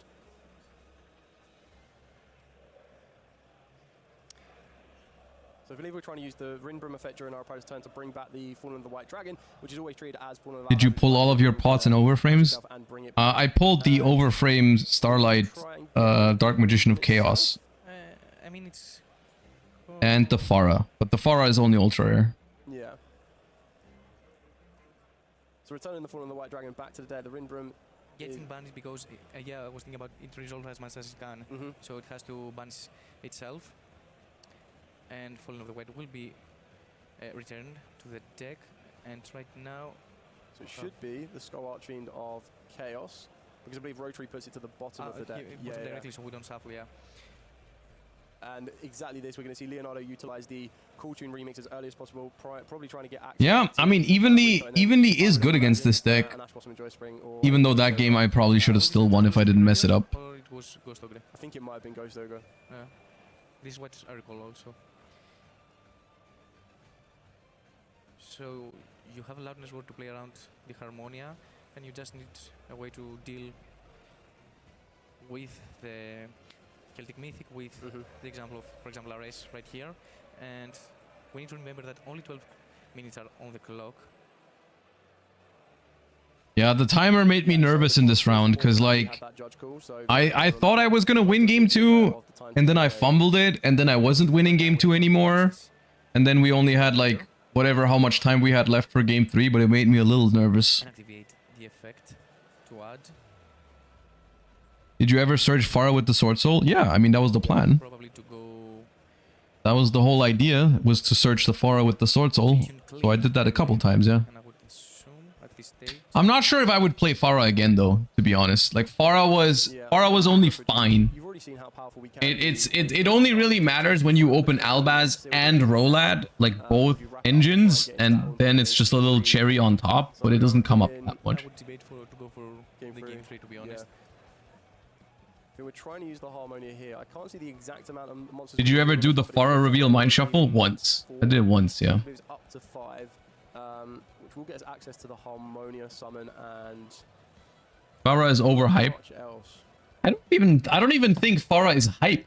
Farah is just a solid card, and everyone knows it's a solid card. Like, Farah is completely fine. Farah is a good card that sometimes is going to see play, but not always. It's just okay. It's nothing crazy, but it's a good card. Yeah, so we're just looking through, searching out the spell card. Looks like we're going to be grabbing a Cool Tune Synchro, which makes a lot of sense here, because then at least with the Track Maker, if we wanted to, and we did use it to... Most people on Branded have told me they're cutting Farah. Yeah, because it's not actually that good in Branded particularly, because, like, Branded doesn't fuse with spells much anymore. And Farah only triggers if it gets sent to grave by a spell trap effect. So yeah, it's not great in Brand. I mean, you can send it for High Spirits, or you can send it for opening, but yeah. It's not in the graveyard. It doesn't gain the effects that it is unaffected. And we will activate pairs with a trap in the graveyard to counter the Celtic Mythic. Yeah, which is ultimately going to negate and destroy that one there. I still don't believe there is any tuners in Joshua's graveyard, so until we get that JJ Cool Tune onto the field, and even then when we do, the Loudness War is not going to have any attack stats, so it is just purely going to be a defensive, interactive monster right now. But Joshua currently contemplating what else we can do, and that is it. Going to be going into game 3. I think that's definitely the right approach. With 10 minutes left on the clock, by the time you've kind of conducted your siding patterns. Yeah, so that's probably a game I should have won, but I messed it up. And I want to see with 8 minutes left, if I was Joshua, I would let him go first, to be honest, because I would need to utilize every second I had in order to steal the game. But if I can understand, he chose to go first with a Grifo. Yeah, some very, very premium cards in Leonardo's hand right now. And that is one of them being the Psy-Frame Gear Gamma, instantly negating that Grifo, which stops Joshua ultimately trying to get access to that Mind Shuffle, definitely getting access to that going first. And for Leonardo, even the better thing is that the Psy-Frame Driver was not in the opening hand. Yeah, it is one of those few moments that we see Gamma Driver not in the hand in the stream, right? Yeah. But Joshua says, no, I don't even mind about Grifo. I'm going to use my ace card right now and use Black Chaos to activate Mind Shuffle directly onto the field. Is there going to be another interaction from Leonardo? And it does look like we're going to get that with the Dominus Purge, stopping the surge of Mind Shuffle straight away. Trading off back and back. Ghost Bell. Wow. Okay, back and forth. Dude, when I opened Grifo, Black Chaos, Nadir Servant, I was like, okay, at least I'm playing the game. And then I was like, nope, you're not. No, you're not. One that will possibly be drawn for turn. How much resource can Joshua maintain, and will Leonardo see a starter or a cool tune monster from the top of that deck? Mind Shuffle being utilized as early as possible. No response from Leonardo yet, which would probably indicate no Ash Blossom, no Ghost Ogre. That we know that might get saved for the ability to shuffle the monsters, shall we speak, on that one. Let's see what we have here from Leonardo starting his turn. It all depends if he has found a starter, because I believe in the form of the Q. If you could Yeah, I think he opened 5 hand traps. I think it was Veiler, Imperm, Purge, Bell, Gamma, and then Q for turn. So that is one of the ones that you do want to see. Brother. Response here from Joshua. We still need to get a monster of level 7 or higher onto the field. We've already seen that Harmonia is in the deck list. That could make an appearance here. But no, the Q is going to resolve. And I think at this point here, if you wanted to maximize the Harmonia, you might want to try and clear both of those monsters off the field before it snowballs much further. And there it is. You will find the mix, and we will activate, as you mentioned, the Harmonia, right? Yeah, so Fredrolis Harmonia being activated here, this is definitely one of the best places to do that, as yes, the mix will resolve, but you get both of the monsters off the field. More times than not, you're probably going to get access to the Rotary. It's going to be interesting to see what synchro was sent, if any. There we go, Malong, as I would expect. So the Malong is then going to, after we have resolved this chain, start a new chain itself, possibly targeting that mix to add it back to the hand. And as expected, we are going to be grabbing that cool tune Rotary, which will give us an additional normal summon. But is Joshua going to be able to stop whatever monster enters the field of play off a Rotary? And that's exactly what we're going to do here. We're going to use Mind Shuffle, returning the Harmonia for Fredrolis, getting black. Okay, I have a question. Am I the only one who always summons the BLS in the right and the Demok on the left because of where they point with their thing? Because I did that all weekend. It was always BLS goes to the right, Demok goes to the left because of where they point. I don't know if it's just me. Soldier of Light and Darkness, which But I feel like that's how it's got to be. That enters the field of play, being the Rotary, and that is going to clear it off. Is there any more pushes from Leonardo? There isn't. And when I ever had the second one, I would make them like next to each other. It's in the rules, actually. Okay. Very good. Yeah, good. Ourselves straight over to Josh. And we have 4 minutes left on the clock because we need I mean, here's the thing is, like, at this point, I know this game is completely won. I just need to, like, worry about the timer because I need to finish it this turn probably. So I do have a way, but I just need to find it. In order to try to push for game, and he just needs to understand that with clear moves, he can definitely go for game this turn. Yeah. Utilizing a better way with Celtic Mystic to be summoned, we will activate the Infinite Permanence. In the column of Mind Shuffle, so this will force Joshua to try and use the Mind Shuffle to either search or shuffle if he wishes to, and we're going to just use a second Mind Shuffle. Wow, okay. Why to bother? Yeah, why even chain the first one? So the Celtic Mystic, I don't believe we revealed anything in our hand in order to get the draws and discards, but that still gets a monster onto the field of play with a little bit of attack stats. Remember that the Blacklist Soldier also needs to destroy to get a second attack as well. And I mean, at this time, Josh right now knows that Leonardo has one mix in his hand because it was revealed through the effect of Rotary, and he just needs to respect one unknown. Oh no! I put the Chaos in the wrong zone because I blocked the other one. Oh, my bad. We can go with I'm under time pressure. Cut me some slack. Gain access to the. We will activate the effect Veiler with a moves and having way too fast. Veiler was activated to Magician of Chaos. Cut me some slack. It was only there for a second. We'll activate the ritual spell in order to summon eventually the Magician of Black Chaos once again. Yeah, and looking so bad. And there's the handshake there. Wow, oh wow. Stressful game, dude. Yeah, that was a stressful feature, but it was a good game. Okay. There's one last thing to do for today, and that is, of course, to take a little bit of a look at what happened over in North America, because they also had the NAWCQ this weekend. And there isn't that much I want to talk about the top 8, because the top 8 was 7 cool tunes. So, I mean, I guess that's something that's worth talking about in its own right. But yes, Cool Tune is still a very, very strong deck, even after Chaos Origins. It's still probably the best deck in the format. It won Euros as well. They need to do something about Cool Tune. But the thing I want to highlight here is, of course, Ryan Yu winning the NAWCQ, and not just winning the NAWCQ, but also winning it undefeated 18-0, which is insane. And so, I mean, I rated Sky Striker a little bit lower in my latest tier list on the format, and I still stand by it. I think Sky Striker has some good matchups in the format, some really hard matchups in the format. And I simply think it's the way that Ryan said after his winner's interview. I believe what he said on stream was, "It's not the deck, it's me." And I do think that is a fair thing to say after a performance like that. I think Sky Striker is a fine deck right now, but I mean, 18-0 in a format like this, where you have decks like Branded, you have decks like the Light and Darkness Ritual, you have combo decks like Elf Note and Power Patron. Like, those are all hard matchups for Sky Striker, especially going second for some of them. But still, let's just hear it from Ryan, who went 18-0 at the NAWCQ, qualified for both World Championships in this year, and is going to play Master Duel Worlds, and just won the NAWCQ for fun, I guess. Hey guys, I'm here with Ryan Yu, and what did you do this weekend? I won the NAWCQ with Sky Striker. I went 18-0, so yeah, this is the deck. I'll do shoutouts first. I have a lot. I really hope I didn't forget anyone, because I spent like actually a long time making a list. So first, thank you to my family for their support. Next, shoutouts to my teammates for Worlds, Joey and Enzo. 2 of my best friends as well. They always support me. Joey as well for lending me the deck. Very grateful for them. You don't have a Sky Striker deck, Ryan? Come on, man. It's Tribal Corp, M-Beast, T2, the Council, my team, Raid and Trade. Let's go. All the guys from Toronto, the DFC group chat, and WAF. And then shoutouts to Yuchi for building the deck with me. Shoutouts to Charlie, of course, and Alec. It's really crazy to think how far we've all come together.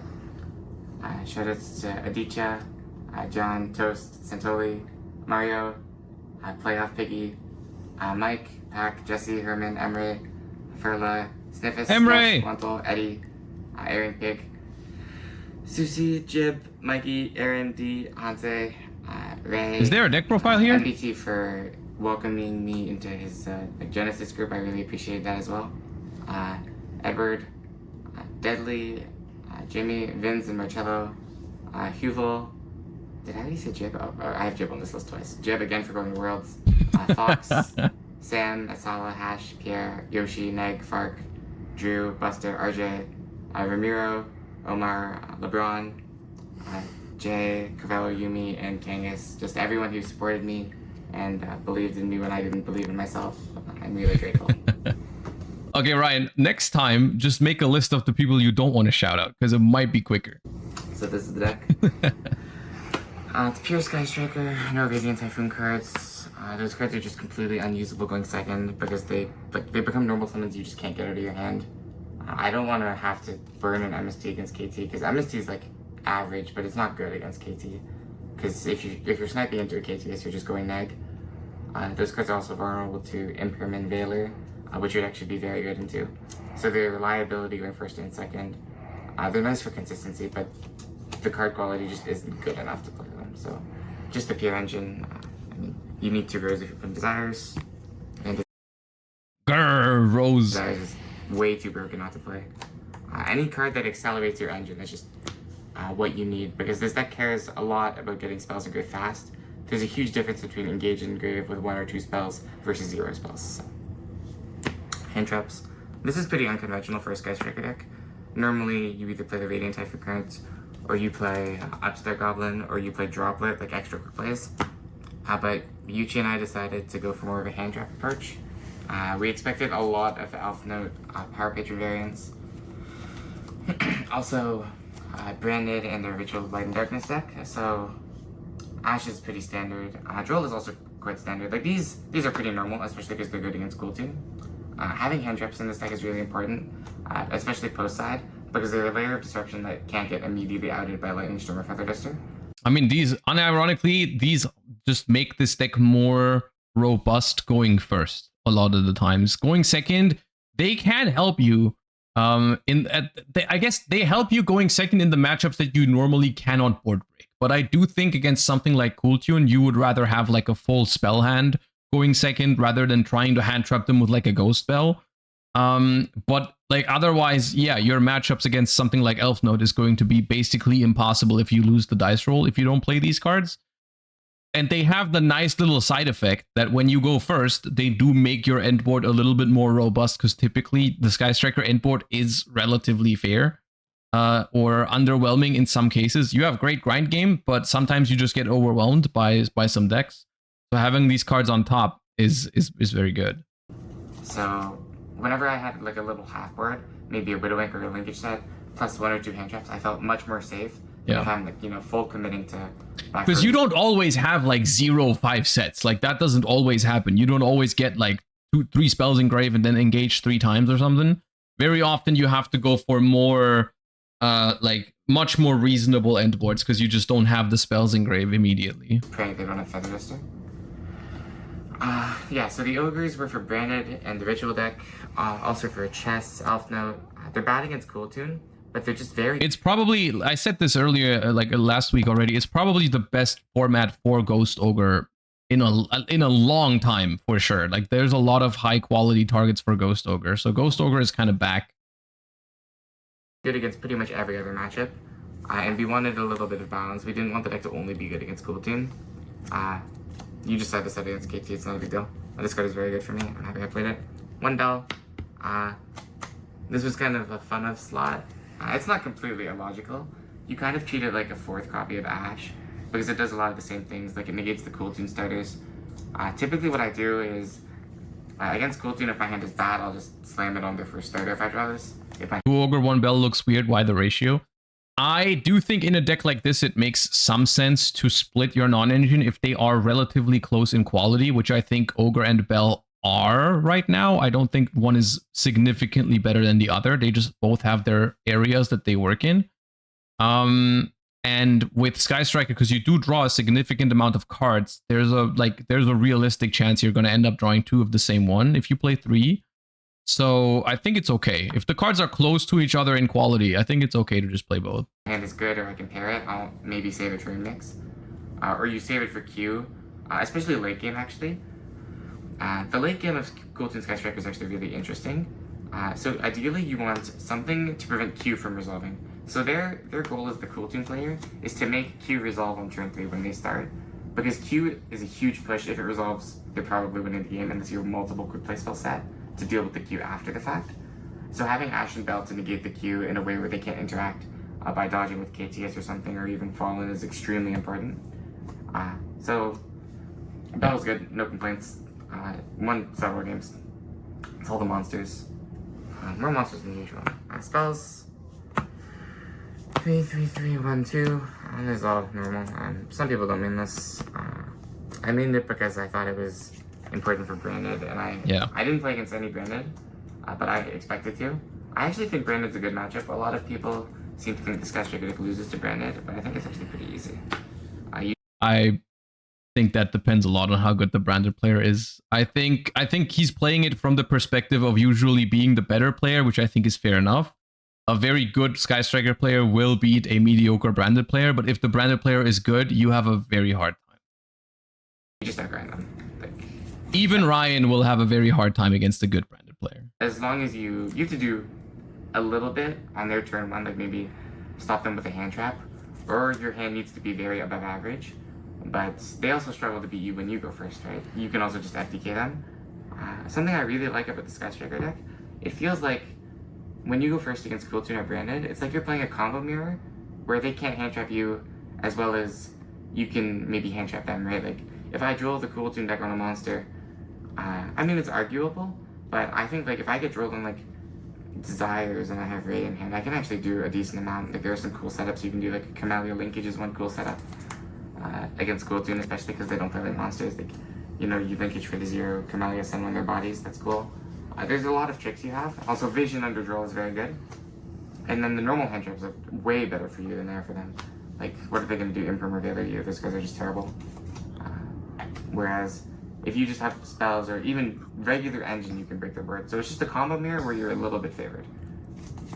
And then, 2 Lemnis Gate, also for Desires, of course. 9 engine, 3 Desires, 3 Vision, MST. These are the best 6 cards in the deck. Yeah, there's been times where Mystical Space Typhoon wasn't standard, but I think right now with the Chaos Ritual deck, it's just you need to play it. Like you need ways to out the Mind Shuffle if you ever catch them off guard without the Magician. You do need that card. They're literally better than Engage. At least when you're starting, these are way more important to see. The one MST was just for the Ritual Blade and Darkness deck, because it's kind of a bad matchup. So having this as an option is good. You side out a lot. 3 for 1. This card is completely ridiculous in this deck. The fact that it replaces itself, lets you dodge Imperm and Veiler, and is a quick play for Vision, and lets you chain to Engage to get more spells engraved. This card's just phenomenal. 2 Crown. Mind Shuffle bounces for cost. Yes, Mind Shuffle bounces for cost. So you can do things like trying to target the Dark Magician with like a Widow Anchor, they bounce it away for cost, and then you Space Typhoon the Mind Shuffle. That's like how you can do it. So this card's mainly for KT. You do have Infinite Grind with 2 Lemnis, and apparently that's enough. Against Branded, Lemnis Gate and Shark Cannon are like your best friends. You do need to get those in rotation. The problem with the Lemnis Gate is it takes a significant amount of effort to load your graveyard with those Sky Strikers and spells every turn to be able to bounce like 2 or 3 cards every turn. It's not that easy. It's not super good against other decks. Like going first against most decks, this is quite good. But going second against a lot of decks, it's not that good. So you typically set it out going second in every matchup that's not Cool Tune. Yeah, Crown declines the more Cool Tune declines at the moment. Like at Euros, I was happy I didn't play it because I only faced 3 Cool Tunes in 15 rounds. For Ryan, it was probably a lot better because I think he faced like 11 Cool Tunes or something. So against Cool Tune, this card is still great because Cool Tune is a deck that you can just leave like a Zalen on the board by just crowning it and then still win on the follow-up turn. But most matchups you can keep it in Gore first. It's just good to have variety in this deck. That's why there's only 2 crowns. Like you could play it at 3, but the worst thing that can kind of happen in this deck is that you're deep drawing into multiples of cards, so you have dead cards in your hand. That's how you lose against Cool Tune. If you have not enough cards in your hand that do different things. And that's also part of why like playing these hand trap ratios is a little bit better, right? Like 2-1. Like I had a couple games where I would draw one of each of these and it wins me the game instead of like 3 Ogre, right? Or 3 Bell. And then the last 2 cards in the deck are just broken. The only thing I have an issue with is that this list doesn't have Upstart Goblin. I mean, I get it.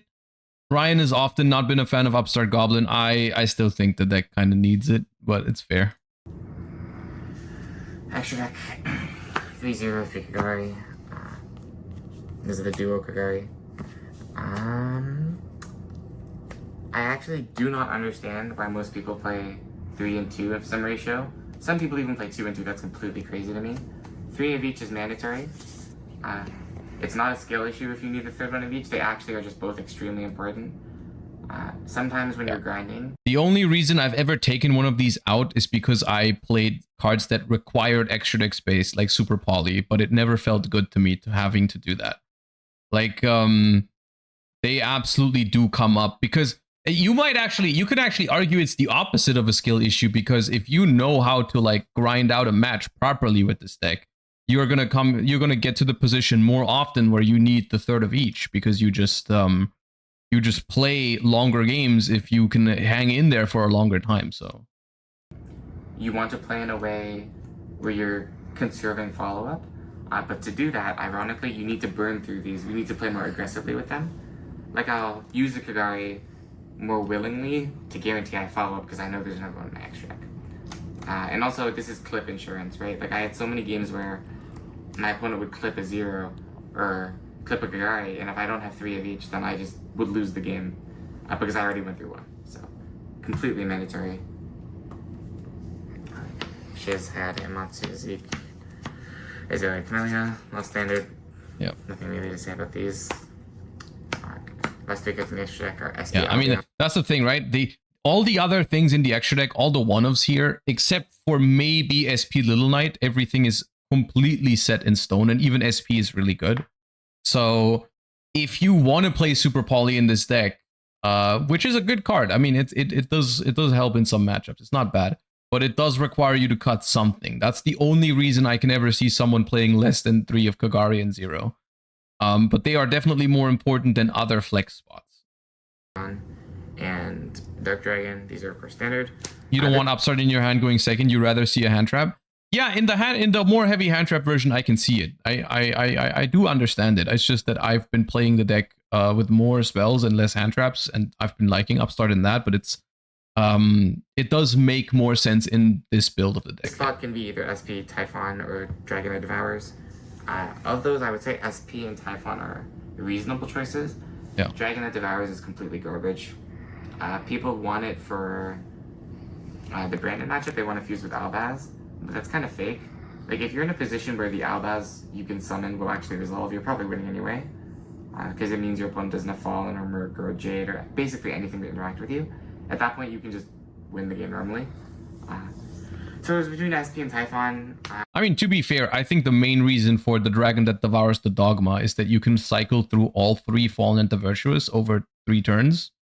So you send Albion with the first, send the Devour on the second, search the third, and then send the Ecclesia.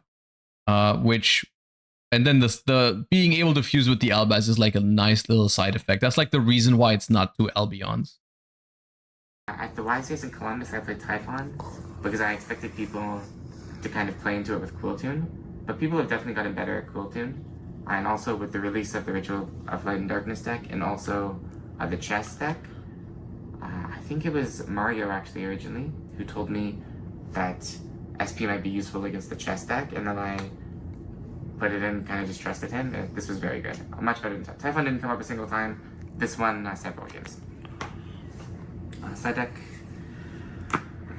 I was really happy with the side deck. I thought it was super well built. So these are the Go Second cards. Going blind second is pretty bad right now, but could you see main deck Pot of Sloth if going blind second ever becomes viable?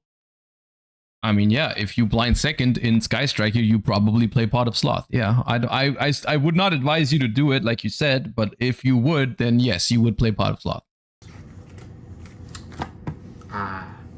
If you're playing against a deck like Elf Note or Power Patron, you kind of just need these blowouts. Like, this deck cannot be built like a normal hand trap deck, so you need to play to use cards that are high risk, high reward, right? That's what Fua is, because it might not resolve into Ash, but if it resolves, it gives you a very good chance of winning. I mean, most people play Fua, but the cards that I thought were more interesting were the Evenlies and Sphere-Modes. Sphere-Mode's pretty normal in decks that don't super need their normal summon, right? It's something you can draw into a Fua, right? That's why the ratio is like 3-2. You just side out 1 Ray, 1 Rose, and the Roto when you put these in, so you don't ever have too many normal summons. But yeah, this is just for the crazy combo decks. I didn't end up using it. I had a future match against Doom Z where I put it in, and then I didn't need it, but this card is very good. Evenly, super standout card. This was Yuchi's idea. It was mainly for the Ritual of Light and Darkness deck, because their game plan is maybe to Sylvia use set anti-spell. And if you kind of get into a fair grind game with that deck, you're guaranteed to lose. So our plan against it was to blind second post side and then try to evenly them. Because if you're blinding second, they won't have the floodgates in. And even if they have the floodgates in, Like, let's say they go anti-spell Sylvia. There are a lot of cards that you can draw in this deck to pair with the evenly negate the Sylvia, then just wipe them. So, this is great. I even need an Elf Note chess player for like 10 cards. It was awesome. But yeah, this card is also like fine in the mirror. And I mean, this card's completely ridiculous. It's actually like custom. You put it in going second in literally every matchup. I love Pot of Sloth, man. And then the last cards in the deck are 3 Accusation, 1 Judgment. Nothing much to say about these. These cards are all completely broken. Your deck has a problem with Lightning Storm and Feather Duster. So if you can try to deep draw into your deck for these post side and then set them with your board, you pretty much always win. Yeah, I think that's everything I had to say about the deck. The deck definitely has a little bit of a good Cool Tune matchup. I do think people overrate it a little bit. It's probably like 60-40. But yeah, I honestly still can't believe this happened. I'm so thankful to all of my friends. Again, especially Joey and Enzo. Those are my teammates. We're gonna do not the shout outs again. And yeah, thank you for watching. Yeah, man, good job, Ryan, dude. The list is very solid, too. The list is very, very solid. It's just, I mean, nothing else to expect from Ryan, I suppose. Like, the only thing is like the upstart goblins, but even that, I think there's very solid reasoning to. So it's just a very solid Sky Striker list. So yeah, no, I'm very happy to see that it was able to win the tournament, because I personally didn't believe in Sky Striker, and it, like, besides Ryan, I don't think there was many Sky Strikers who did well at these tournaments. I don't think there was anyone in Europe who was, what was the best Sky Striker in Europe? Was there even one in top 64? There was one in top 64 here. One. We had one Sky Striker in top 64, and in NA we had 3 in top 64. So overall it didn't perform super well. But I'm still happy to see that it was able to take down this one, you know. Was Cool Tune just more prevalent in NA? I think so. I mean, just looking at the numbers in top 64, I feel like in EU we had 12 Cool Tune in top 64, and in NA it was 26, so more than twice the amount of Cool Tunes. So yes, it is a matter of making a meta call, and if you're looking at this amount of Cool Tune where like it's almost half of the top 64, like yes, Sky Striker is going to be a better call than in EU, where there was significantly more, I think, branded as well. Light and Darkness Ritual, 13 here and only 10 here. Is almost the same though, to be fair. But it's just good against, it's really good against Cool Tune, and that was significantly more popular in NA. I mean, 7 out of 8 in top 8 speaks for itself, I suppose. So yeah, I mean, I'm happy to see it. I'm happy to see that Sky Striker was able to win. It is one of my favorite decks. So I like it. I like it. Okay.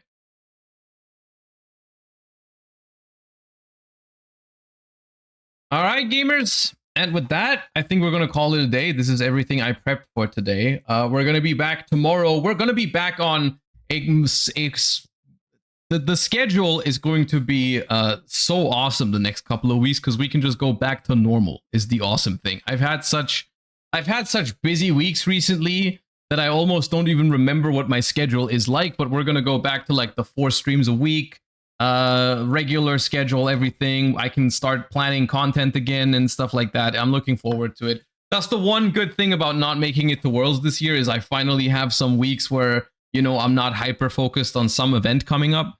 So that's going to be nice. I hope you liked the stream today. I hope you have a wonderful rest of your day. Thank you all so much for watching today. Thank you for everyone who subscribed again after my break and everything. I appreciate you all. I hope you all have a great rest of your day. Thank you for watching. And I will see you all tomorrow when we check out all the things that have happened in Master Duel, because of course there's a bunch of stuff that happened that I missed. So I'll see you all tomorrow for some Master Duel. We can raid Jesse. Yeah, sure. We can raid Jesse. He is doing a subathon that I think we're going to be part of at some point as well. So yeah, I hope you have fun time over there, and I'll see you all tomorrow. Bye bye, everybody. Peace.